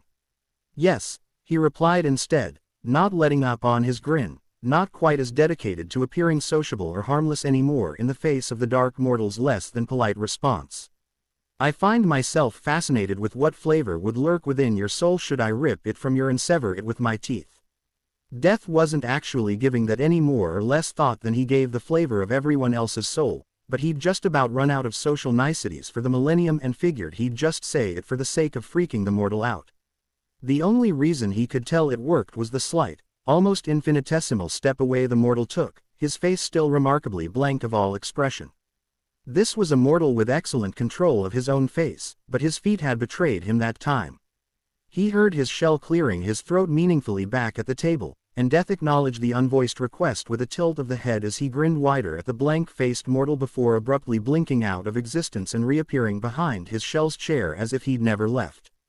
The rest of the mortals jumped at his sudden movement, one or two of them even shrieking aloud a little. Death frowned at them in consternation. They barely whimpered or backed away when he was baring teeth and asking people about the flavor of their souls, but a little step between reality had them shrieking. "Mortals are strange," Death confided to his shell, not really bothering to lower his voice any but bending down a bit to give the impression that his words were meant for his shell alone. "So I've gathered," came his shell's bland response as he eyed the trembling mortals he was unfortunate enough to call kin. "Do you suppose Dumbledore plans on actually showing his face tonight?" Death glanced to the left as he peered through time as if it were merely a bothersome pane of glass. Frowning in discontent, the old mortal actually didn't plan on coming. Too busy fighting off the legion of howlers assaulting his office, Death decided to do something about it. Reaching out with a fraction of power, he rewrote reality to suit his whims. When the future Dumbledore made the decision to come, reassure the order of his innocence, Death blinked away from the future that might be and refocused on the time that is in his impatiently waiting shell. "Yes," Death replied without pause. He decided not to mention how he'd had to encourage the mortal to show up. The point was that the human was coming, and the why didn't matter all that much in the grand scheme of things. "He shall be arriving momentarily." Death kept an eye on the future that might be just in case, and was vindicated when he had to further coax the elderly mortal to Grimmauld Place 4 more times.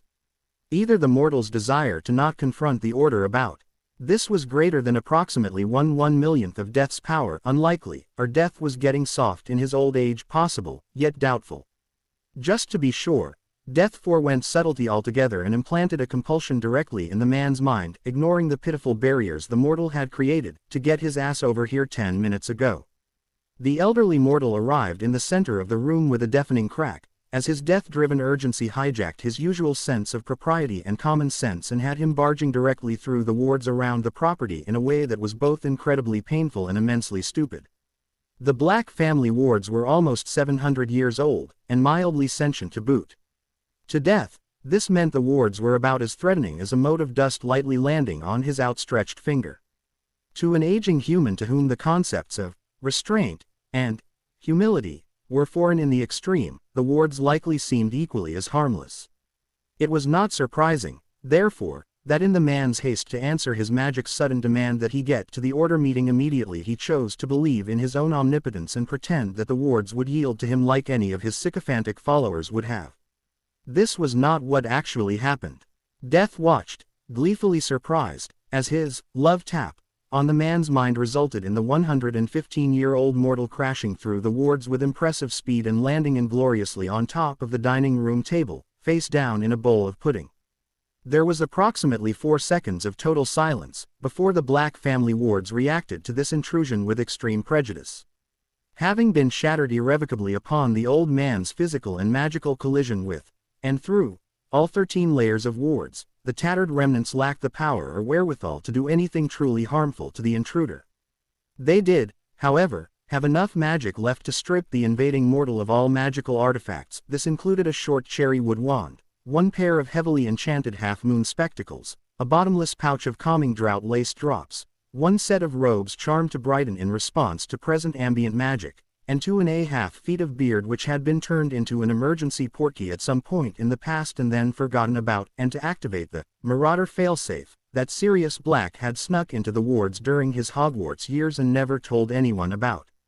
Dumbledore, magically exhausted, confused, blinded, dressed in nothing but his pants and shoes, covered in pudding and missing a great deal of facial hair, was promptly turned fluorescent orange with neon green polka dots and transfigured into a goat. Death listened to the grave silence. He would get them to appreciate his jokes one day, with a growing grin. He couldn't have made this happen any better if he'd actively tried. It was actually even better since it was genuinely an accident. He hadn't thought the mortal would be foolish enough to break through the wards instead of using the flow like any reasonably sane person, but this was just so much better. He snuck a peek at his shell and saw him staring wide-eyed at the colorful goat laying dazed in the dinner pudding. "Albus, this is not the time to be fooling around," an irate older witch shouted, hair coming loose from its bun in her flustered rage. She dished her wand and with a swish and a flick, there was a mostly elderly mortal where the goat had been. He was still orange and green and still had pudding on his face, but at least he was now capable of speech. "What were you thinking, Albus? Apparating straight through the wards? Honestly, now, Minerva," the elderly mortal began, pausing to cough out some pudding and brush ineffectually at his ragged, shorn beard. "I was in far too much of a hurry to let something as insignificant as mere wards stop me." The old witch stared at him for a moment, and Death watched with increasing glee. She shook her head sharply and thrust a newspaper at the dazed mortal's face. "Never mind, Albus, look at this. That Skeeter woman has gone too far this time, mark my words. The public will be up in arms about this nonsense."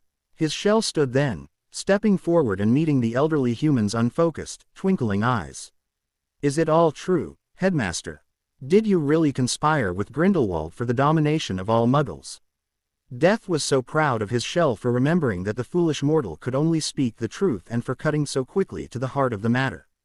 Before the Order had a chance to puff up in outrage, the old mortal reached out a wrinkled hand and tried to pat his shell on the head. Death reached out and latched onto the back of his shell's robes with one hand and yanked, adroitly pulling him out of the man's range. Pretending that nothing out of the ordinary had happened, the elderly mortal twinkled in the general direction of his shell. Apparently the glasses had been for more than simply seeing through disillusionment charms, and spread his hands benevolently. "Of course it is, dear boy. No one was meant to know, obviously, as such things would ruin my reputation and tarnish my image." The old man beamed at them genially, oblivious to the looks of horror aimed at him from all directions.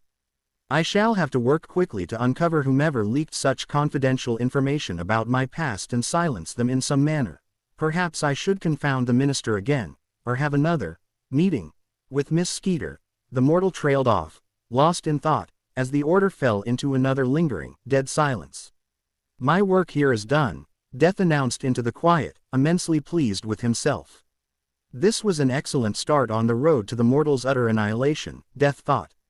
Now he simply had to get the human and his penchant for the truth in front of a much more public gathering. Death stepped back with a sharp smile and began to plot. Ron had noticed pretty early on that Harry's home life wasn't all that great. Even as a mostly clueless 11-year-old, the fact that Harry was so short and skinny had registered as a problem. Also, Harry had never gone home for the holidays, which had encouraged Ron to stick around Hogwarts instead of spending it at the Burrow with his mum and whichever brothers were in the country at the time. There wasn't an awful lot Ron could do to help fix any of that, though. His mum had seemed to brush off his concerns in first year, and while she'd taken Fred and George's warnings more seriously in second year, she still hadn't done what Ron really wanted her to do, like invite Harry to come live with them, or adopt him or something. Living with his best mate would have been wicked. So he did what he could with what he had. He made sure to drag Harry to breakfast every morning, and had figured out pretty quick that if he stuffed his plate with lots and lots of food, Harry was more likely to do more than just nibble on things. It had given him a bit of a stomachache for a few months before he'd gotten used to the huge portions, but it had been worth it in order to make sure Harry ate at least one real meal a day. He'd also noticed that Harry tended to stress out whenever Hermione nagged him about classwork or studying, and it wasn't like it was a hardship to drag him away to play chess or exploding snap or something. He'd make sure to keep Harry distracted until he calmed down enough to respond to Hermione in some way other than unthinking compliance, which is what tended to happen if Ron let her unintentionally walk all over him. For the famous boy who lived, Harry could be a bloody doormat sometimes. Ron had had some awful big rows with Hermione about that, about how you couldn't just order Harry to do things because he'd do them. Of course, his mouth didn't always say what his in was thinking, and Ron wasn't sure he'd ever really gotten the point across how he wanted it. He knew he wasn't the greatest friend out there. He got jealous a lot, because he was so used to having to SC and claw his way towards the slightest hint of recognition and having his best mate just have things handed to him without having to work at it burned. Ron had grown up in the shadows of a dragon tamer, a curse breaker, a model student, and the twins who, while huge menaces, were bloody brilliant inventors and potioneers. And then there was Ginny, who was the first female Weasley child in generations, was practically perfect in every way. The whole Tri-Wizard tournament thing still made him burn with shame whenever he thought about it. He'd been a right prat about that whole thing, and he was amazed that Harry had forgiven him so easily about it. Ron had vowed he'd be a better friend after that, and take better care of Harry in the meantime because, honest to Merlin, Ron couldn't leave Harry alone for 2 bloody minutes before he was in some new life-threatening situation. So when Harry's letter had arrived at the Burrow with barely hidden concerns about some sort of ritual Dumbledore was going to be doing, Ron hadn't brushed it off like he might have a few years ago. He'd confronted his dad about it because while his mum was a veritable fortress at keeping secrets, his dad tended to fold like a house of cards when pushed, and been reassured that the ritual wasn't going to drain Harry of his life force or magic. That concern had earned him a bemused sort of grin. But how was Ron supposed to know? He wasn't book smart like Hermione, and didn't have an almost instinctual grasp on his own magic like Harry seemed to have. Things never went right whenever Harry was involved, and this time he wouldn't even be there to make sure he'd be all right. He had been almost biting in impatience as his dad began bustling them towards the flow, desperately hoping that Hermione, who, with her parents off in Australia not knowing they had a kid at all, could do whatever she wanted, had been enough to keep Harry safe on her own. When they finally got to Grimmauld Place, Ron had peeled off from the gaggle of Weasleys and went in search of his mate. He ignored Ginny's excited babbling. He'd learned to tune out her, future Mrs. Potter, speeches a while ago because it was getting creepy, and the twin cracks of Fred and George blatantly defying Mum's orders not to apparate in the house. He was on a mission, by Merlin. Now, unless Ron was mistaken, Harry was probably holed up in Sirius's old room where no one would bother him. Hopefully staying in there wasn't wigging him out too much. If it had been Ron, he certainly wouldn't be staying in the childhood room of his deceased godfather. But Harry was made of sterner stuff than Ron most days. He'd probably be fine. Ron knocked on Sirius's door, having learned his lesson about barging in when he'd accidentally caught Hermione changing clothes once and got a hex to the face as a reward. "Harry, mate, you in there?" Ron called through the door. The door opened under his knuckles and Ron felt his thoughts come to a screeching halt. There was a person at the door that was not Harry, but was Harry. Ron squinted. The not Harry was really, really super pale. Like dead body levels of pale. Almost gray. Also, that was a lot of very sharp teeth in that grin. And, was not Harry's hair moving? Was it on fire? Ron leaves Harry alone for less than a month and he goes and transforms into some sort of really tall creepy skeleton bloke. Ron took a ching breath. Well, he'd just have to learn to live with Harry's new everything, he guessed. He'd have to double up on his meals though, because it looked like Harry had managed to lose every single bit of fat he'd ever had in his entire life. "Ron," came Harry's voice from behind the super tall Harry in the doorway. Ron squinted again. What? Ron said aloud, confused. "Harry, in here, Ron," came Harry's voice again, from definitely within the room and not from the creepy Harry in the doorway. Ron peered at creepy Harry dubiously, frowning. Creepy Harry's creepy grin widened unnaturally, bearing a lot of really creepy fangs. Harry. Ron asked the creepy Harry in the doorway, feeling oddly certain that this was Harry, but that there might also be another Harry inside the room that he couldn't see. In the flesh, said creepy Harry in a voice that by bloody Merlin was creepier than any voice had any right to be. It was all rasping and hoarse and amused and echoed oddly. It was super weird, is what he was trying to say. You're hilarious, came maybe Harry's deadpan voice from inside the room. Let him in already. Creepy Harry grinned creepily and stepped back and aside, leaving the doorway unobstructed. Ron kept squinting dubiously at creepy Harry, trying to work out what in the world that ritual had done to his best mate even as he cautiously headed inside.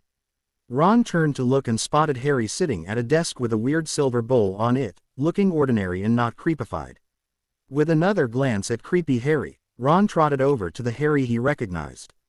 Mate, Ron started, staring into the weird silver bowl and its weird swirling white things. What did that ritual bloody do to you? Harry blinked owlishly at him. What are you talking about? Ron stared at his best mate, unimpressed. Harry, there are two of you. Harry's eyes widened dramatically, and his gaze whipped over to creepy Harry as if he hadn't noticed him before. You recognized him. You're my best mate, Ron pointed out, nonplussed. Did Harry think he wouldn't have recognized him, even in creepy form? Harry's expressions were doing something very unusual. Creepy Harry strolled around the desk and DD'd himself over Harry's shoulders where he sat in his chair, baring his teeth at Ron in what he felt was more of a dare than a smile. Ron's head hurt. This one is more perceptive than the red mortal I was once acquainted with, creepy Harry told Harry, seeming to find everything hilarious. Ron, making a leap of logic that usually found him wanting to plant fists into Malfoy's face, decided, red mortal, was him. It wasn't the worst thing he'd ever been called, and beat Weasel by a bloody mile. Sure, Ron agreed absently, wanting to move the conversation along to how in the bloody buggering hell Harry had managed to split himself in two without anyone else in the order being at all concerned. Does Hermione know about this?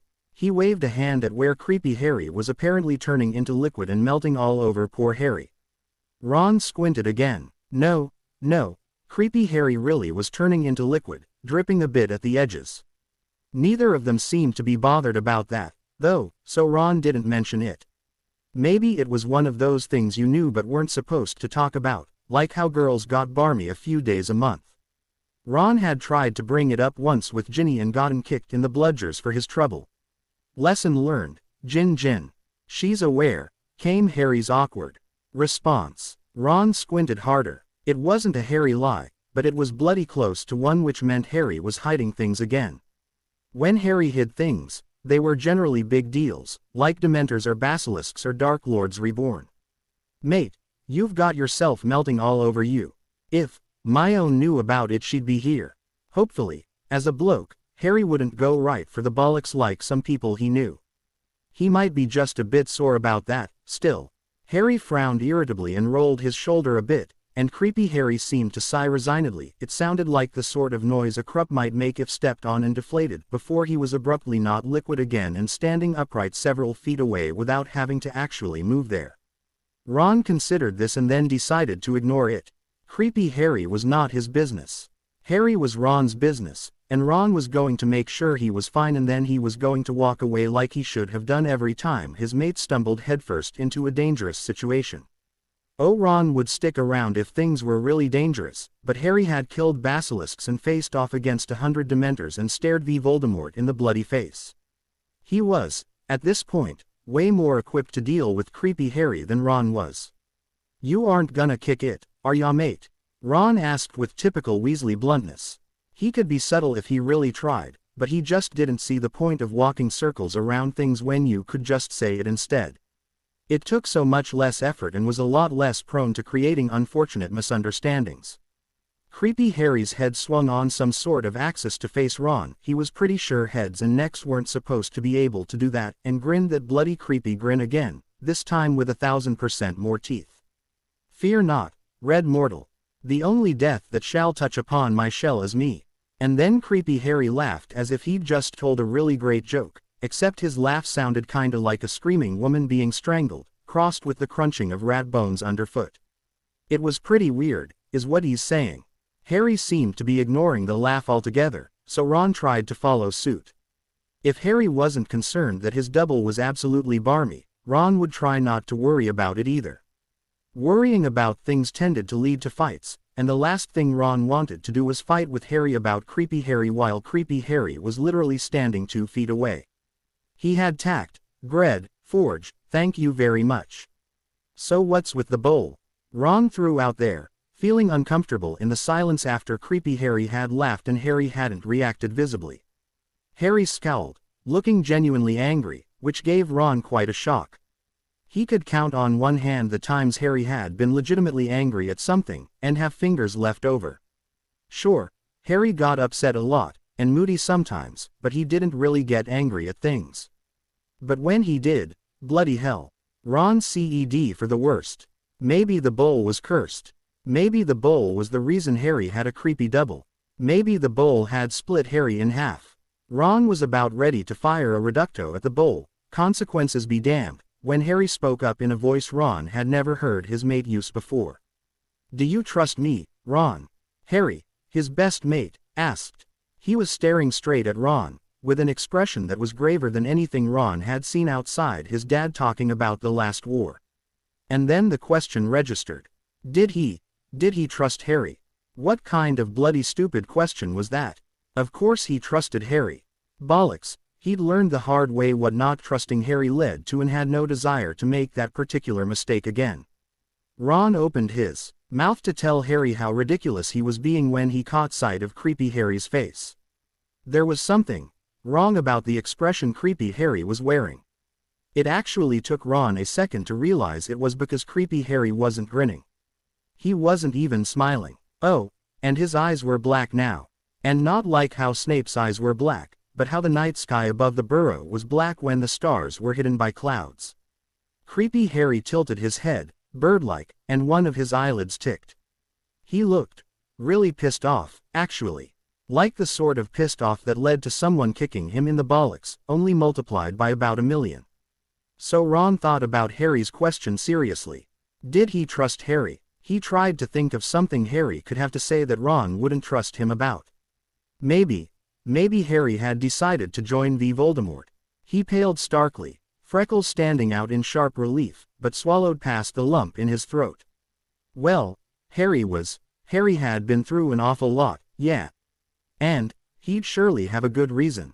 Or maybe Harry had decided to marry Snape, which was almost worse than joining Voldemort, but Ron could deal.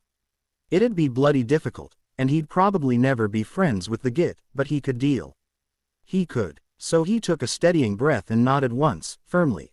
Ron trusted Harry. That was that. Harry peered searchingly at him for a long moment, before tension just seemed to bleed off of him. He smiled tiredly, looking bloody exhausted, before he pulled the silver bowl into his lap and stared at the white things in it for a second. This is a pensieve, Harry began haltingly. He flicked his eyes up to Ron, back to the bowl, and back to Ron a few times. It shows people's memories. Wicked, Ron breathed. Core, that sounded pretty awesome. But that wasn't really something that would make Harry question Ron's loyalty, so he bit back on some Hermione-grade questions and waited impatiently. This one has memories from my parents.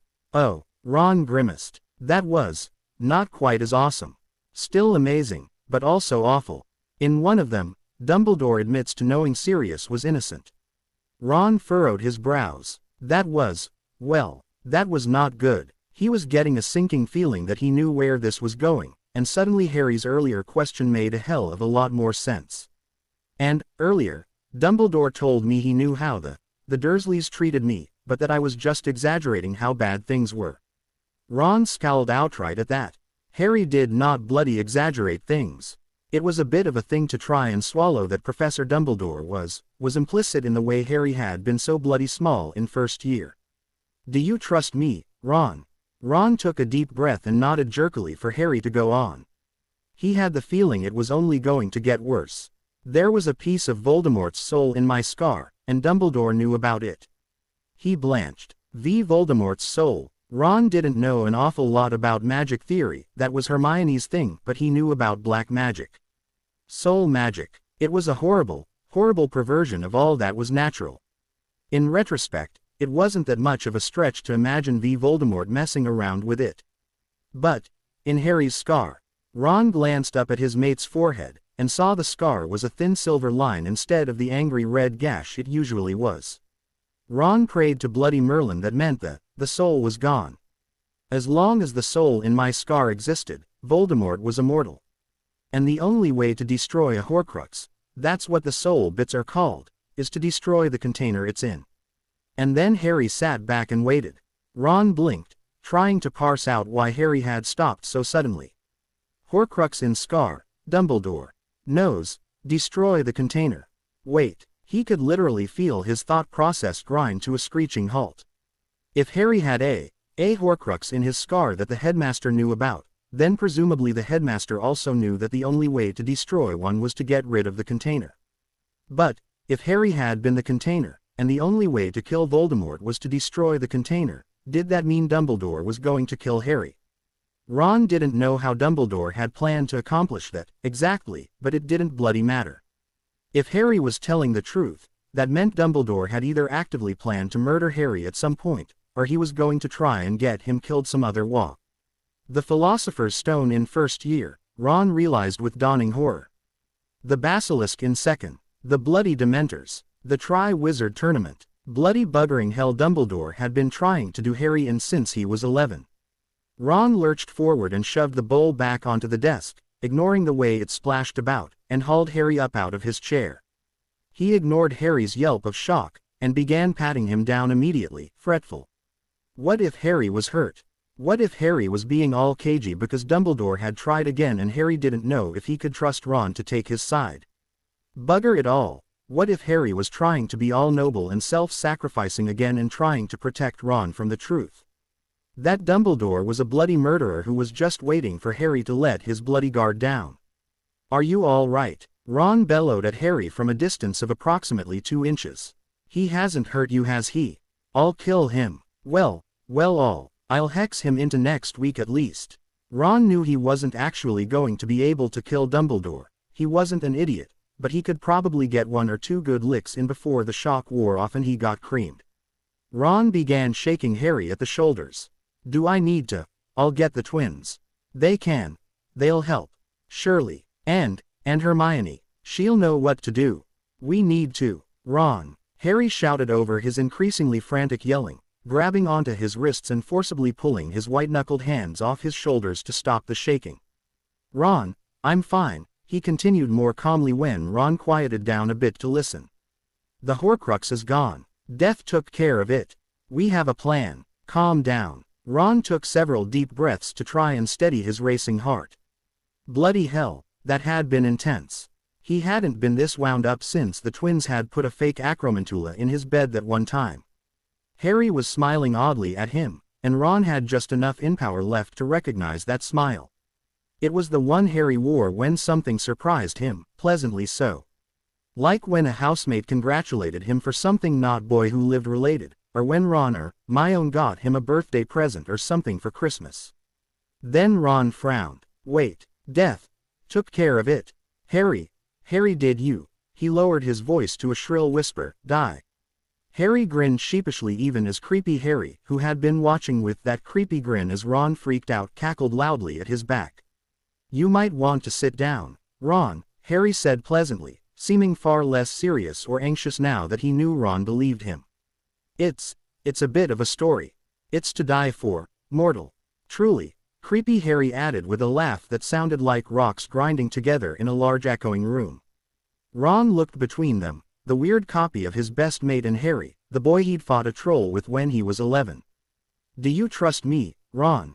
Bloody hell, but he did. He did. So Ron squinted, took a deep breath, and sat down to listen. The end. I hope you enjoyed this story. Also remember to subscribe and like this video. See you in the next video.